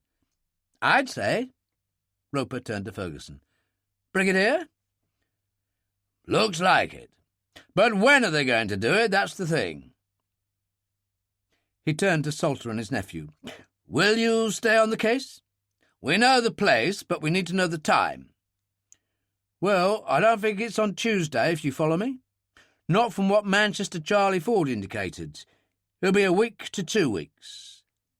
"Well, do what you can." "A pleasure, Brigadier." "It makes a change being on the right side for once. Come on, Billy. We'll leave and take Andy with us. Tell you what, we'll keep an eye on the beach." They left, and Ferguson said to Roper, "Do you have anything for me on County Louth?" "I've extracted everything I can from Regan. From what I've surmised, I've done a breakdown on the Kilbeg place. Do you want a quick look?" "If you like." When Roper was finished, Ferguson sat there thinking about it. "A tricky one." "Very." "But I think it should be done sooner rather than later in view of what's happened." "I'd be inclined to agree." "Let's have something in the canteen and wait for Dillon and Blake." Just one thing, Brigadier." "Feel free." "Well, I'm an old Irish hand, and I tell you now, there's no way you can drive into that coastal area of County Louth and pretend to be tourists." "Yes, I can see that. You're suggesting a sea approach."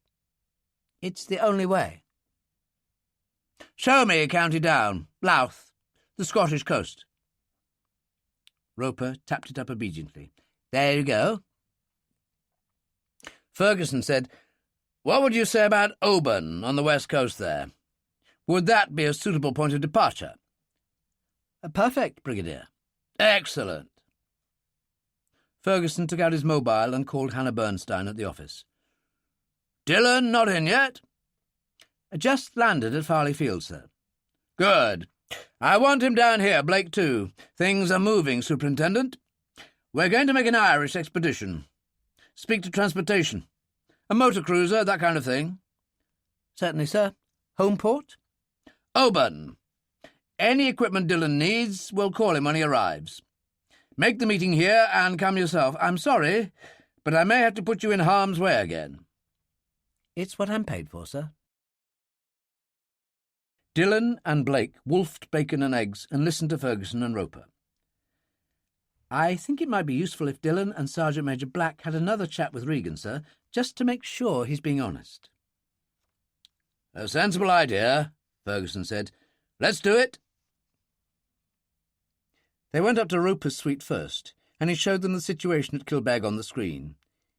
"It's very remote, a village on the coast, population 100 or so. Scattered farms, hard-line Catholic Republicans. You couldn't move an inch without the whole countryside knowing." "So it's got to be by sea," Ferguson continued. Dillon nodded. "That's right. We'll go under cover of darkness, do a frogman job if necessary." "Transport's already arranged a suitable boat from Oban," Hannah said, "called the Highlander. They'll need to know what equipment you want as soon as you can."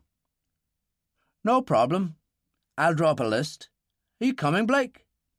"I sure as hell am." "Also the superintendent," Ferguson said. "I want an official police presence." Dillon sighed.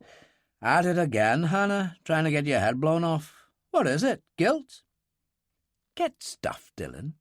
Hey, for a nice Jewish girl with a Cambridge degree, that really is elegant." She laughed in spite of herself. Now what? Oh, let's look at the map again. Roper went over it. There's this old abbey, which is the entrance and cover. But the interesting thing is this rural farmhouse to the east. That's an emergency exit. Regan says they only keep a couple of guys in the bunker as caretakers. Murphy turns up occasionally. He's the local hero. Fine, Blake said.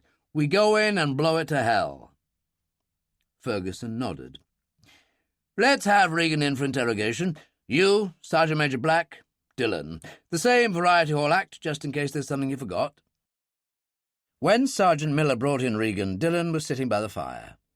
Ah, there you are, Sean. They tell me you've been very helpful. I've done all I've been asked. Behind the mirror, Ferguson, Blake, Hannah and Roper watched. Suddenly Roper said, He's lying. The bastard's lying. How do you know? Body language, instinct, I don't know, but there's something he hasn't told us. Right, Sergeant Major, Ferguson told her. Put the boot in. She burst through the door a moment later, boiling over with rage. I'm sick of lies, Dillon. This little sod's lying through his teeth. There are still things he hasn't told us. She took out her silence Colt, and Miller, playing his part, caught her wrist. No, ma'am, that's not the way. The Colt discharged into the ceiling, and Regan cried out in terror, All right! Anything you want. Dillon shoved him down into a chair. OK, we've got Kilbeg, the bunker, the village, even the old granite quarry pier below the cliff. But what did you leave out? Regan hesitated, and Helen Black said, Oh, this is a waste of time. Let's send him back to Wandsworth. No, for God's sake. There's something. What is it? Dillon demanded. It's the money. Brandon has one of those safes in the floor of the bunker office. He's supposed to have £1 million in there. Proceeds of bank raids, exploitation, that kind of thing. So? Helen Black demanded. He owes that to Fox for arms supplies. Really? Dillon said. Only he's lying. He keeps fobbing Fox off. He's got nearly £3 million in there. Dillon almost fell about laughing. Jesus! You mean you're telling me that if we blow the place up, we'll not only be stiffing Murphy, but also Fox? That's beautiful. He turned to the mirror. Isn't that a joy, Brigadier? Come on in. Ferguson came in with Hannah and Blake. Very naughty, Regan. Still playing stupid games. Yes, he's an untrustworthy sod, Dillon said. In the circumstances. I think I'd like to take him along. Really? Just in case of problems. What if there's more he hasn't told us? Ferguson nodded. Yes, I take your point. Would you agree, Superintendent? Well, she'll need to, as she'll have to take care of the bastard. What are you getting at? Hannah asked. There's no sense in wasting time. If you get the quartermaster to fill my order and have the boat ready, Blake and I'll fly up later this afternoon. There's an RAF base near Oban. We'll get things shipshape. They'll fly back and pick you up in the morning and do the return journey. We'll do the trip tomorrow afternoon and hit Kilbeg tomorrow night. You're not wasting time, are you? Ferguson said. Can't see much point, Brigadier. Fine by me. There's just one thing, Dillon said. Blake took a bullet at Al-Shariz. Hell, it's a crease only. And you fixed it. Blake was indignant. Blake, if we do have to go in underwater, it is none. So, what you're saying is you want another diver, Ferguson said. It's a bit short notice, but if I phoned Marine Headquarters, they could possibly find someone from the Special Boat Squadron. No good. They cut their hair, those boys. They'd never pass for locals. Now, SAS at Hereford have plenty of lads who haven't seen a barber in months. That's so they can go undercover in Belfast at a moment's notice and look like they're off a building site. Dillon smiled. Well, that makes sense, Blake said. When you put me in there undercover the other year, I recall it was dicey as hell. So, Dillon said, I've got another diver in mind." "Who?" Ferguson demanded. Dillon told him. The brigadier laughed helplessly. "Oh, I like it. I really do. Do you mind if I come with you and hear him turn you down?" "No problem, Brigadier. It'll be the best pub grub in London. Meanwhile, though, I want Blake's shoulder checked out by Daz at Rosedene." "Rosedene?" Blake asked. "A private clinic we use near Pine Grove. We have a very nice man, a professor of surgery at London University, who, shall we say, helps us out." Ferguson said to Regan, "Fancy a sea trip to Ireland, do you?" "I don't have much choice, do I?" But already his mind was racing. Ferguson turned to Helen Black and Miller. "Take him away. The superintendent will pick him up tomorrow." "Fine, sir." Miller took Regan by the arm, and she followed them out. Ferguson said, "All right, Dillon, take Blake to Rosedene. The superintendent will phone ahead and make sure Daz is there. We'll go back to the office, and I'll meet you for lunch." He laughed. "I can't wait to get his reaction. Hope he's a patriot." "People like him usually are, Brigadier." Rosedene was an exclusive townhouse in its own grounds. The receptionist greeted Dillon like an old friend, spoke on the phone, and a pleasant middle-aged woman in matron's blue came out of her office. She had the accent of Ulster, like Dillon, and kissed him on the cheek. "Have you been in the wars again, Sean?" "No, Martha, but he has." And he introduced Blake. "Well, let's get on with it. Mr. Daz is waiting." "Mr.?" Blake was puzzled. "In England, ordinary physician's a doctor, but surgeon's a mister." Dillon smiled. "And only the English could explain that to you. In his case, he's also a professor." She took them along a corridor and opened the door into a well-equipped operating theatre. Daz, in a white coat, was sitting at a desk reading some papers, a tall, cadaverous Indian with a ready smile. He got up and took Dillon's hand. "Sean, it's not you this time. What a change." "No, it's my friend, Blake Johnson." "Mr. Johnson, a pleasure. And what is the problem?" "A superficial gunshot wound. I mean, it's nothing." "It never is, my friend." Daz turned to the matron. "Under the circumstances, Martha, I'd rather not have one of the girls in. Would you be kind enough to assist?" "Of course, Professor. I'll get ready." Daz said, "Stay if you want, Sean." Blake, stripped to his waist, stood while Daz and Martha, suitably robed, got to work. "My goodness, you have been to the wars." Daz probed under the left ribs. "Bullet scars are always distinctive." "Another here," Martha said, "under the left shoulder." "Vietnam," Blake said. "A long time ago." "But not this, I think," Daz said, as Martha cut away the pad on the right shoulder. He made a face. "Nasty." "Hell, it's nothing," Blake told him. Daz ignored him. "Yes, well, nothing requires some very careful stitching." "How many would you say, Martha? 15? Perhaps 20? In the circumstances, I don't think a local anaesthetic will do. We'll need a general." "Get Dr. Hamed for me. I know he's here. He can assist." "Now, look here, I don't want to be on my back," Blake said. "I've got things to do." "Not if you have a crippled shoulder for the rest of your life." Martha said, "Do as you're told, Mr. Johnson. You're not a stupid man." She turned to Dillon. "Leave him to it. Check in this afternoon." "Oh, for God's sake, Sean," Blake said. "No problem. If you're not fit, you can come up to Oban tomorrow with Hannah and Regan." At that moment, Billy Salter drove up to St. Richard's Dock in the Range Rover and parked. He got out and walked along the embankment to where an old Ford van was parked, opened the door, and got in beside Joe Baxter, who was looking down at the shingled beach through a pair of old binoculars. He lowered them. "What is it?" Billy asked. "Well, Having nothing to do, we checked out that cafe where Manchester Charlie Ford has breakfast. The thing is, he wasn't only with the big beast. Go on, surprise me. Connie Briggs? Well, that's good. He's about the best on any kind of electronic security system in London. I know, he's a genius. Who else? Val French? Jesus. The big expert with the thermal lance. Cut up those security boxes on that Gatwick gold bullion job like sardine cans. We all know that. So does Scotland Yard, but they couldn't prove it.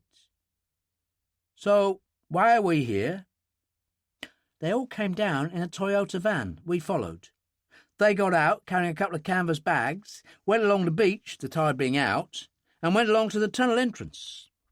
Sam's down there now, tucked behind that old wreck. Billy took the binoculars, focused them, and at that moment Manchester Charlie Ford and the others came out of the tunnel and went back to the steps up to the dock. They all got in the Toyota and drove away. Give me the torch and let's take a look. Let them go, Billy said. The tunnel was damp from the receding early morning tide, the brickwork green, as Billy switched on the torch. The rusting iron grille was there as before. The only difference was that the huge old lock had gone, and the gate responded to a strong heave. Well, well, Billy said. Let's take a look. They followed the tunnel, sloshing through 2 or 3 inches of water. It seemed to go on forever, and there were side tunnels. All right, Billy said. Enough is enough. We're under the dock and there's nothing important. Let's go back. They arrived back at the Dark Man at noon and found Salter in his usual booth. He listened and nodded. OK, it's on. And it's got to be the White Diamond Company. I'll check with Ferguson. At that moment, Ferguson and Dillon walked in. I can't believe it, Billy said. We were just talking about you, and here you are. Magic, Billy, Dillon said. It's with me being from County Down. What are you after, Brigadier? Salter asked. Cottage pie for lunch, and an indifferent red wine would do for a start. Yeah, well, we've got news for you, Billy said, and told him. Ferguson took out his mobile and called Roper at Pine Grove and relayed the information.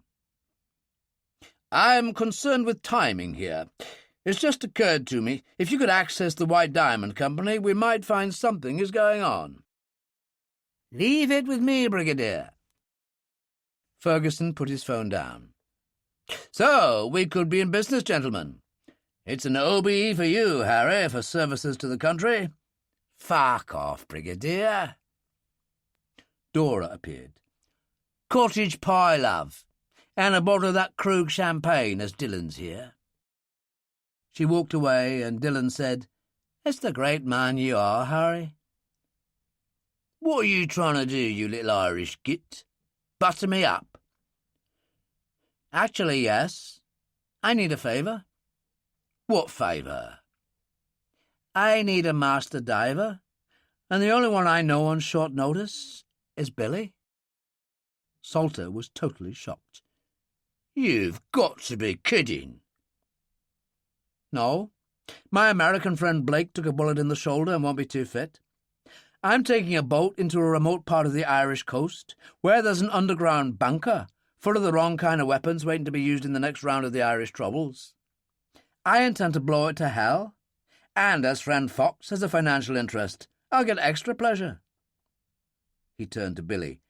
Listen, you young dog. It'll be a good deed in a naughty world. Are you with me? Billy had an unholy light in his eyes. By God, I am, Dillon. These fucks come over and blow up London. Let's go and blow them up. Billy, his uncle said. Ferguson's phone rang. He listened, then said, Fine, I'll talk later. He drank a little champagne. That was Major Roper. He's accessed the White Diamond Company's computer.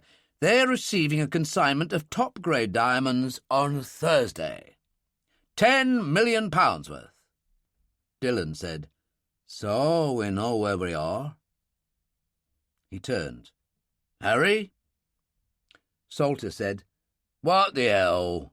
We're with you. Excellent. Dillon smiled. It's Scotland for you, Billy, and a nice sea voyage. Christ, Billy said, I'll get seasick. We'll stop at a pharmacist and get you some pills on the way to Farley Field. That'll be 3 hours from now, after which you'll be winging your way north. I've never been to Scotland, Billy said. Well, we'll take care of that. Dillon smiled as Dora brought plates of food to the table. Cottage pie and Krug champagne, and God help Brendan Murphy. Scotland, Ireland. Chapter 11. Blake was flat out when Dillon called at Rosedene to check on his condition. Hannah was with him. Daz was at the university, but Martha was there. He'll be fine, but not particularly fit for a while, she said, and frowned. He's not going to get up to any nonsense, I hope, Mr. Dillon. I know what you're lot alike, and he honestly isn't up to it. I know, Martha, I know. We'll take it as it comes.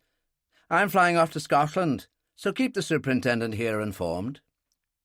Trouble again? She asked. Always is. He kissed her cheek. Oh, well, she said, and gave him the ancient toast. May you die in Ireland. Oh, thanks very much. Dillon laughed. See you soon. He and Hannah left. On the way to the Dark Man, she said, It could be a hard one, Sean.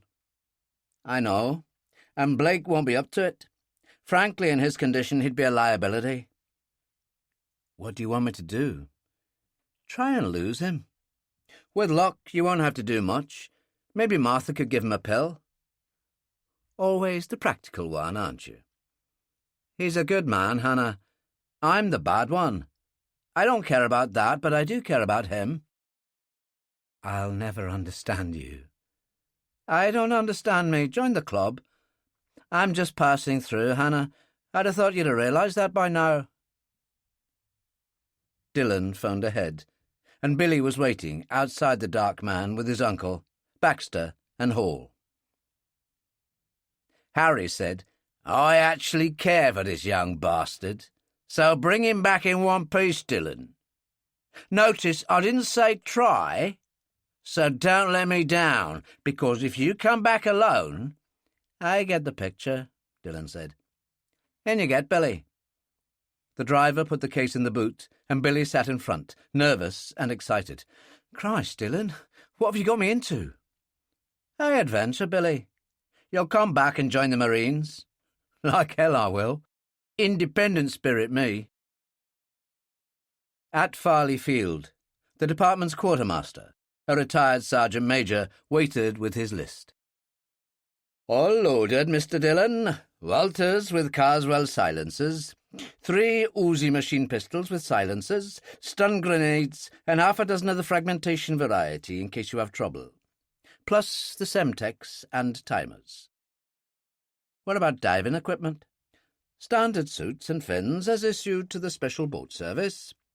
Our local agent in Auburn will put 6 air bottles in the stern rack. That should suffice. Excellent.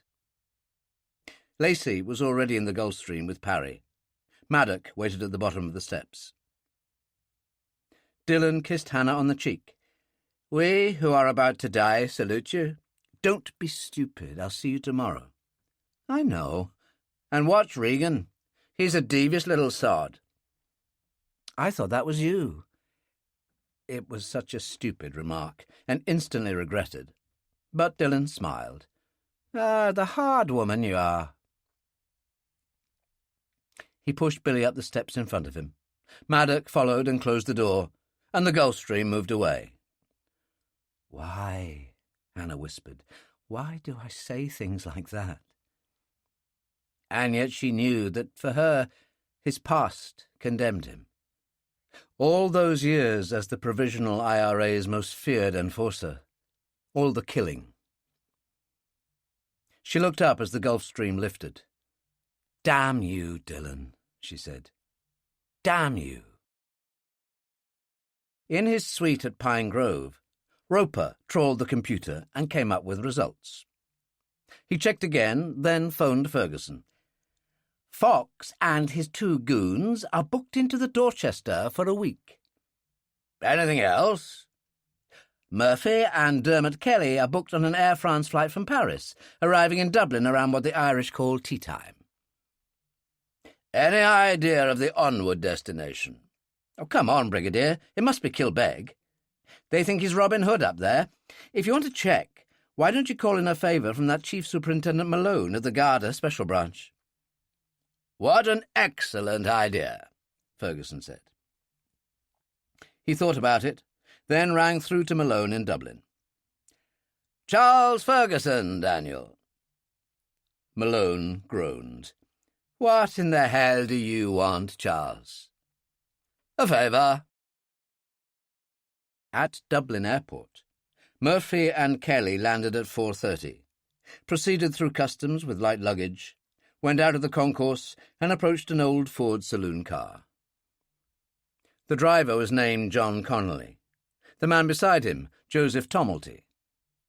Both were hardline Republicans and had been members of Murphy's group for many years, all boyhood friends. They shook hands with Murphy and Kelly. Good to see you, Brandon, Connolly said. Did it go well? A total fuck-up, Murphy said. Couldn't have been worse. Let's get out of it. Make for home and I'll tell you. They all got in and drove away, and Malone, sitting in an unmarked car with the driver, said, Jesus, Connolly, Tomelty, plus Brendan and Dermot Kelly, the old Kilbeg Mafia. There's no doubt where they're going, but follow at a discreet distance, and let's make sure they're taking the right road north. 20 minutes later, and well outside Dublin, he tapped the driver on the arm. Turn back. It's got to be Kilbeg.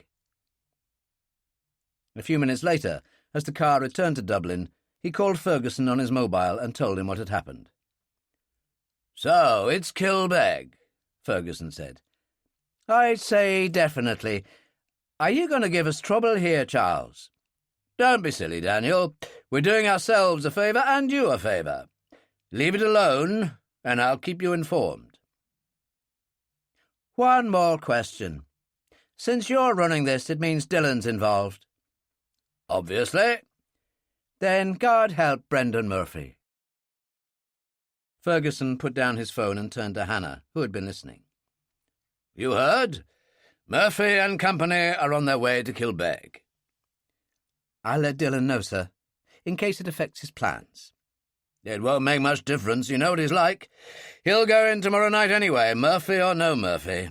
Just like a bad war movie. I know, sir. He has a kind of death wish. Why? God knows. You really have it in for him, Superintendent. You couldn't be more wrong, sir. Actually, I like him too much.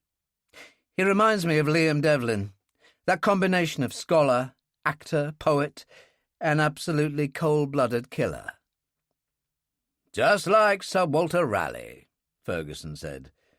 Very bewildering life, on occasion. Dillon and Billy were delivered by an unmarked RAF car driven by 2 uniformed RAF sergeants named Smith and Bryan. Checked it out earlier, Sergeant Bryan said. That's the Highlander, 200 yards out. Well, it doesn't look much to me, Billy told him. Don't go by appearances. It's got twin screws, depth sounder, radar, automatic steering. Does 25 knots at full stretch. Good. Let's get cracking, Dillon said.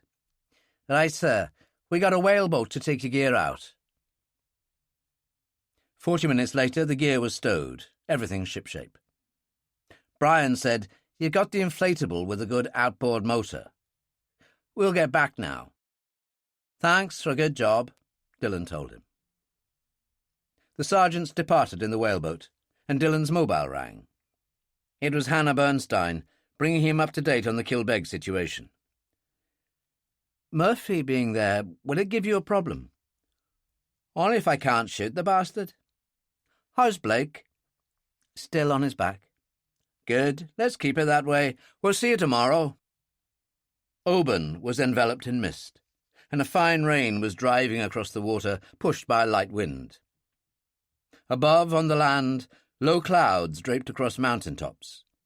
But beyond Carrera, the waters of the Firth of Lorne looked troubled. "This is Scotland," Billy said. "What a bloody awful place. Why would anybody come here for a holiday?" "Don't tell the tourist board, Billy, they'd lynch you. No, we've things to do. We can go ashore and eat later." He laid out the diving equipment in the stern cabin. "I don't need to explain this to you, you're an expert. But let's check over the arms." They laid the Walters, the Semtex, the Uzis, and stun grenades on the main saloon table. "Let's give you a quick course on the Uzi, Billy. The Walter's simple enough." They spent half an hour going over things. Then Dillon took one of the Walters and led the way up to the wheelhouse. There was a flap to one side of the instrument board. He found a button, pressed, and inside was a fuse board. He cocked the Walter, slipped it inside, and closed the flap. "Ready for action with 10 rounds, Billy. Remember it's there. It's what's called an ace in the hole." "You think of everything, don't you?" "That's why I'm still here. Let's go ashore and eat." He switched on the deck lights before they left, and they coasted to the front at Oban on the inflatable and tied up. There was a pub close by that offered food. They went in, had a look at the menu, and opted for fish pie. Dillon ordered a Bushmills, but Billy shook his head. "Not me. I never liked the booze, Dillon. There must be something wrong with me." "Well, most things in life are in the Bible, and what the good book says is, 'Wine is a mocker, strong drink raging.'" He smiled. "Having said that, I'll finish this and have another." Later, back on the Highlander, it started to rain harder. They sat on the stern deck under the awning, and Dillon went through everything from Katherine Johnson's death in New York to Al-Shariz. Billy said, "These mafia guys are fucks, Dillon, and Murphy's no better." "That about sums it up." "So we take them out?" "I hope so." The rain drummed on the canvas awning, and Dillon poured another whiskey. Billy said, "Listen, Dillon, I know a little bit about you, the IRA hard man who switched sides, but every time I ask my uncle how it all happened, he clams up. What's the story?" Maybe it was the rain, and maybe it was the whiskey, but instead of giving him a hard look and telling him to mind his business, Dillon felt himself talking, the words coming slowly but steadily. "I was born in Ulster. My mother died giving birth to me, a heavy load to bear. My father took me to London. He was a good man, a small builder. Got me into St. Paul's School. I thought that was for toffs. No, Billy, it's for brains. Anyway, I liked the acting. Went to the Royal Academy. Only did a year and joined the National Theatre. I was still only 19. My father went home to Belfast and got caught in a firefight between IRA and Brit paratroopers." Jesus, that was a bastard. Dillon poured another whiskey, looking back into the past. "Billy, I was a damn good actor, but I went back to Belfast and joined the IRA. "Well, you would. I mean, they killed your old man." "And I was 19. But they were 19, Billy, mostly a lot like you. Anyway, the IRA had access to camps in Libya. I was sent for training. 3 months, and there wasn't a weapon I didn't know inside out. You wanted a bomb, I could make it. Any bomb." He hesitated. "Only that side I never liked. Passers-by, women, kids. That isn't war." "That's how you saw it? War?" "For a long time, yes. Then I moved on. I was a professional soldier, so I sold my services. ETA in Spain, Arabs, Palestinians, also the Israelis. It's funny, Billy, the job I've just done in Lebanon, blowing up a ship with arms for Saddam. Back in 91, I worked for them."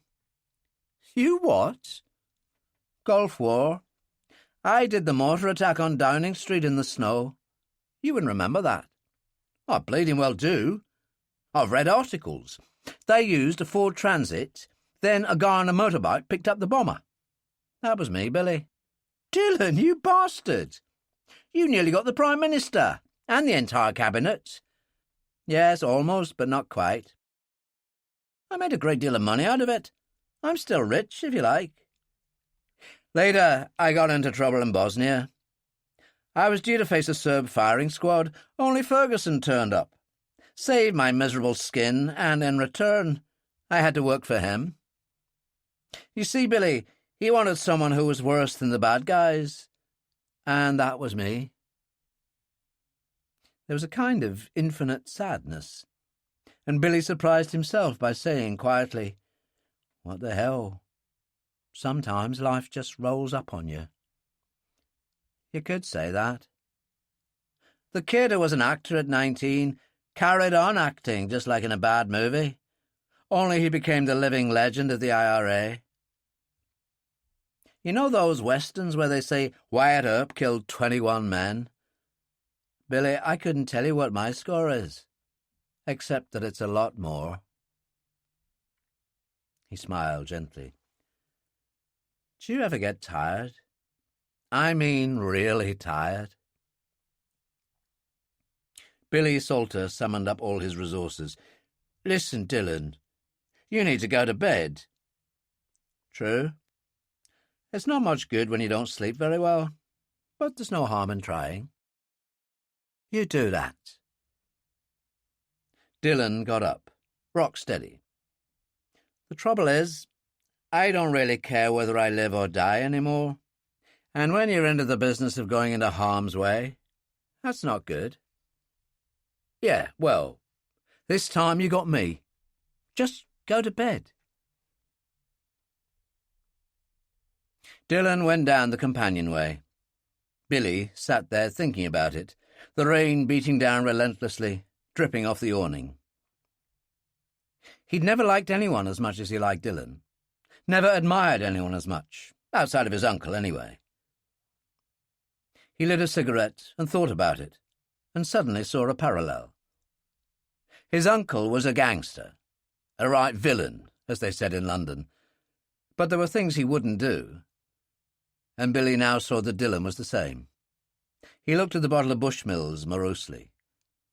"Screw you," he said, then picked it up and the glass and tossed them over the rail. He sat there, the rain falling, feeling curiously relaxed, then remembered the paperback on philosophy, took it out of his pocket and opened it at random. There were some pages about a man called Oliver Wendell Holmes, a famous American judge who'd also been an infantry officer in their Civil War. Between two groups of men that want to make inconsistent kinds of worlds, I see no remedy except force. It seems to me that every society rests on the death of men. Billy was transfixed. Jesus, he said softly. Maybe that explains Dillon. And he read on. He awoke in the morning in the aft cabin and was lying there, adjusting, when he was aware of a loud cry. He threw aside his blankets and went up the companionway in his shorts. It was still raining relentlessly, and mist draped the whole of Oban Harbour. As he looked over the rail, Dillon surfaced a few yards away. "Come on! The water's wonderful!" "You must be bloody mad!" And then Billy cried out, "Behind you, for Christ's sake!" Dillon turned to look. "Those are seals, Billy? No problem. They're intelligent and curious. You get them a lot around here." He struck out for the ladder and climbed it, his shorts clinging to him. There was a towel on the table under the awning, and he picked it up. What a bleeding place. Billy looked out across the harbour. Does it always rain like this? 6 days out of 7. Never mind. Get dressed, and we'll take the inflatable and go back to that pub. We're getting all-day breakfast. just like in London. Well, I'm with you there.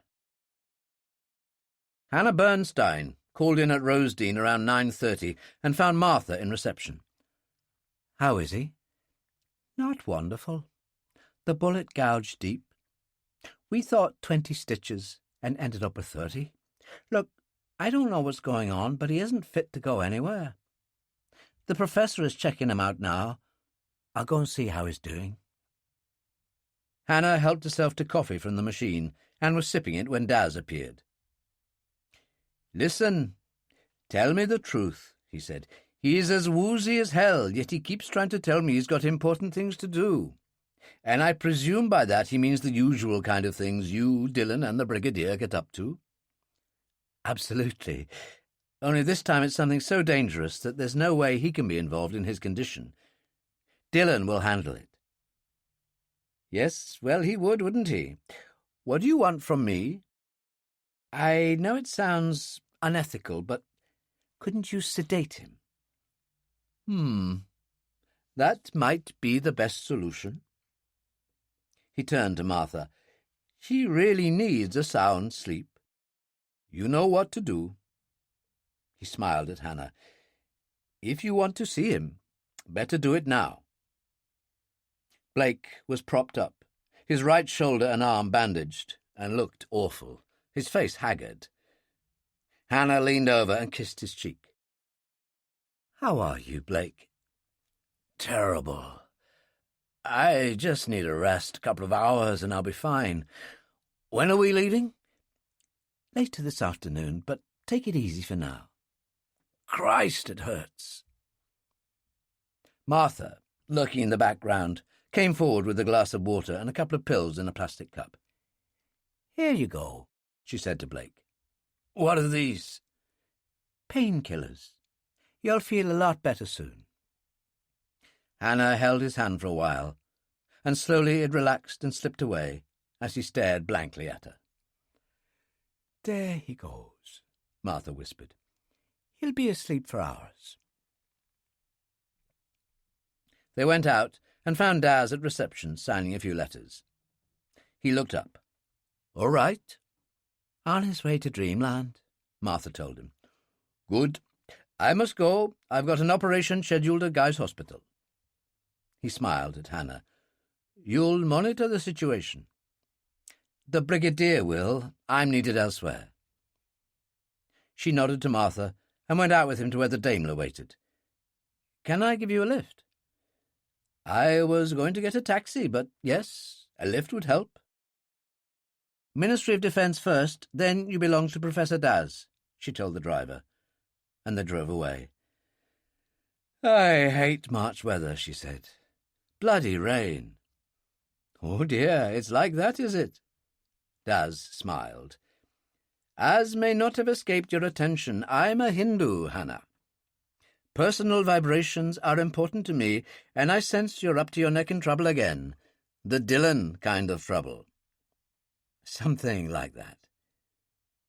When will you learn? I know, I'm a nice Jewish girl, unmarried with no kids, but very good at shooting people. He took her hand. Hannah. No, don't say a thing. Dillon and I will go off and save the world again. Only increasingly, I wonder what for. In Ferguson's office, she said, So, what's the situation? Dillon and Billy Salter are fine. They're both master divers, and Dillon is an expert boat handler. That leaves me and Sean Regan. And without Blake, you're one short. Exactly, sir. Ferguson got up, went to the window and looked out. He turned. This kind of black operation works best without official Special Forces intervention. That's why I haven't given the Kilbeg bunker to the SAS. It has to be the kind of job that never happened. Yes, I see that, sir. On the other hand, we could do with another gun, just to be on the boat when Dillon and Billy are doing their thing on shore. It's a difficult one. Do you have any thoughts? Yes, I do, actually. An excellent gun. And who would that be? She told him. Dillon and Billy were sitting in the window seat at a pub in Oban, just finishing a superb Scottish breakfast of kippers, poached eggs and bacon, washed down with hot steaming tea, when Dillon's mobile rang. Hannah said, "Blake isn't good. They've sedated him. He'll be out for hours." "So you'll be on your way with Regan?" "Yes, but, Sean, we've got a problem. With you and Billy on land and me with Regan on the boat, we need another gun. No big deal, but just somebody reliable who really knows what he's doing." "And who would that be?" She told him what she'd suggested to Ferguson, and Dillon laughed. "Why not? There's nothing like a professional soldier. When will you leave?" 2:00. Be with you about 4:30. "I look forward to it." Dillon closed his phone and smiled. "There you go, Billy. You'll have to mind your manners." "What do you mean?" So Dillon explained. Ferguson accompanied Hannah to Pine Grove when she went to pick up Regan. He was in Roper's suite again, going over a few points, and Helen Black stood by with Miller. Roper said, "Well, I think the bastard's told the truth, or his version of it anyway." "I damn well have," Regan said. "You'd better," Ferguson smiled coldly. "If not, I'll see you stand in the dock, Regan. 15 years. He nodded to Miller. "Take him, and prepare him to move out. Put the manacles on." Miller complied, and Ferguson said, "Get on with it, Superintendent." Hannah said, "We've got a problem, Sergeant Major. You are aware of most of the facts, but let me summarise. We're sailing to County Louth from Oban late this afternoon. There'll be Dillon and Billy Salter, and me to guard Regan. Blake Johnson is unwell after the treatment for his gunshot wound. We're short a gun." "I see," Helen Black smiled. "How long have I got to pack?" "Half an hour." "Then I'd better get moving." She was out of the door instantly. Later, at the main entrance, Hannah led Regan down the steps and eased him into the Daimler onto one of the extra seats. The driver had put the luggage in the boot, and Ferguson stood at the top of the steps with Helen Black, who wore a khaki jumpsuit.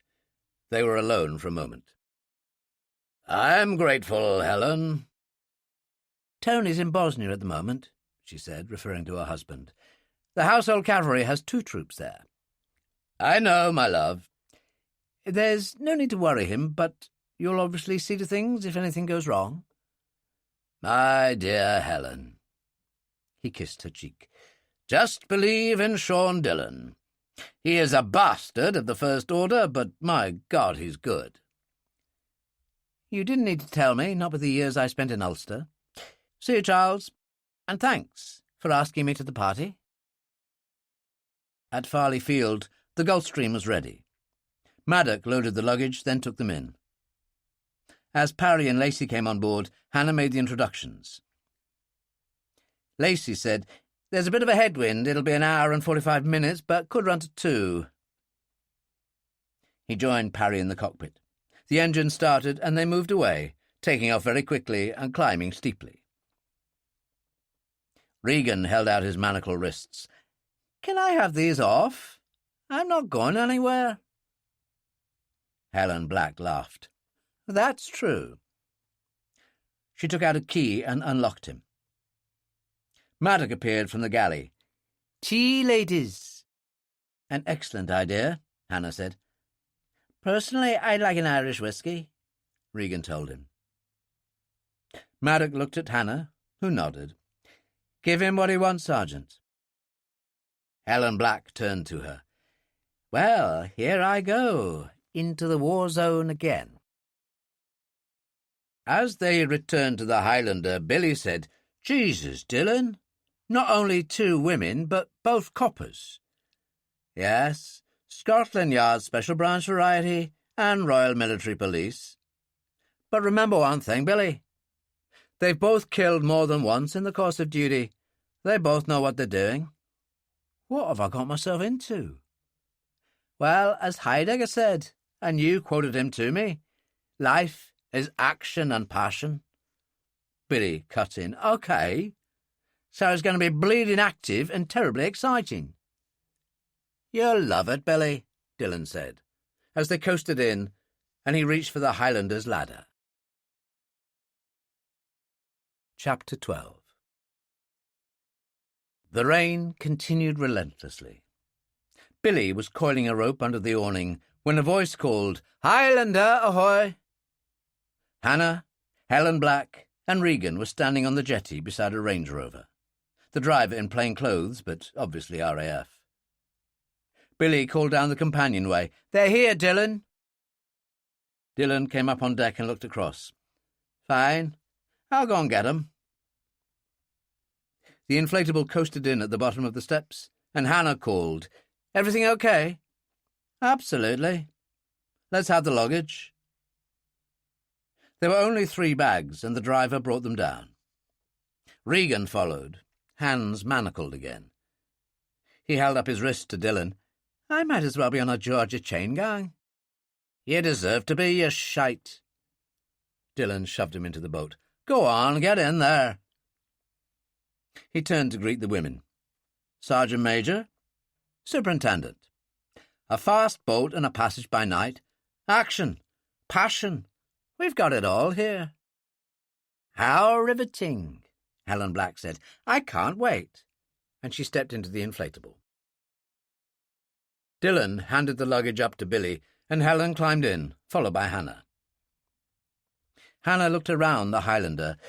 "My God, I must say it looks pretty basic." "Underneath its lack of a good paint job, it's superb, so don't worry," Dillon said. "Just get settled in, stick Sean in the saloon, and let's get on with it." He turned to Regan. "Just remember one thing, and we're back with the old movies again. One false move, and you're dead." "Come on, Dillon, you're going to kill me anyway." "Not if you're good." They put Regan in the saloon. The 2 women settled into the aft cabin, and Dillon made ready for sea. He took Billy, Hannah and Helen into the wheelhouse and went over the controls, then showed the women the Valter in the fuse box beside the wheel. Just in case. The sea was starting to flood in through the entrance to the harbour, and the Highlander was rocking from side to side. Billy said, "Jesus, I feel terrible." And he turned, went out on deck, and vomited over the side. Dillon followed, took a plastic pill bottle from a pocket of his reefer jacket, shook the pills out, and offered them. "Get them down, Billy. They'll make a difference." Hannah said, "Kindness and consideration from the great Sean Dillon." Dillon smiled. "Sticks and stones, Hannah. Not that it matters. We've got to leave if we're to make tonight's schedule, so I've other things to worry about. We'll discuss the plan of attack later. The wind's force 5 to 6 at the moment, but it should ease later." They left at 3 and ploughed out into the turbulent waters, the sea running heavily. Dillon stood at the wheel alone. After a while, Helen Black came in with a mug. "Tea," she said. "I believe that's your preference." "It's the grand woman you are." "I'm part Irish too, Dillon, from my father's mother's side. In spite of 30 years of war, it seems we're somehow inextricably mixed. 8 million Irish in the UK, Sergeant Major, and the population of the Republic only 3.5 million. It's a puzzle." "You and the superintendent, that's a puzzle, too." "She's a hard woman, Hannah, a moralist. She finds it difficult to forgive my wicked past. You, on the other hand, understand perfectly. We've both been down the same road on different sides." "Yes, that's the problem, isn't it?" And she left. Billy turned up an hour later with another mug of tea.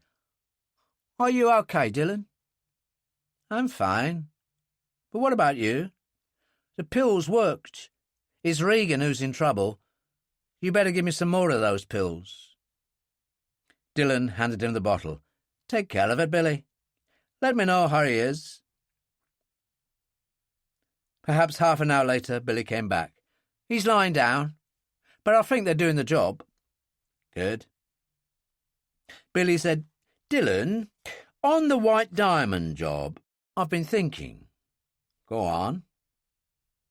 Dillon turned to automatic pilot and lit a cigarette. So, they've sliced through the grill entrance, and we know those tunnels go right into the St. Richard's Dock basement. Then all you need is a sledgehammer to break through those old brick walls. So? But the vaults. I still don't see how to get past the electronic security. Neither do I. But there must be a sophisticated explanation. It's like computers, Billy. They're state-of-the-art too. But if you can get in, if you can access the files, then all is revealed. Dillon smiled. Don't worry. Harry's on the case, and so is Roper. They'll come up with our answer. All I'm concerned with now is Kilbeg, and taking you back to the Dark Man in one piece, because if I don't, Harry will want an explanation. Hey, stuff that, Dillon. I'll do my thing. OK. Time for truth, Billy. Since Blake isn't here, it's the women I'm leaving behind. I'll need you to go on shore with me. How do you feel about that? Great, Billy smiled. Never better. I'm with you, Dillon, all the way. And he went out. It was into early evening when the wheelhouse door opened, and there was the smell of fried bacon sandwiches. And tea, Hannah said. No, what's a nice Jewish girl doing giving me bacon? She ignored him. Where are we? I lays to the east. Rain's a bit squally. Can I take over? No need. I'll go on automatic pilot. Dillon checked the course, then locked on. He attacked the sandwiches. Fabulous. Any word from London? No. He finished the sandwiches and drank the tea. There you go, thanks, love. I really think you should go and lie down for a couple of hours and let me take over. Hell, what do women know about boats? The wheelhouse door swung open, and Helen Black came in. Don't be a chauvinist pig, Mr. Dillon. I don't know if the superintendent knows boats, but I do. My husband and I race them as a hobby, so do shut up and go and rest. You're going to have a very hard night. Dillon raised his hands. I give in to this monstrous regiment of women. I'll leave you to it, ladies. And he went below. Hannah, too, went, and Helen Black took the wheel, enjoying it as she always had, increasing speed as heavy weather threatened from the east. She thought about her husband, Tony, serving in the hell of Bosnia with the household cavalry. It was a source of hurt that just because the households were the Queen's personal bodyguard and rode round London in breastplates and helmets on horseback, there were those who thought they were chocolate soldiers. In fact, they served in the Falklands, in the Gulf War, in Ireland, and in most of the rotten little wars in between. Her trouble was that she was a woman, and she was a soldier, and she loved the army. Of course, Dillon had been a soldier too, to be fair. She rather liked him, although he'd been the worst of the enemy. Against the early darkness, she could see the outline of one of the Irish ferries, red and green navigation lights visible. She altered course a couple of points, then increased speed, racing the heavy weather that threatened from the east, and the waves grew rougher. By now it really was dark, only a slight phosphorescent shining from the sea. And then the door opened and Dillon appeared. How are things? A bit rough. He tapped the radio, got the weather channel, listened, and added, That's okay. The wind's going to drop soon. Why don't you go and get some coffee? I'll hang on, then I'll put her on automatic pilot, and we can discuss what's going to happen. An hour and a half, we'll hit the Louth coast. Fine. She nodded and went out. Half an hour later, Brendan Murphy, Dermot Kelly, Connolly and Tomelty arrived at Kilbeg and pulled up outside the Patriot public house. Murphy led the way in, running through torrential rain. It was a typical Irish pub for either side of the border, with a bar, beer pumps, and a log fire in the hearth. There were only 3 old men at the fire, and the landlord behind the bar, one Fergus Sullivan. "Jesus, Brendan, and it's grand to see you." They shook hands. Brendan said, "You're dying to death tonight." "Well, it's Monday night. What can I do for you?" "Beds for me and Dermot. We've business elsewhere at the moment. We'll have a drink now and see you later." Sullivan poured 4 Irish whiskies, and a 5th for himself. "Up the IRA. And confusion to the English," Murphy said. A short while later, inside the grounds of the ruins of Kilbeg Abbey, they entered an ancient hall and approached a dark old oaken door at one end, banded with iron, that looked as if it had been there for centuries. In fact, it was a modern replica, backed by steel plate of the finest quality. Murphy took a transceiver from his pocket and pressed the button. There was the murmur of a voice. "Murphy," he said, "open sesame." A moment later, one half of the door opened electronically. He and Kelly passed through into a short tunnel and went down a flight of concrete steps. There was electric light. Another door opened, and in moments they were into a concrete corridor, painted white, very functional, and then into the main part of the bunker. 2 men stood waiting. Liam Brosnan, tall, heavily built, with hair to his shoulders, and Martin O'Neill, the direct opposite, small and red-haired. The only thing they had in common were the AK-47 assault rifles they carried. "Well, at least you're on your toes," Murphy said. "Any problems?" "Only one, Brendan," Brosnan told him. "Down at the entrance, where the tunnel slopes to the steps, there's about a foot of water." "Show me." They led the way, and Murphy and Kelly followed. It was dark down there, and, unlike the rest of the bunker, cold. "Why is there no heat on, no light?" Murphy demanded. "Well, that's the point, Brendan. The rest of the bunker's okay, but this part under the old farmhouse is on a separate system, and the flooding must have screwed it up." "It's the rain," O'Neill said. "It's been terrible during the past 2 weeks." "I can tell it's the bloody rain, you idiot," Murphy said. "But if the electricity isn't working, that cocks up the entrance.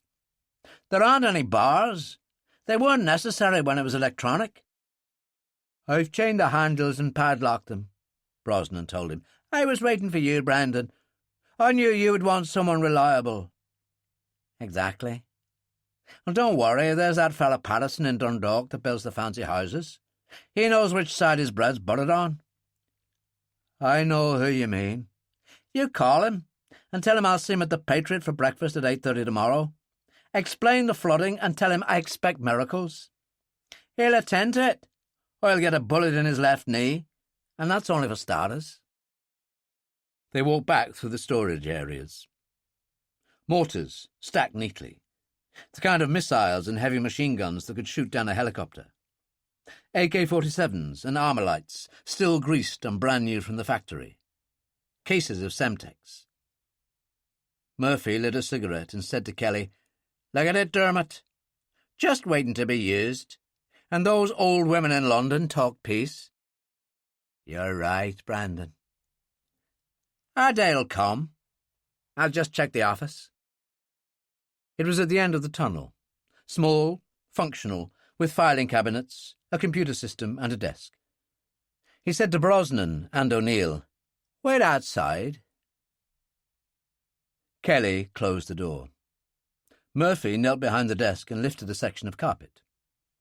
Underneath, set into the concrete floor, was an old-fashioned safe with a simple keyhole. He felt under the desk, found a key on a magnetic block, and opened the flap. Inside were packets of currency, sterling and dollars, all wrapped in transparent plastic bags. He handled a few. "You think this is cash, Dermot? It's not. It's power. With money you can do anything, and there's almost 3 million here." "What about Fox, Brandon? You know what I mean. What you owe him." "Hey, stuff, Fox. Look what happened at Al-Shariz. It was a total fuck-up. And all because of Fox. It must have been. I mean, how were the Israelis onto us? I know it wasn't me." "So you aren't going to pay him what you owe him?" "Am I hell?" Murphy locked the safe and put the carpet back. "What if he makes trouble, Brandon?" Murphy laughed. "Make trouble for me? The Mafia? Dermot, this is Ireland. The one place in the world where they're powerless. We're the ones with power, Dermot, you and me. So let's get on with it and go and crack a bottle and have a decent supper at the Patriot." They all sat around the saloon in the Highlander. A large-scale map laid across the table. "Kilbeg village," Dillon said. "The abbey is 1/4 mile to the east, the bunker is underneath." He tapped the map. "There, where the site of a ruined farmhouse is indicated, is, according to Sean here, the exit to the bunker." He looked at Regan, who sat on one of the bench seats, wrists manacled. "Isn't that so, Sean?" "To hell with you," Regan said. "So, how do you intend to play this?" Helen Black asked. "Well, according to Regan, there are only 2 caretakers in the bunker. I intend to act very quickly, very economically, blow the exit door, go in, dispose of them, and leave £100 block of Semtex to take the place out. They're storing Semtex there as well as arms. It'll be like bonfire night." "Which, if I'm not mistaken, celebrates Guy Fawkes failing to blow up Parliament," Hannah Bernstein said. "Well, I won't fail." "What about me?" Billy asked. "You can watch my back," Dillon said. "Guard the exit door after I go in." "Oh, great. So I'm standing around like a ponce." "Don't be a silly boy, Billy. I'll need you watching out for me." "So, how do you intend to do it?" Helen asked. "Right, there's the pier that used to serve the old granite quarry. Yachtsmen call in here occasionally and usually anchor in the bay, according to Roper's information. What we'll do is this. We'll take the boat into the pier, you in charge, Sergeant Major. Billy and I'll wear diving suits. We'll offload diving equipment onto the pier in case we have to come back the hard way. You'll take Highlander 100 yards out into the bay and anchor." "Fine," Helen said. "Billy and I'll have transceivers and so will you, so we'll be in touch. The farmhouse is, 1/4 mile away? This'll be the ultimate in-and-out job. With luck, it'll be so clean that I'll call and bring you into the pier to pick us up." He smiled and turned to Billy. "No need to get your feet wet." "Well, that's nice. It's bleeding cold out there." Dillon turned to Sean Regan, sitting there sullen on the bench, manacled hands on his knees. "Now we come to your part, son. Is there anything you haven't told me?" "I've told you everything I know." "I hope so, for your sake. Because if you haven't, you're dead in the water. And that's not just a figure of speech." He turned to the others. "Right, people, that's the way it is. So let's get it done." It was 9 o'clock and pitch dark when they drifted in, the engines a muted throbbing. Dillon left it to Helen Black. She steered one-handed, holding a pair of night stalkers to her eyes, and hardly touched the pier. In a second, Dillon was over with a line and ran it round a bollard. "Right, Billy, pass the gear up." Billy wrestled with air bottles and other things, and Dillon stacked them on the pier. "All right, son, let's have you." Billy joined him. "First time in Ireland. What a bloody place." "The harbour of hell, Billy." Dillon called to Helen Black. "On your way." The Highlander moved out, and Dillon checked his transceiver.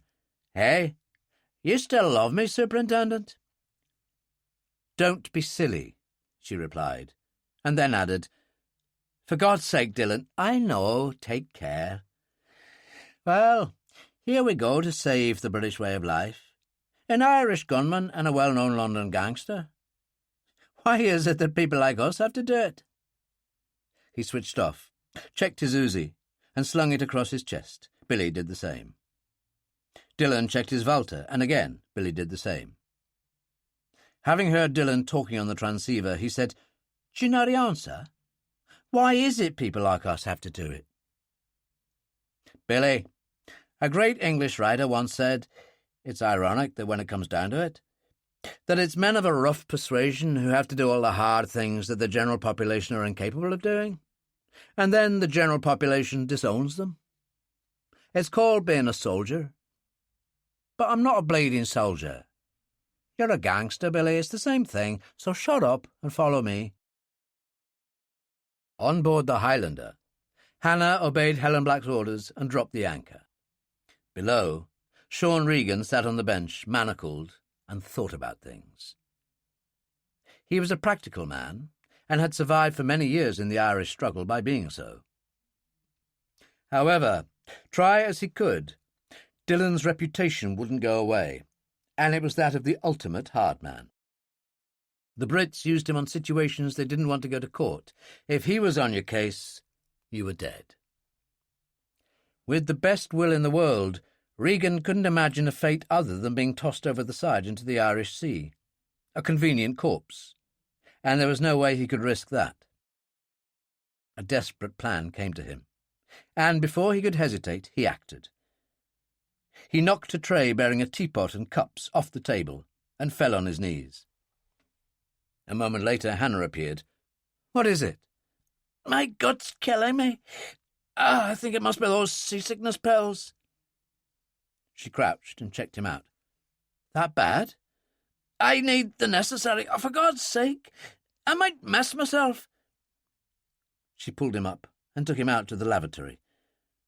He held out his hands. "Come on, you can't move in there. I couldn't get my trousers down with these things on."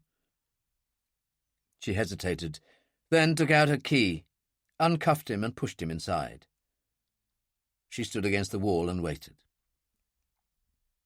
Regan sat down, breathed deeply, then stood up, shoved the door open hard, catching Hannah and knocking her against the wall. He went up the companionway fast, ran out on deck, past Helen Black as she emerged from the wheelhouse, and vaulted over the rail. The cold March Irish sea took his breath away, but he struck out for the shore with all his strength and vanished into the dark. Hannah appeared on deck. "God damn it, he conned me!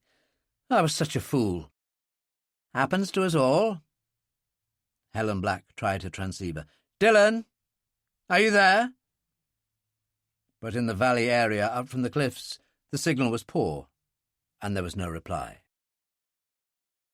Sean Regan hit the shore, colder than he'd ever been in his life, and immediately started to run, making his way up the cliff path and turning for Kilbeg. He burst into the Patriot 15 minutes later. There were 3 drinkers at the bar, Connolly and Tommelty, 2 of them. He fell across the bar in front of Sullivan, and Tommelty raised his head by his hair. Regan said, "Thank God you're here. We got trouble." "Well, tell the man here."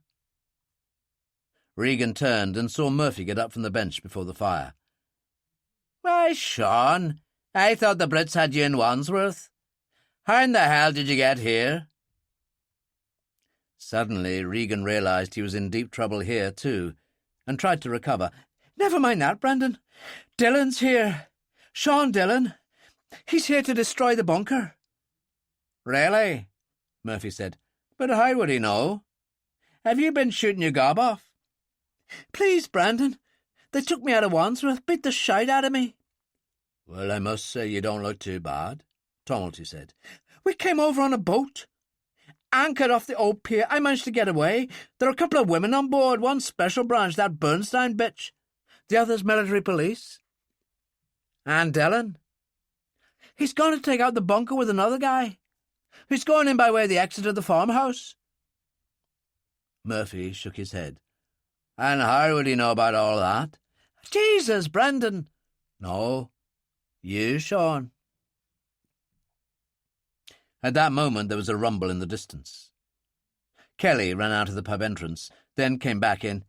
"It's the Abbey. Some sort of explosion. Shall we get up there?" Murphy cursed. "No, it's a waste of bloody time now." Murphy pushed Regan to the door. "Let's get out of here. Down to the pier." A few moments earlier, as Dillon and Billy had reached the exit door in the old farmhouse, Helen Black managed to get through. Dillon, for God's sake! What? We've got a crisis. Regan escaped, jumped in the bay and swam for it. Well, that's damn unfortunate. Will you abort? Like hell. We're at the exit now. We'll go in hard and get out quick. He switched off. Helen said to Hannah, "He's still going in.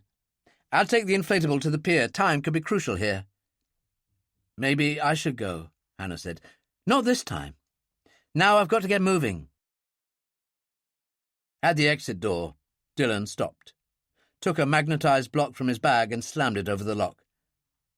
"Stay here and wait for me, Billy." He stepped back.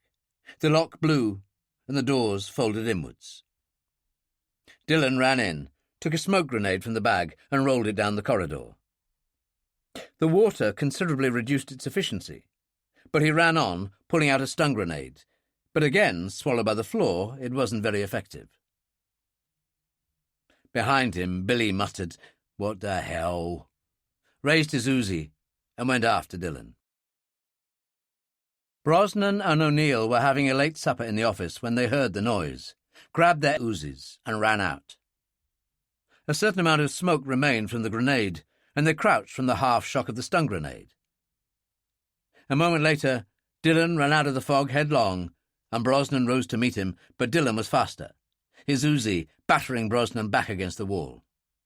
Dillon stumbled to one knee, and O'Neill stood up in the murk. "I've got you now, you bastard!" He raised his AK, and Billy came in on the run, firing his Uzi and shot him to pieces. Billy dropped on his knees, breathing deeply, and Dillon stood up. "Don't fall down on me now, Billy. This is the good bit." He kicked open the office door, produced 5 blocks of Semtex from the jump bag, took timers from the bag and inserted them. He left one on the office floor and pushed Billy. "Out you go. 3 minutes." He dropped the blocks one by one as they ran through the bunker, splashed through the water, and made it out of the exit. As they went down the slope to the cliffs, the explosion rumbled underground. Murphy was into the car with Regan, Kelly, Connolly and Tommelty, and roaring out of the village within seconds of the explosion. When they reached the top of the road, he said to Tommelty, who was driving, "Switch off the engine." They coasted down the hill and braked to a halt. Helen Black, sitting in the inflatable, heard nothing. Murphy said, "Not a sound. You go along the strip of beach, Tommelty. You and I'll take the pier, Connolly, and be very, very quiet." He turned to Regan, "And you be especially quiet." They moved out. Helen Black sat there in the inflatable. There was a footfall on the beach. She turned and took out her Walter, and a flashlight was switched on from the pier. "Well, I know you're not Bernstein. I recognise her. So I suppose you must be the Sergeant Major." Murphy frowned. "You wouldn't be Black, would you? The one from Derry?" "My God, you've got a brain." "Down you go, Tommelty," Murphy said. "Get a gun." He turned to Kelly. "You and Connolly take her out to the boat. If the Bernstein bitch argues, tell her you'll shoot this one." He turned to Tommelty. "You and I stay here for Dillon." The inflatable moved away.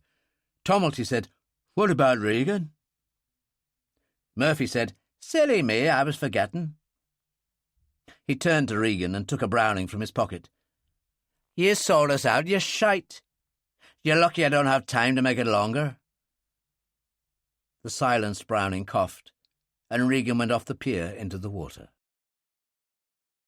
On the Highlander, Hannah looked through the Night Stalker as the inflatable coasted in. "Are you all right?" she called. Kelly said, "We've got your Sergeant Major here, and I've got a gun to her head. If you're not sensible, I'll kill her stone dead." Helen Black called, "Don't listen, Hannah. Do what you have to do. You heard the explosion. We've achieved our object. To hell with these people."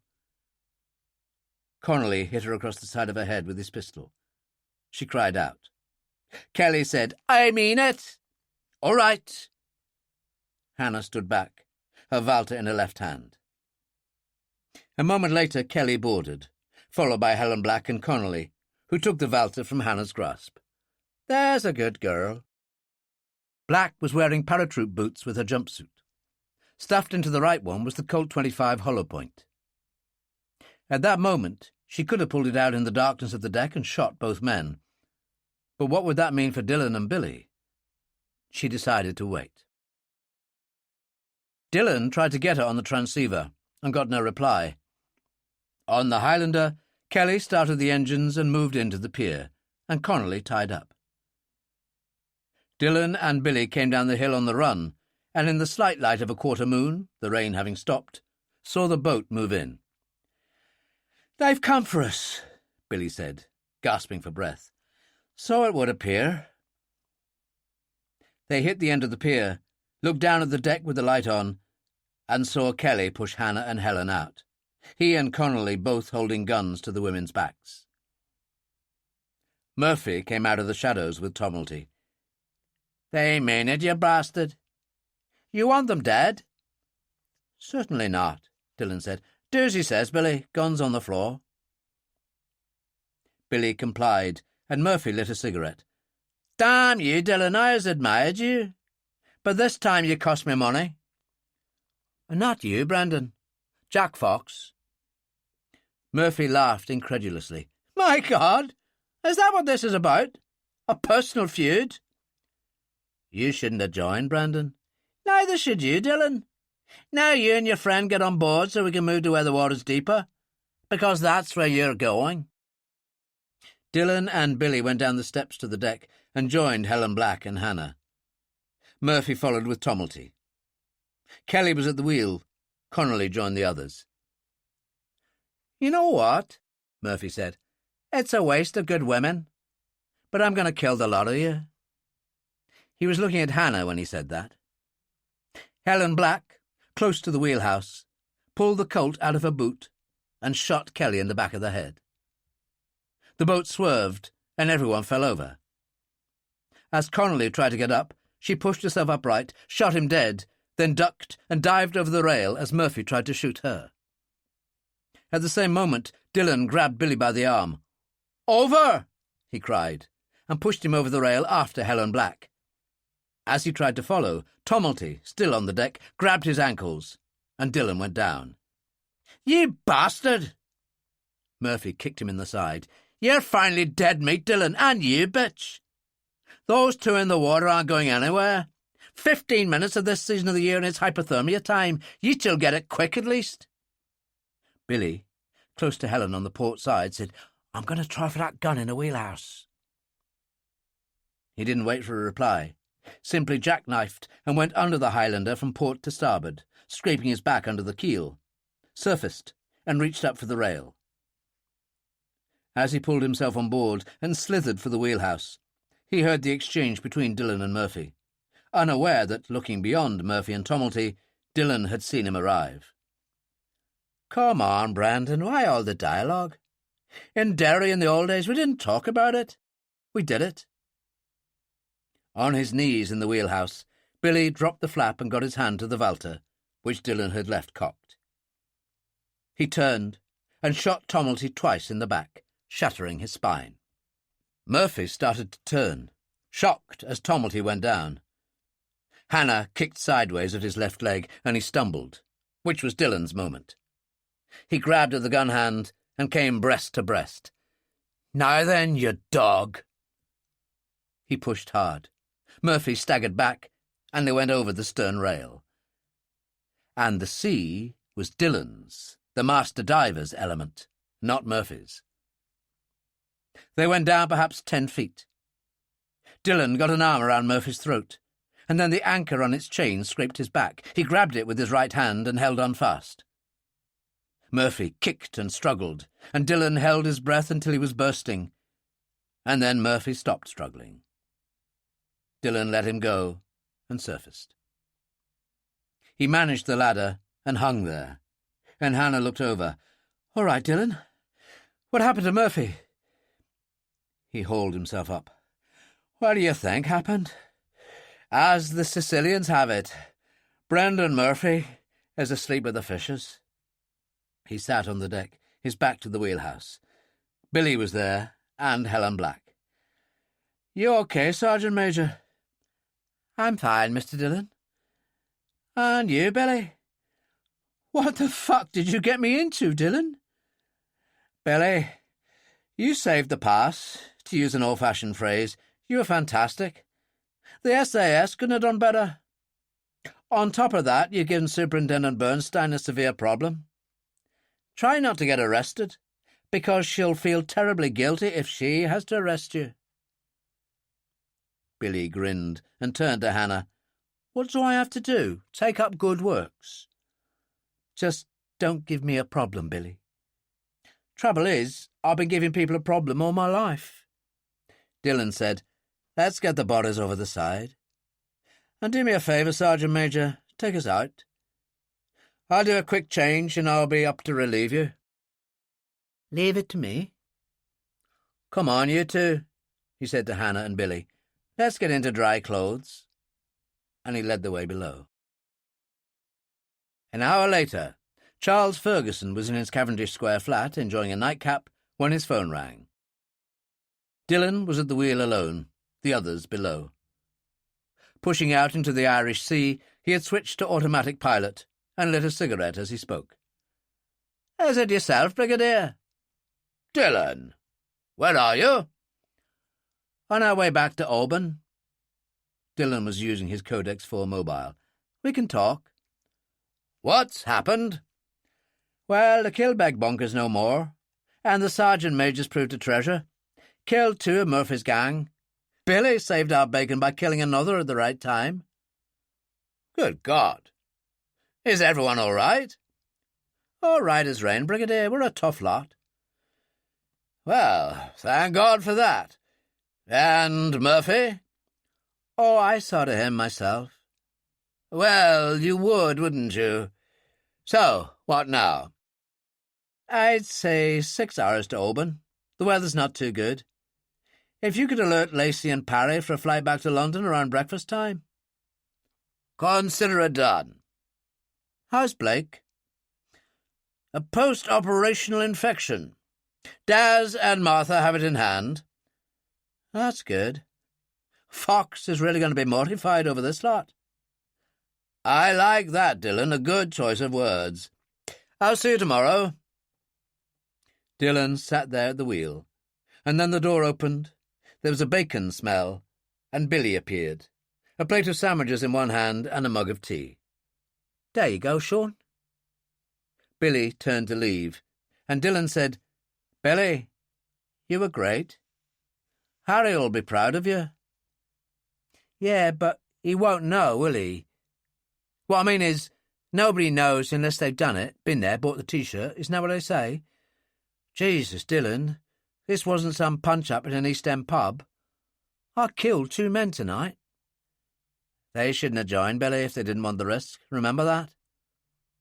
OK, I suppose so. So, now it's the Jagos and Fox. Yes, I suppose it is. Dillon finished the last sandwich. Go on, Billy, get some sleep. You've earned it. Billy left, and Dillon turned from automatic pilot to manual, and took the Highlander onwards over an increasingly turbulent sea. London. Chapter 13. Jack Fox had gone down to the grill restaurant at the Dorchester to enjoy an English breakfast. He was reading the Times and just finishing poached eggs, sausage, ham and toast when Falcone appeared. "We got a problem, signore." "What now?" Fox asked. "I just seen Sky Television's news program. I think you should see for yourself." "That bad?" Fox asked. "I'm afraid so, signore." In the suite, Fox watched the next news update with horror. The story of a large explosion at Kilbeg in County Louth led the hour. There were pictures of the Irish police on site and reports of some kind of IRA connection, although the IRA and Sinn Féin had denied it. One thing was certain. 4 bodies had drifted onto the beach. 3 dead from gunshot wounds. The 4th was Brendan Murphy, a well-known dissident who had left the Provisional IRA and formed his own group. The suggestion was that the PIRA had taken his men out. It was thought that the explosion had involved an underground arms bunker, and this was being investigated. There was a ring at the door. Russo answered, and returned with a waiter carrying a tray with fresh coffee. He was dismissed, and Russo poured. Falcone said, "Murphy owed you money, signore." "Well, we can kiss that goodbye," Fox said. Falcone said, "Please forgive me if I overstep the bounds, signore, but I've been loyal to you for so many years that I feel I can ask this question. How bad are things?" Fox looked at him. "Pretty bad, Aldo. But we still have one ace in the hole left. The White Diamond Company heist on Tuesday." "You said 10 million sterling. "With 4 to the Jagos." Fox smiled. "And you disagreed?" "I sure did, signore. I say we take the lot." "I'm beginning to agree, Aldo, but afterwards. Let these bastards do the hard work." Falcone smiled broadly. "Excellent, signore." "Okay, get in touch with the Jagos. I want to meet at lunchtime. Pick a quiet pub." "I'll arrange it, signore." Falcone left to make the arrangements, but first he phoned Don Marco, who, because of the time difference, was still in bed. But then Falcone's instructions had been to call at any time of the day or night. The Don listened patiently. Finally he said, "Fucked again, my nephew. Fucked at the Colosseum, then at Alcharez, and now in Ireland. You know what they say, Aldo, once is okay, twice is coincidence, and 3 times is enemy action." "So what do we do, Don Marco?" "Nothing. This is Jack's problem. He succeeds or fails on his own. But if he fails, understand me, Aldo, I'll never let any physical harm come to him. He's my nephew. But the family needs a leader in whom it can be confident. This diamond heist is his last chance. If something happens to that, too, Jack's out. Capisce?" "Capisco, Don Marco." In the back bar of the Horse Guards pub, not far from St. Richard's Dock, Harold and Tony Jago waited. It was misty on the river, and a little rain drummed against the window. Harold looked out. "I like it like this, Tony. It's the way the Thames should be. England for the English, eh? Who needs Europe? A bunch of frogs and krauts." "You're right, Harold. Mind you, we're stuck with a fucking mafia right now." "They don't worry me. We can handle them."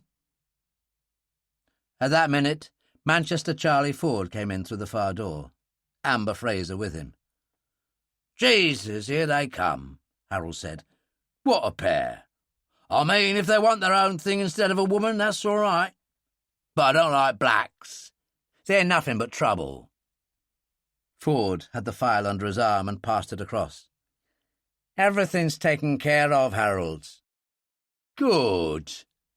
Let's wait for Fox. What do you want to drink?" At Rosedene, Blake was feeling a lot better and greeted Dillon and Helen Black with enthusiasm when they turned up. "Miller filled me in. We watched Sky Television. You really took them apart." "Which just leaves the White Diamond Company." "Hey, don't leave me out this time, Sean. I want to be part of that." "You can't be, because I won't be part of it, and neither will Bernstein or Ferguson. We've given it to Harry Salter. We're not involved, Blake." "Okay, but I can't just sit around here. I need to be with you." "Fine. If Daz will release you, that's okay by me." Daz agreed he could go, as long as Blake did not take part in any physical activity. So, just before noon, they repaired to Ferguson's office at the Ministry of Defence, Blake wearing a sling for his right arm. Hannah stood beside Ferguson at his desk. The brigadier said, "I hardly need to say, well done. However, we're left with a final nail in Jack Fox's coffin, the White Diamond Company job. What happens now, Superintendent?" "Frankly, sir, the Salters won't talk to me. It's up to Dillon." "Well, according to Roper, tomorrow's the day because that's when the big diamond consignment comes in. What we do know is that they've cut open the old grill gate in the tunnel," Hannah said. "The thing we still don't know is, once they've smashed into the basement, how did they bypass the security to get into the vault?" "That's what I'm going to see Harry Salter about," Dillon said. "I'll take Blake. You stay out of it, Hannah. I know you don't like our using a villain like Salter, and I don't want to offend your fine police morality." At the Horse Guards, Harold sat reading the file, then passed it to Tony. "It's not only good, it's bloody good." At that moment, Fox, Falcone, and Russo came in. Harold got up. "Good to see ya. We're just finishing things." They sat, but Falcone and Russo, as usual, stood at the wall. "So, where are we?" Fox demanded. "Hey, your file was sweetness and light," Harold said. "But Charlie here's put in some extras that'll truly delight ya." "Tell me." Afterwards, Fox nodded. "Excellent. There's only one change. I've just had more recent information that the take will be more like 12 million than 10. More for everyone, Jago. So keep our eye on the ball, people." "We sure will, Jack," Harold said. Fox got up. "I'm in your hands. You're the experts. We'll keep out of it. Stay in touch." He went out, followed by Falcone and Russo. Tony Jago said, "So we do all the fucking work." "Never mind," Harold told him. "For a payday like that, I'm glad to do the work." Ferguson went into the Dark Man with Dillon and Blake. Salter and Billy were in the end booth, and Dora was giving them shepherd's pie. "Smells good," Ferguson said. "Takes me back to Eton. We'll have the same. Blake needs building up." "Blake looks bloody awful," Salter observed. "Have you seen Sky Television, Billy?" Dillon asked. "A terrible business in Ireland. An underground bunker blown up. Bodies drifting in on the beach, one of them a hard man named Brendan Murphy. Everyone believes the Provost in Dublin were behind it. He wouldn't do as he was told." "Yes, I did see that," Billy said. "Terrible what goes on over there." Dora brought their food, and Dillon laughed. "He did well, your boy Harry. Saved my life by killing one bastard in the bunker. And saved all of us, killing another on the boat." Salter was shocked. He turned to Billy. "You never told me." "Yeah, well, you never believe anything I say." "My God, you are a chip off the old block after all." "I'd say he's a chip off his own block," Ferguson said, and started to eat. "Roper definitely thinks tomorrow. The big consignment arrives at the White Diamond Company from South Africa, and I'm told the stakes are higher. 12 million, not 10. "Really?" Salter said. "Then I'm sorry for them." "Why?" "It's too big, Brigadier. I'm not an educated man, I go by experience, and nobody knows more about the London underworld and thieving than I do. What screwed up the great train robbery was the size. Biggest criminal haul ever. There was no way society and the law could tolerate that, so they turned on the big guns." "That makes considerable sense," Ferguson agreed. Blake said, "Yes, but Jack Fox is desperate. He has to be. He needs a big one." "Oh, sure. And Manchester Charlie Ford and his team are greedy and stupid, and we'll all be back on landing D at Wandsworth before they know it," Salter said. Dillon finished his food and accepted the glass of bar champagne that Dora put at his elbow. "Let's go over this again, Harry," They've got Manchester Charlie Ford, one of the best lock and safe men in the business, Amber Fraser, a heavy, and Connie Briggs, a hotshot on security and electronics. Salter told him, "Did you know he went to London University? From a well-known family of villains. His mother was real proud of him doing that. Got this degree, what they call first-class honours." "My, that is good," Ferguson said. "They threw a big party. I was there. He gets a research job for British Telecom, but it's not worth enough money, so what does he do? Starts putting himself about." Billy said, "He really is a genius where the electronics caper is concerned, Dillon." "I'm beginning to believe you." "And Val French?" "Well, he's a top man with a thermal lance, cutting all that. I'd say he'd have sorted out the gate and organised smashing through the tunnel wall into the basement." They'd all finished their food and Dora cleared the table. Blake was sweating, his forehead damp. He didn't look good. Salter said, "Bring him a brandy, Dora. You don't look well, my old son." "I've been worse," Blake said, "but thanks anyway."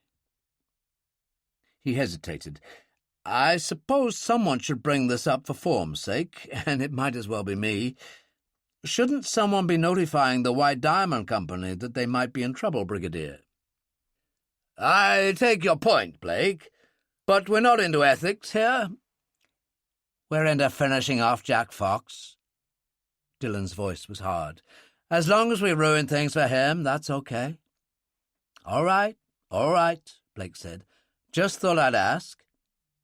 And while we're at it, how do we think they're going to get into that vault?" "Well, it isn't the thermal lance man," Dillon said. "He'd be there all night trying to get into the kind of strong room they'll have in here. I'd say it's the electronics whiz kid." "I agree," Harry said. "But that doesn't get us any further." There was a pause, and it was Billy who said, "What we need is more information, and the only way to get that is to pick up one of the team and squeeze him dry." Harry laughed out loud. "My God, you really are learning. Who would you suggest?" "The one who's least important, the one whose absence wouldn't be a burden." "The heavy? Amber Fraser?" Dillon said. "I'd say so." "Brilliant." Harry Salter turned to Ferguson. "We lift this guy tonight. Leave it to us. We'll deliver him to your safe house at Holland Park. Then we'll review the situation." "This is illegal, of course," Ferguson said. "He hasn't done anything." "Not yet," Dillon said, "but I'm sure you could think of something.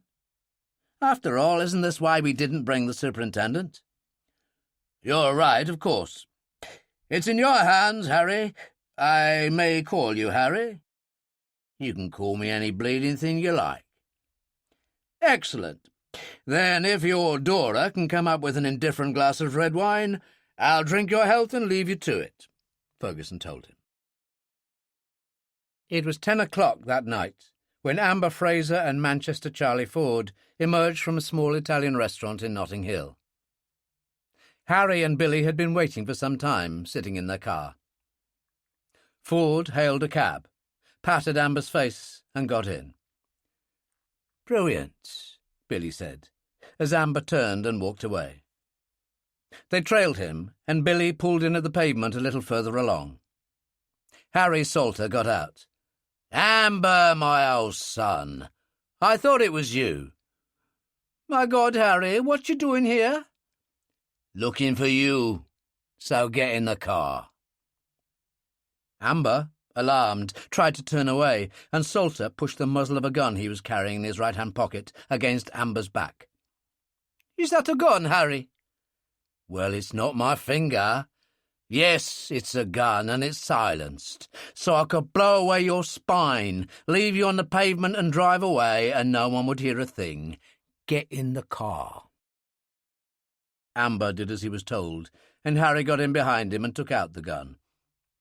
"Listen, Amber, I know you like to think you're some kind of Mike Tyson, And you've got big muscles, but not with a bullet in your stomach. So do as you're told." Billy said, "Evening, Amber," and drove away. At the safe house, Amber sat wondering what the hell was going on. Miller at the door. After a while it opened, and Dillon and Helen Black came in, followed by Harry Salter. "Look, what's this about?" Amber stood up. Dillon kicked him very hard in the right ankle. "Sit down." Helen Black said, "Is this the man, Mr. Salter?" "Definitely. He's involved with a gang of known criminals. Charles Ford, Val French, Connie Briggs. I understand their intention is to rob the White Diamond Company tomorrow night of a very large consignment from South Africa. I also understand there's a mafia connection, a man named Jack Fox." Amber panicked. "Here, what is this? I don't know what you're talking about." Dillon said to Helen Black, "Dear me, if this little caper goes through, he'll still be legally a part of it, am I right?" "Absolutely. What kind of sentence would he pull?" "Minimum of 10 years. Amber was sweating now. "Look, for God's sake." "No, for your sake," Salter said. There was a pause, and then Helen Black said, "If you help us in the matter, you'll be released within the next few days and put on a plane back to Barbados. And if you don't, it's back to the shower at Wandsworth," Dillon said. Fraser had done a particularly nasty stretch at Wandsworth a couple of years earlier, and he had no desire to repeat it. He loved Charlie, but Charlie could take care of himself. "OK." Amber took out a handkerchief and wiped his face. "Give me a drink." Helen Black nodded to Miller, who went to the sideboard and poured a large scotch. Amber swallowed it down. "OK. What do you want to know?" On the other side of the mirror, Ferguson stood with Hannah, Blake and Billy. "A good start," he said. "Depends on your point of view, sir," Hannah said. "Well, my point is getting a result. I'm like a lot of people these days, Superintendent. Sick of the bad guys getting away with it, as our American cousins would say. War is war, and this is a kind of war. If you're not happy, go back to the office." "There's no need for that, sir." "I hope not." In the interview room, Salter said, "All right, Amber. Manchester Charlie Ford, you, Connie and Val are going to hit the White Diamond Company for Jack Fox. We know you've already cut open the grill gate in the tunnel from the river." Amber was shocked. "How'd you know that?" "We know everything, old son." Dillon leaned against the wall and lit a cigarette. Helen took up the story. "The gate is open. You go up the tunnel, smash a hole through an old Victorian brick wall, and you're into the basement of the White Diamond Company." "Only what we can't understand, old son, is how you're supposed to do the job," Salter said. "I mean, all that security, all those alarms." Amber didn't reply, and Dillon said, "It's a waste of time, Sergeant Major. Ship him up to Wandsworth and charge him with conspiracy." "As you say, sir," Helen Black said. Amber said, "No, for God's sake, I'll tell you. Give me another drink," which Miller did. Amber swallowed it down just like the other. "OK. What do you want to know?" "First of all, the security man." "No problem. He takes over at 6 o'clock from the other guy. Always gets coffee and a big box of sandwiches from the takeaway at the end of the street.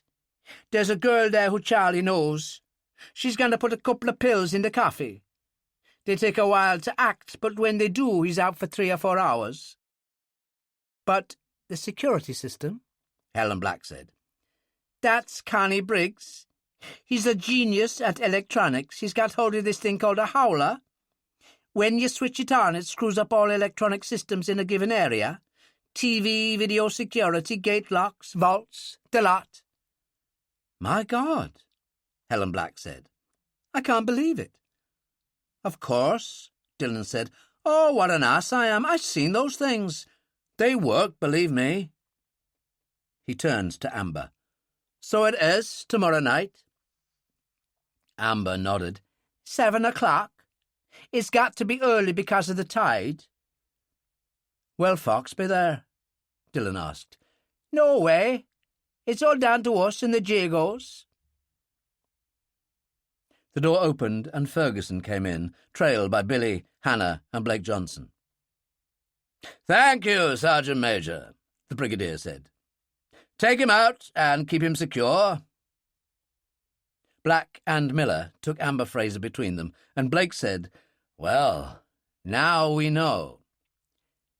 The only trouble is Fox isn't taking part, Hannah said. Well, he wouldn't, Dillon told her. He's too careful to get directly involved in a caper like this. We have to settle for foiling the robbery and banging up the lot of them, including the Jagos. The end result will still be that Fox loses his hope of a big killing with those diamonds. His last hope, Blake said. Exactly, Dillon nodded. So, how do we handle it?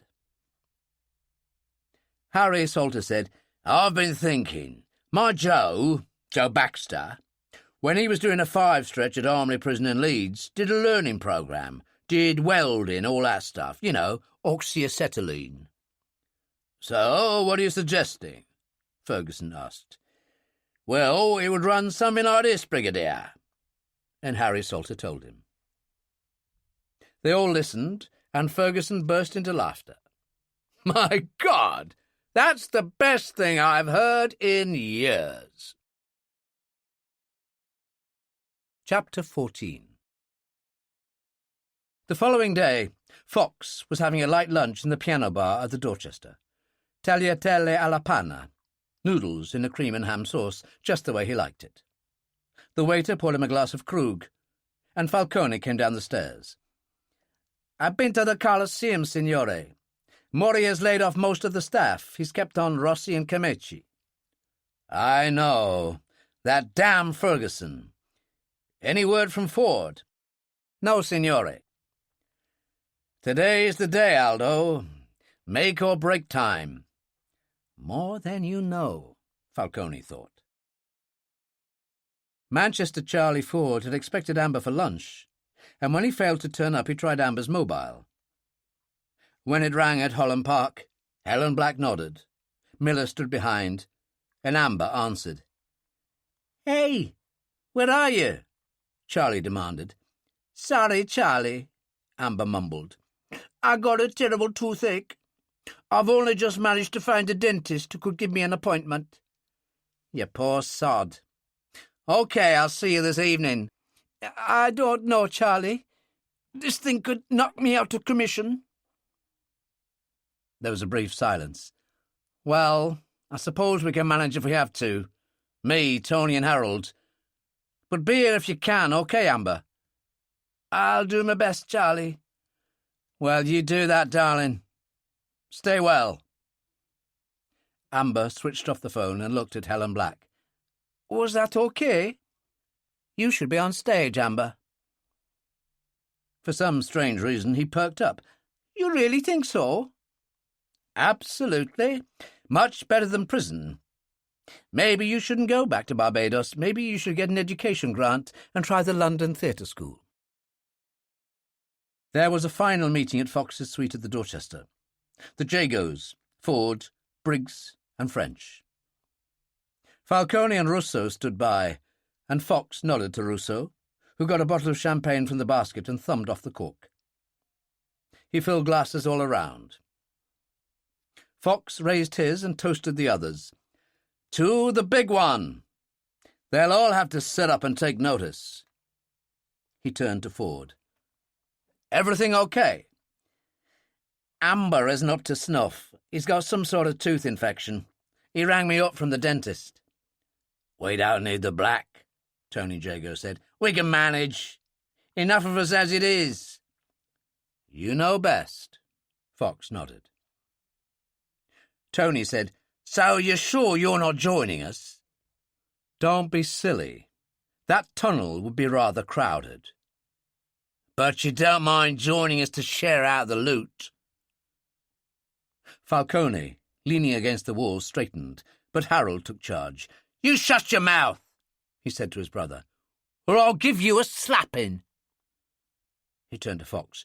Look, I'm sorry. He's young. Well, we all were once, Jack told him and smiled. Come on, another glass of bubbly, and then, as I believe the Irish say, God bless the good work. It was 6 o'clock that evening when Hannah answered her doorbell and found Dillon on the step. Ferguson expects us at his place to wait out what's happening. I got the Daimler. I'll get my coat. She was out in a few minutes. He opened the rear door for her, and she climbed in behind the driver. Dillon leaned in through the open window and tapped the driver on the shoulder. Take the superintendent to Brigadier Ferguson. He smiled at Hannah. I'll see you later. I got things to do. Hannah opened her mouth in surprise, but the Daimler moved away before she could reply. Outside the Jago's house in Wapping, a large white truck bearing the sign Elite Construction drew up. Ford was at the wheel wearing overalls, Briggs beside him, French in the back. The door to the house opened, and Harold and Tony Jago emerged, came down the steps, and also got in the back. The moment of truth, boys, Harold said. Let's get to it. At the same time, the night security guard at the White Diamond Company, having finished his sandwiches and coffee, sat back to read the Evening Standard. He kept blinking his eyes, yawned a couple of times, put the newspaper down and checked the multiple television security screens. Everything looked normal. Suddenly, he leaned over the desk, put his head on his arms, and was asleep. In the tunnel, Ford and French, each wielding a sledgehammer, attacked the wall at the right point. The old Victorian brickwork crumbled and fell backwards in large sections into the basement. Perfect, Ford said. In we go, gents. They all scrambled through. Now what? Harold Jago asked. The tide started coming down river 15 minutes ago. We're good for 40 minutes. After that, the tunnel entrance will be covered. Then let's bleed and get on with it, Harold said.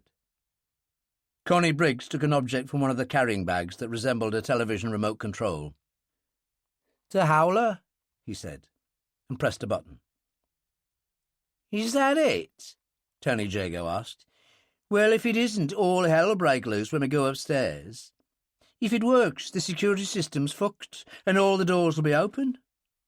Let's go and see. Dillon, the Salters, Joe Baxter and Sam Hall got out of a transit. Baxter and Hall were carrying large canvas holdalls. Blake got out after them. Harry Salter said, Look, old son, can't you stay in the transit? You're not up to it. No, it's important to me. Fox had my wife killed, Harry. I want to be there when he finally gets his. What happens now, if we succeed, will finish him. Strange, it was Billy who said, He's entitled. Let him be. Well, you've changed, you young sod. Damn right, Harry, Dillon said. He's killed 2 men, and on the side of right. No going back on that. Salter said, OK, let's get going. He led the way down the steps and started along the shingle to the tunnel entrance. When they got there, he turned to Billy. You check with Andy. How long have we got? 30 minutes, and don't forget, when that tide floods in, is what Handy means by St. Richard's force. Right, let's get to it. As the Jagos and the others reached the entrance hall, they paused, observing the security guard sprawled across the desk, the security screens blank. There you go. Downstairs to the vaults, Connie Briggs said. Manchester Charlie Ford laughed. I told you he was a genius. And he led the way down a broad marble stairway to the vaults below. The others in the tunnel had reached the grill door. Harry Salter said, "Right, let's get on with it." Billy said, "We could clobber them on the way out, Harry. I mean, 12 million. "Like I said, it's too much, Billy. They bring out the big battalions. Now we go with my suggestion. I've never liked the Jagos with their drugs, whores and pornography. Filth." He turned to Joe Baxter. "So get your gear out, and let's hope the British prison system taught you a trade." Joe Baxter took out an oxyacetylene welding torch from his holdall. From the other bag, Sam Hall produced an oxygen cylinder. Baxter flared the torch and started to work. The great vault doors opened, and the Jagos and their friends were into an Aladdin's cave. They opened their canvas holdalls, pulled out bags, and poured in a stream of diamonds. "Jesus," Harold said, "I've never known the like." There was an atmosphere of hysteria, everyone laughing, and finally they were finished. "OK, let's be on our way," Harold ordered, and led the way back upstairs. They moved down to the basement to the exit hole they'd smashed, moving through one by one. Tony said, "Christ, there's water in the tunnel." "Well, there would be," Harold said. "The tide's coming in. We got time. Let's get moving." It was already a foot deep when they reached the gate, Manchester Charlie Ford in the lead. He tried to open it. "What the hell's going on? It won't budge." Val French pushed him out of the way and checked it. "Christ, someone's welded it together." "That would be me and my friends." Dillon sloshed forward in a foot of water, Blake at his side. "Sean Dillon, and this is Blake Johnson. I'm sure you got a mobile. Call Jack Fox and give him the bad news." The Jagos grabbed the bars of the grill and shook them. "Fuck you!" Dillon smiled. "No, I'm afraid it's you who are fucked, gentlemen. Now, if you'll excuse me, the water's getting a bit high." Dillon and Blake turned and waded away, the water already 2 feet deep and rising. They exited onto the beach, which was already flooded. Harry Salter and the others were at the steps waiting. Dillon took out his Codex 4 mobile phone and called Scotland Yard, using the Special Branch number. The officer who replied said, "Special Branch, how can I help you?" "The Jago brothers and a hand-picked team are trapped in the White Diamond Company building at St. Richard's Dock. They can't get out the way they got in underground because the tide's rising. If you get to the front entrance fast, you'll catch them with 12 million in diamonds." "Who is this?" "Don't be silly. Get moving." In the tunnel, the Jagos and the others shook desperately at the grill together, but Joe Baxter had done too good a job. And then the water rose and started to bore in very fast. "Christ," Harold said. "Is that St. Richard's Force thing? Let's get out of here." They turned and scrambled along the tunnel, the water foaming around them, got through the hole, and scrambled upstairs to the foyer and the security office. "Listen," Harold said. "If that howler works, then the front door's open." "That's right," Connie told him. "OK. Well, let's get the hell out of here." He led the way to the door, and there was a squeal of brakes as half a dozen police cars arrived outside. Harold stood there, bitter and angry, and said to Connie, "Close the door with your sodding howler," which Connie did. "Let them wait." The police bunched together outside the glass doors, and Tony Jago gave them 2 fingers. Harold called through on the mobile to Fox at his suite at the Dorchester. Fox said, "Harold, how did it go?" "Wonderful. I'm standing here at the White Diamond Company holding a bag worth 12 million, and there must be at least 20 cops outside trying to get in at us." "Well, what happened, for God's sake?" Harold told him. "Dillon," Fox said. "Are you sure?" "Any American, Johnson. I think they've been on your case more than you know, Jack. The trouble is put 'em on my case. I'll get you the best barrister in London. Thanks very much. That's a great comfort, Fox. Sword you and your barrister. He switched off the mobile. Tony said, What the hell do we do, Harold? Travel hopefully, Tony. Harold turned to Connie Briggs. Go on, use that gadget and open the door. Connie did, and the police rushed in and surged all over them. Fox said, That bastard Dillon. He and Johnson, they've ruined the operation. Signore, Falcone said, God, I see it all now. It wasn't them just with the Colosseum, but Al-Shariz and Kilbeg too. And now this. But how, Signore? How would they know? The Johnson woman. Everything flows from that. Somehow she found out and told them, God knows how. So what do we do now, Signore?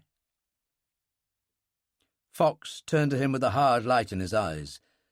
We exact revenge, Fox said. That's what I want. Revenge. And how do we do that? I'll tell you later. Right now, I want you and Russo to get down to the Colosseum and pick up Rossi and Camici. Go on, do it now. He was angry. And make it fast. Signore. Falcone left, picked up Russo from his room and filled him in as they went down in the elevator to get the car. Russo said, He's too angry, and being too angry isn't good.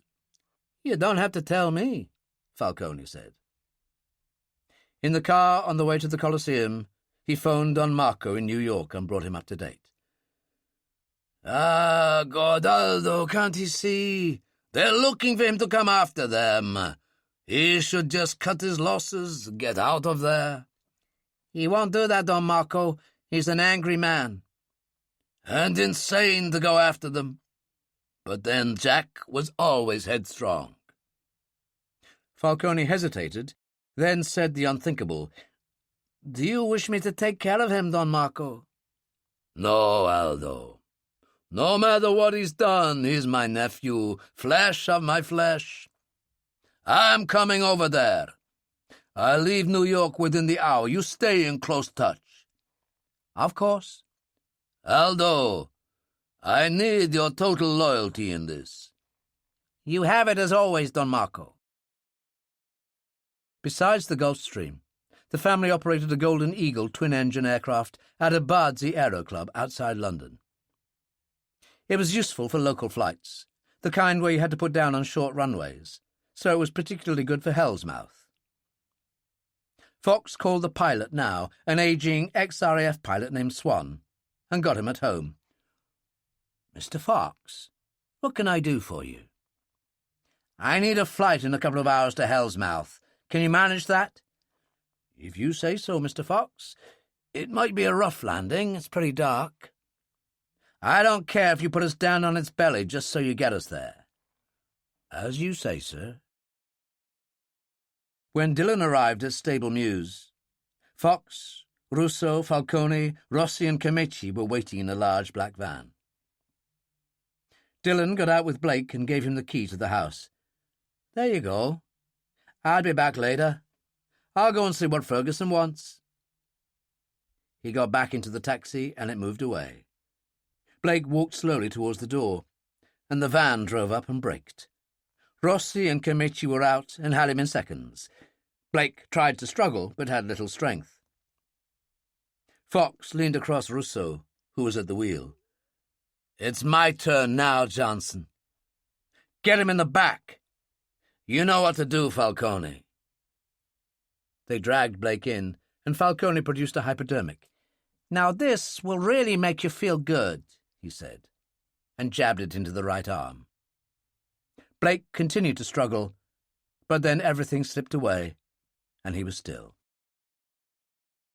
Bardsey operated a 24-hour service that handled the ever-increasing volume of private planes and executive jets that Heathrow didn't welcome anymore. For internal flights, there was no particular security. Swan was waiting for them. Fox said, "We'll take off right away. I don't want to hang around. I'm a little worried about my friend here. He's had too much to drink." "Will there be a return, Mr. Fox?" Swan asked. "Not tonight. You wait at the airstrip for further instructions." Swan, only too well aware of the kind of people he was dealing with, said, "As you say, sir," and went and logged flight details. Rossi and Cemici took Blake up the steps. Russo followed, and Fox turned to Falcone. "Phone the caretaker, old Carter. Tell him I want the fireplaces lit, but I don't want him in the house. He can go home." "As you say, signore." Fox boarded the Eagle, and Falcone got on his mobile and made the call. When he finished, Falcone followed, and Swan pulled up the steps and closed the air stair door. As he went up to the cockpit, Fox reached out to Falcone. "Give me the phone." He took out a card, a digest of information Moore Jackson had given him, found Ferguson's number in Cavendish Square, and dialed it. "Charles Ferguson?" "Jack Fox. Is Dillon there?" "Why, Mr. Fox, and how are you this evening?" "Shove it, Ferguson. Give me Dillon." Ferguson handed the phone to Dillon, and he and Hannah stood up. "Why, Jack, so sorry to hear your bad news." "Yeah, well, it's nothing compared to the news I have for you, Dillon. I've just grabbed Blake Johnson, and I'm taking him to hell, but not, alas, back. I saw you clear off in the cab, Dillon, and I got him before he opened the door. If you use your brains, you might come up with where I'm taking him, and that would please me no end." He switched off before Dillon could reply, and Dillon turned to Hannah and Ferguson. "He's got Blake.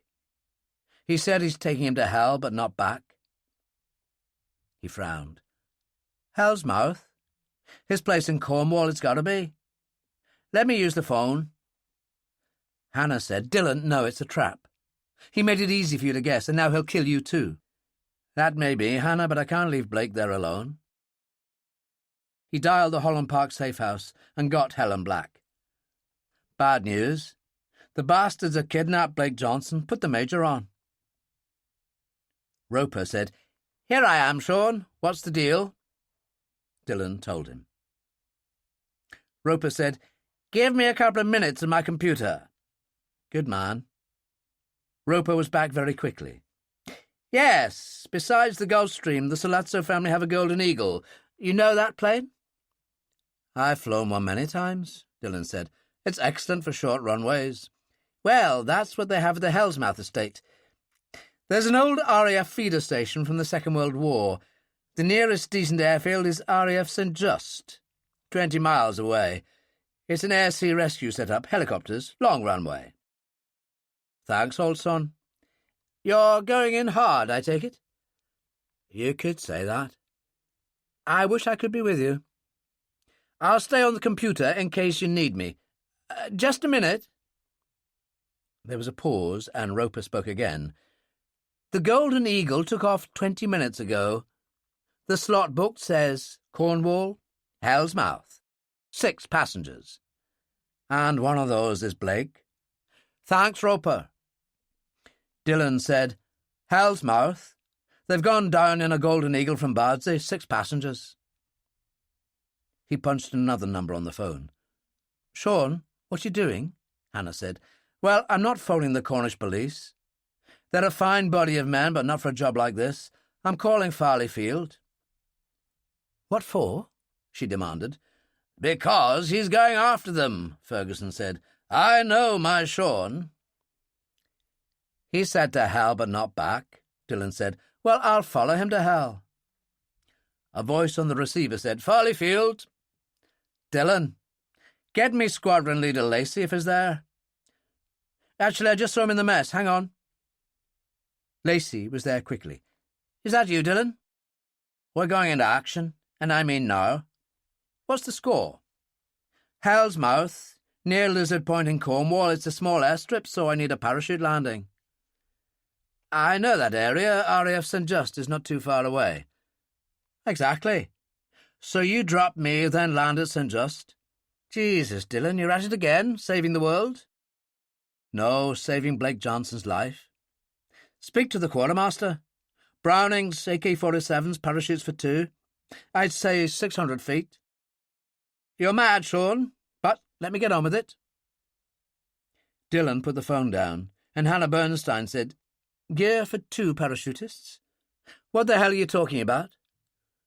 Well, not the SAS, there isn't time. I've someone in mind, and I'll go and see him now. If you want to see me again, it'll be at Farley Field. You're just going to execute all those people, aren't you, Dillon? She said angrily. Dillon turned to Ferguson. She's a lovely woman, Brigadier, but I've had it up to here with her morality.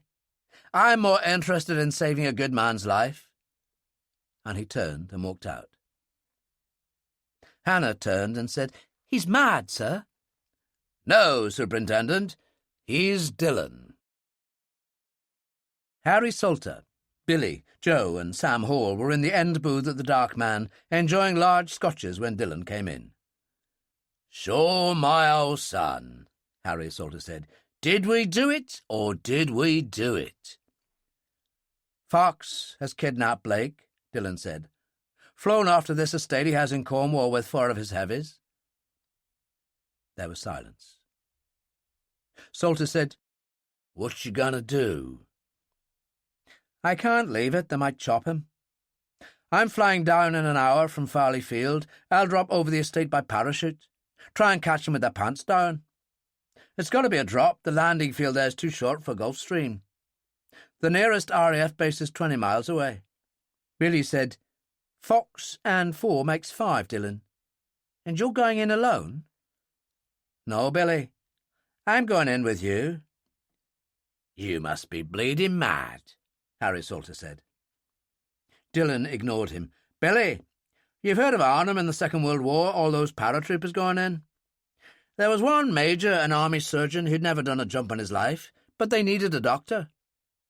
He survived just fine, and so will you, Billy. Trust me. You jump out, pull the cord at 600 feet, you hit the ground in 25 seconds, and that's all there is to it." Salter said, "You're crazy." But Billy was smiling all over his face. "I've said it before, Dillon. You're just like me. You don't give a stuff. Just show me the way."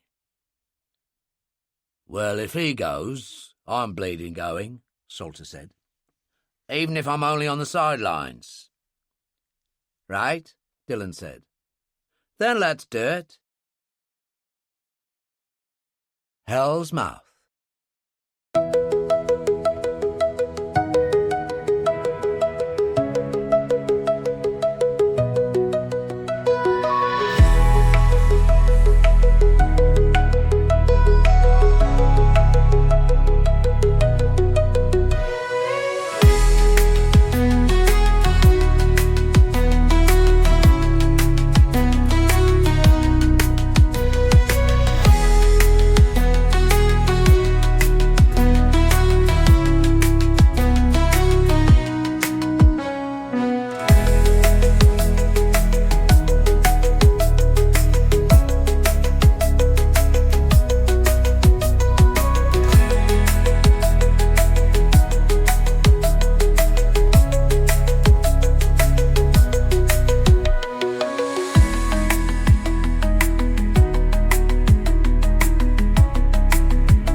Chapter 15. When Dillon, Harry Salter and Billy arrived at Farley Field, Lacey and Parry were waiting. "Let's go into the operations room and make sure I've got it right," Lacey said. The quartermaster stood ready with Dillon's Brownings, 2 AK-47s, parachutes and jumpsuits ready. Dillon said, "Have a word with Mr. Salter, Sergeant Major. That's his first jump." "Is that so, Mr. Dillon?" the Sergeant Major replied, face impassive. "Then a word might be indicated." "Just show me," Billy told him. Dillon went to the chart table and started to check it out with Lacey and Parry. "It's not as bad as it could be," Lacey said. "There's almost a half moon. 1 pass is all I'd recommend. There's no time for more. Then we'll rush to St. Just." "Sounds good to me." "The other chap," Lacey said, "he knows what he's doing?" "Absolutely." Ferguson and Hannah Bernstein came in. When the Brigadier saw the Salters, he was astonished. "For God's sake, what is this? You said 2 parachutists, and he isn't a parachutist." "Well, I am now," Billy said. "I think I got the hang of it, Dillon. I pull this ring, and that's it. The guns are pretty obvious. I managed to kill Begg. I can manage this." "This is madness," Hannah Bernstein said. "No, it's trying to save Blake Johnson's life," Dillon said. "I'm ready when you are, Brigadier, unless you have other ideas." "No," Ferguson said. "It makes the usual wild sense where you're concerned, so let's get on with it." "Harry's coming along for the ride," Dillon said. "I suggest you lot board, and Billy and I'll change and follow." "As you wish." 10 minutes later, Dillon and Billy in jumpsuits, flak jackets, parachutes, shoulder holsters, AKs suspended across the chest, went up the steps and took their seats. Parry closed the door. Salter said, "Christ, Billy, you look like you're in a Vietnam War movie or something. What you playing at?" Billy actually smiled. "I'm playing at being me, Harry, and it feels great." Blake sat down again on the stone seat in the tunnel, waist-deep in water, hugging himself and trying to keep warm. Would Dillon come?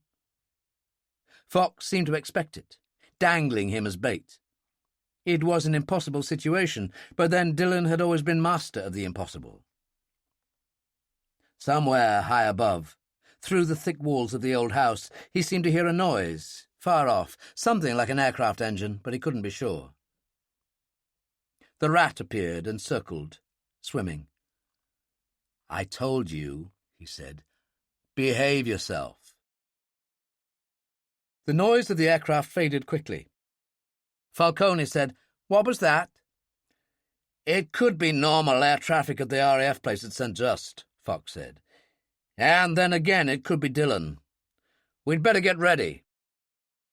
He was standing by the fire in the great hall with Falcone and Russo. "Get me a brandy first." Russo went to the sideboard, filled a glass and brought it back. Rossi and Camechi came in, holding Uzis. Falcone said, "Excuse me, signore, but do you really think Dillon will come?" "I gave him enough clues. He's smart. He'll come." It was Russo who said, "But what if they send the police?" "Dillon? No, it's too personal for that. He's not going to trust the police to do this for him." "But Ferguson is secret intelligence," Falcone pointed out. "What if he decided to use special forces, the SAS?" "Same thing. He's operated this whole thing very close to his chest. Publicity is the last thing he wants. He won't change now. Low key. That's the way they'll do it. Like in the bull ring. Mano a mano, hand to hand, face to face." "As you say, signore." Fox turned to Rossi and Camechi.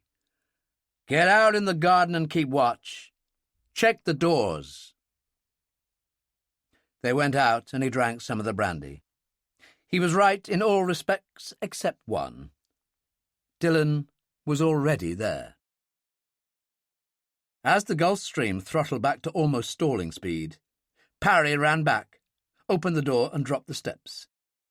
There was a rush of wind. Salter said, "Christ almighty." Dillon turned and grinned at Billy. "I'm an older guy, you young bastard. I'll go first." "Thanks very much. Get going, Dillon." Billy, feeling totally insane, pushed him out and dived after him. There was rain, light mist, and yet the moon, the house and estate were clear below. Dillon hit in no time at all, punched the quick release after a perfect landing, not even a roll, and looked around. He saw the other parachute billowing like some strange flower, ran over and stamped on it. Billy sat up. "Are you okay?" Dillon asked. "I think so. Went backwards and hit my back." He worked the muscles around. "But it feels okay." Dillon punched Billy's quick release. "Then come on, move it." Billy was on his feet in a moment. "Jesus, Dillon, I can't believe this is happening." "Well, it is. Kill bag all over again. Except this time there are 5 bad guys out there waiting to pounce. So be ready." Dillon trawled the gardens with the Night Stalker and saw Kamichi over by the terrace. "Take a look," he whispered to Billy. Billy nodded. "Can't see anything else. I'll go left. You right." "I'm with you, Dillon." Kamichi was by the balustrade, looking out over the moonlit garden, when the muzzle of an AK-47 nudged his back. Billy said, "Make a sound and I'll blow your spine apart." Kamichi said, "Is that Dillon?" "No, I'm his younger brother." Billy called softly, "Over here." Dillon moved out of the shadows, and Rossi, on the other side of the terrace, stood up. It was Billy who saw him. "Dillon!" he rasped. Dillon turned. His silenced AK coughed, and Rossi went backwards, dead. Dillon took Kamichi by the jaw. "Tell me who's inside and tell me now, or I'll kill you." Kamichi, terrified, said, "Signores Fox, Falcone and Russo." Dillon said, "Excellent.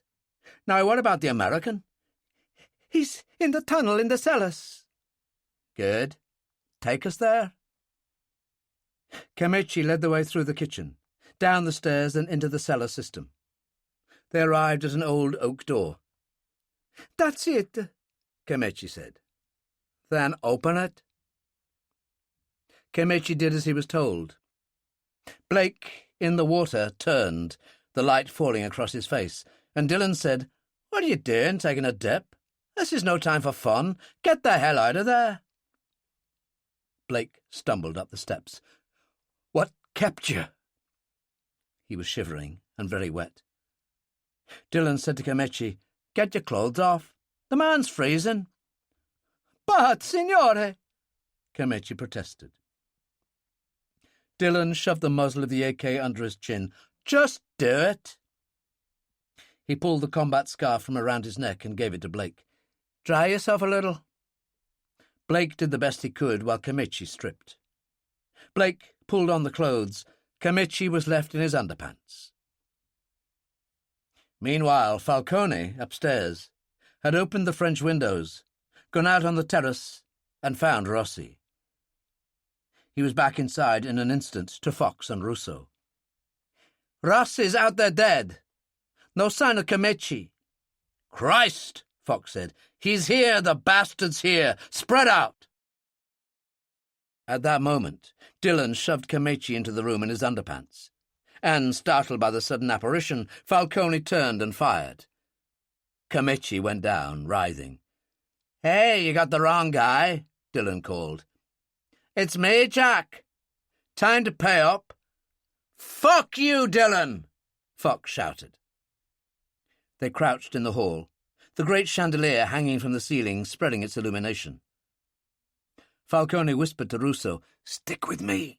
Let's move towards the door to the kitchen quarters." He saw Fox moving to the right. "There's too much light," Russo said. Falcone fired his Uzi up at the chandelier and brought it crashing down. "Not any more." He ducked, pulling Russo with him. The hall was a strange place now, only the light from the great log fire picking out the suits of armour, the ancient banners, the great staircase to the left.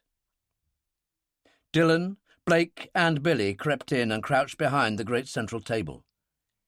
"Now what?" Billy demanded. "Just wait, Billy. Always hasten slowly." He took out his Browning and passed it to Blake. "Just in case." "How the hell did you get here, anyway?" Blake asked. "Lacey and Parry did a low pass, and Billy and I jumped." "Dear God. What does this boy know about parachuting?" "A lot more than he did a couple of hours ago." "Don't worry. There are reinforcements coming." "A special forces team?" "No, Ferguson, Hannah and Harry Salter."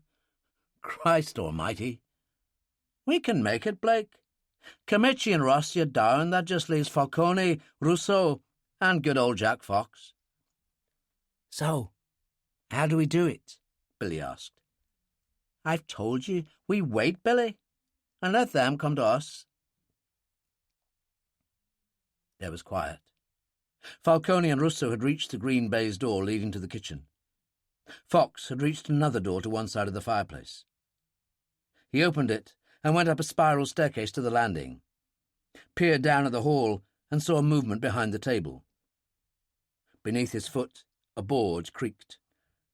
"The bastard's somewhere above us," Dillon said. "Slide off to the right, Billy." Billy moved away, and Dillon called, "Why, Jack, here we are again at the final end of things." He pushed Blake away. "Get over to the shadows on the other side." Up above, Jack Fox moved, crouching by the switches for the wall lights that normally illuminated the collection of paintings that hung on the wall. He paused and reached. Below, Blake started to move, slipped, and cried out in pain as he fell on his arm. Dillon reached down to pick him up, and Fox switched on the lights. "I've got you now, you bastard!" He raised the Walter in his right hand and shot Dillon twice in the back. To do it, he had to stand, and so did Billy, over to the right. Raising his AK, he pumped 10 rounds into Fox, driving him back across the landing. Fox bounced off the wall back to the balustrade and fell over. He lay there on the stone flagging, twitching for just a second. Then there was silence. Falcone eased open the green baize door and said, "We're out of here." "Where to?" Russo asked. "The airstrip. We got to get to London. Don Marco's due in, and we got to give him the news." Russo said, "Sometimes they kill the messenger." "Not now. This is too important." They slid back through the door, went down the steps and made the courtyard. A few moments later, they were driving away to the airstrip. In the hall, Dillon had been thrown onto his face by the force of the bullets he'd taken in his back. Groaning, he forced himself up. Billy ran over, crouching. "Dillon, are you all right?" "Yes. Thank God for flak jackets. I'll be a little sore, that's all." He looked around. "Anyone there?" he called. There was silence. Blake said, "Are you okay, Sean?" "Yes, I'm fine. I think they've run for it. I heard a car leaving." He got up and walked to Jack Fox's body, and Blake followed. They stood, looking down. "Well, there you go, Blake. He's paid the price. You've got your revenge now." Blake said, "Not really. Fox gave the order, but Falcone boasted to me that it was he and Russo who killed my wife." "Where are they?" Billy asked. "Come with me and I'll show you," Dillon said. He went and opened the front door and stood at the top of the steps, and Billy and Blake followed. A moment later, there was the sound of an aircraft engine as a plane passed over. "There they are, Billy. Falcone and Russo getting out while they still can." As they turned to the door, An RAF Land Rover drove into the courtyard, Hannah Bernstein at the wheel, and Ferguson and Harry Salter in the rear. Standing by the fire in the hall, Harry Salter said, "Are you okay, Billy?" "He's better than okay," Dillon said. "Fox shot me in the back twice. Only my flak jacket saved me, and Billy blew the bastard away." He turned. "That's 3, Billy. You're an ace." "So what happens now, sir?" Hannah Bernstein asked. "Shall I notify the Cornwall Constabulary?" "I think not," Ferguson said. "Leave this for the caretaker to discover. Fox and these other 2 rogues are on Scotland Yard's intelligence information computer. This whole thing is obviously a mafia feud, therefore it's nothing to do with us." "But, sir," Hannah said, "Superintendent, be sensible. That will be the best way of handling it, so don't let's argue. Now let's get out of here and back to St. Just." On the Golden Eagle, Falcone called Don Marco on his mobile. The Don was about to board his Gulfstream in New York. "Aldo, what news do you have for me?" "Terrible, Don Marco. How can I tell you?" Don Marco said, "By getting on with it." Afterwards he said, "Poor Jack. So stupid, so headstrong." "What shall I do, signore?" "Nothing at the moment. There is obviously a matter of family honour here, but we'll discuss that later, when I'm in London." "As you say, Don Marco." On board the Gulfstream, bearing Dillon and the others to Farley Field, Ferguson's mobile sounded. He hesitated, then passed it to Dillon. "I think you need to deal with this." Roper said, "I had a call from Hannah, so I know what's gone down. I'm glad you're still with us." "So am I." "I've trawled the Sollazzo family affairs. The Golden Eagle just landed at Bardsey with 2 passengers, Falcone and Russo." "Anything else?" "Well, you'll love this. Don Marco Sollazzo is en route from New York in one of the family Gulfstreams. Booked in at the Dorchester." Dillon laughed. "Well, that really is going to make it Old Home Week." And he switched off. London. Chapter 16. There was fog at Heathrow Airport, and Don Marco's Gulfstream was diverted to Shannon in Ireland. It was several hours before it was once again in the air. It eventually landed in the private aircraft section at Heathrow, where Falcone and Russo waited with the Don's favourite car, a Bentley. Falcone kissed the Don's hand. "My condolences, Don Marco. Everything that could be done was done." "You don't need to tell me, Aldo. Let's get going, then we speak."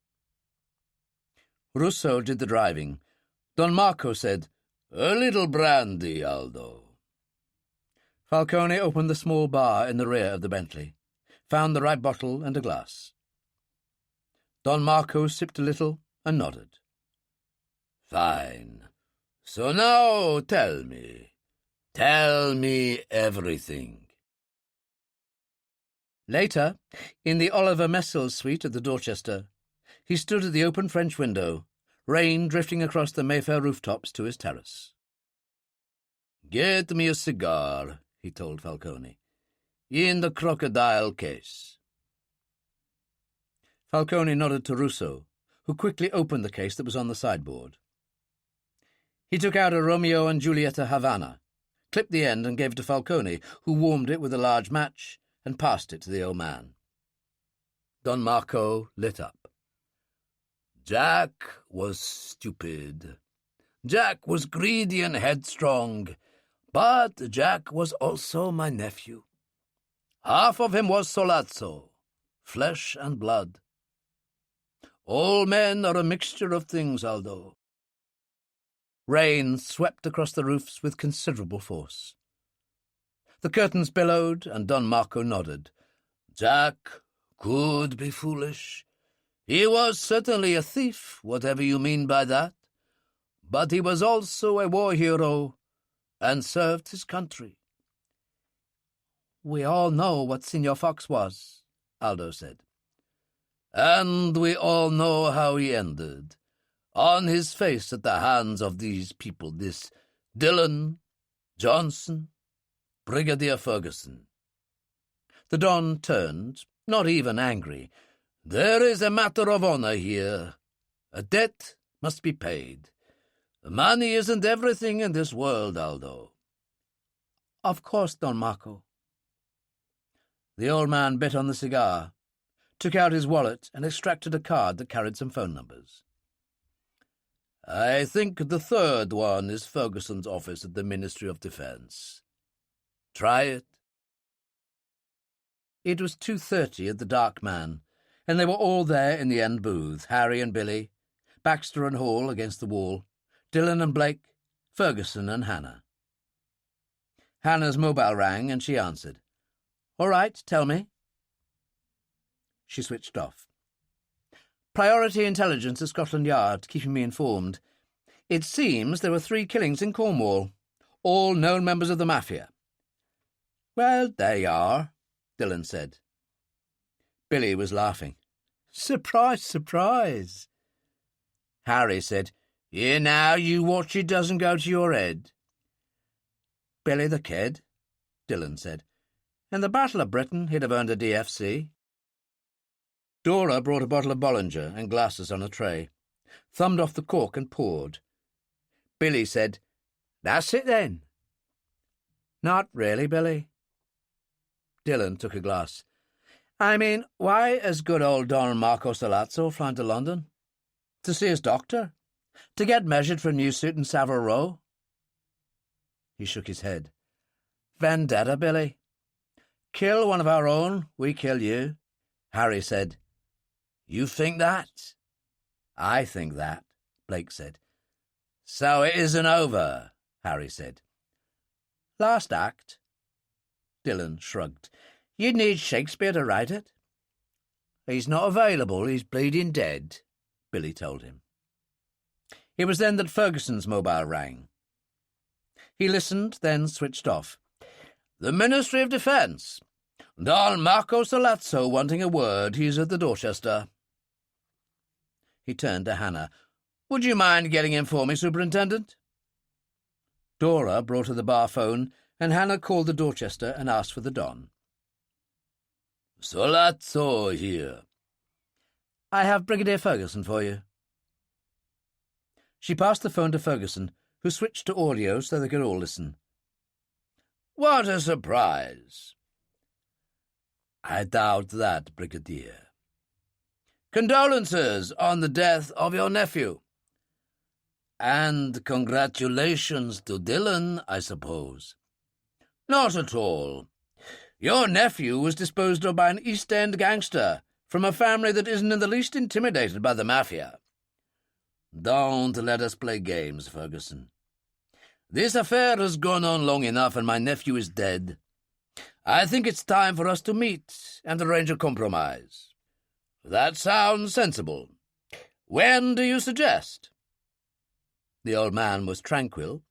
That's up to you, but I think it should be just the 2 of us. I don't want Dillon and Johnson there. I'll call back. Hannah Bernstein said, He's lying, sir. Of course. He turned to Dillon. Well? He said he didn't want me and Johnson there. That means he does. If he knew Billy had killed Jack Fox, he'd want him there. This is a Mafia thing. Honour, family, revenge. He'll kill us all if he can. It's funny. We talk capitalistic values in society, but this kind of thing is the ultimate example of money being of no value. So, what are we talking about here? It was Blake who answered. I'd say a face-to-face meet where he'll have his people, obviously Falcone and Russo, and he'll take it for granted that you'll do the same. Not that he'll think I'm much help, but there's Dillon, and who knows? Oh, there's me, Billy said. Yeah, well, just hold your tongue. You're getting too much of a taste for this, Billy. This isn't Dodge City, Harry Salter said. It's better than Dodge City, Billy told him. Fine, Ferguson nodded. But what happens now? You arrange a meeting, Dillon told him. But where? Hardly the piano bar of the Dorchester. Dillon thought about it, then turned to Salter. Those boats of yours on the Thames, Harry? Something from Westminster to Chelsea or whatever? The Bluebell, Salter said. That goes from Westminster. Dillon turned to Ferguson. Choose one of the evening times. Arrange to meet him on board, just the two of you. Hannah said urgently, But he won't go alone. Of course not. He'll have Falcone and Russo with him. He smiled at Ferguson. He'll certainly expect me and maybe Blake. Blake was sweating again, his arm back in a sling. Not that I'm any good. Yeah, well, I bleeding am, Billy said. All right, Ferguson nodded. So we meet, and what happens? He kills us if he can. It's the last act, you see, Dillon told him. Hannah said, Look, I think this is getting out of hand, sir. We've already breached all police codes by our behaviour in the Cornish matter. Dillon said, You're a good copper, and I've worked with you for some years. But we're talking about some of the worst people in the business, and I want to finally put them out of business. And I'm talking about the law, she cried, which people like Sollazzo play games with. Lawyers are part of the law. The Sollazzos are able to buy the best lawyers. Does that satisfy your fine moral conscience, Hannah? Because it does nothing for me. I shall take those bastards out. There was a heavy silence. Ferguson said, Well, Superintendent? There was another pause. Blake said, Falcone and Russo killed my wife, and yet will never prove that. Hannah Bernstein was obviously distressed. I know, and it's terrible, but without the law, we've got nothing. Even if they walk free, Blake said. I'm afraid so. Dillon said, Well, you've got me, and I'm going to play public executioner again. Hannah stood up. I can't manage this, sir, she said to Ferguson. Then I suggest you take a couple of weeks' leave, Superintendent.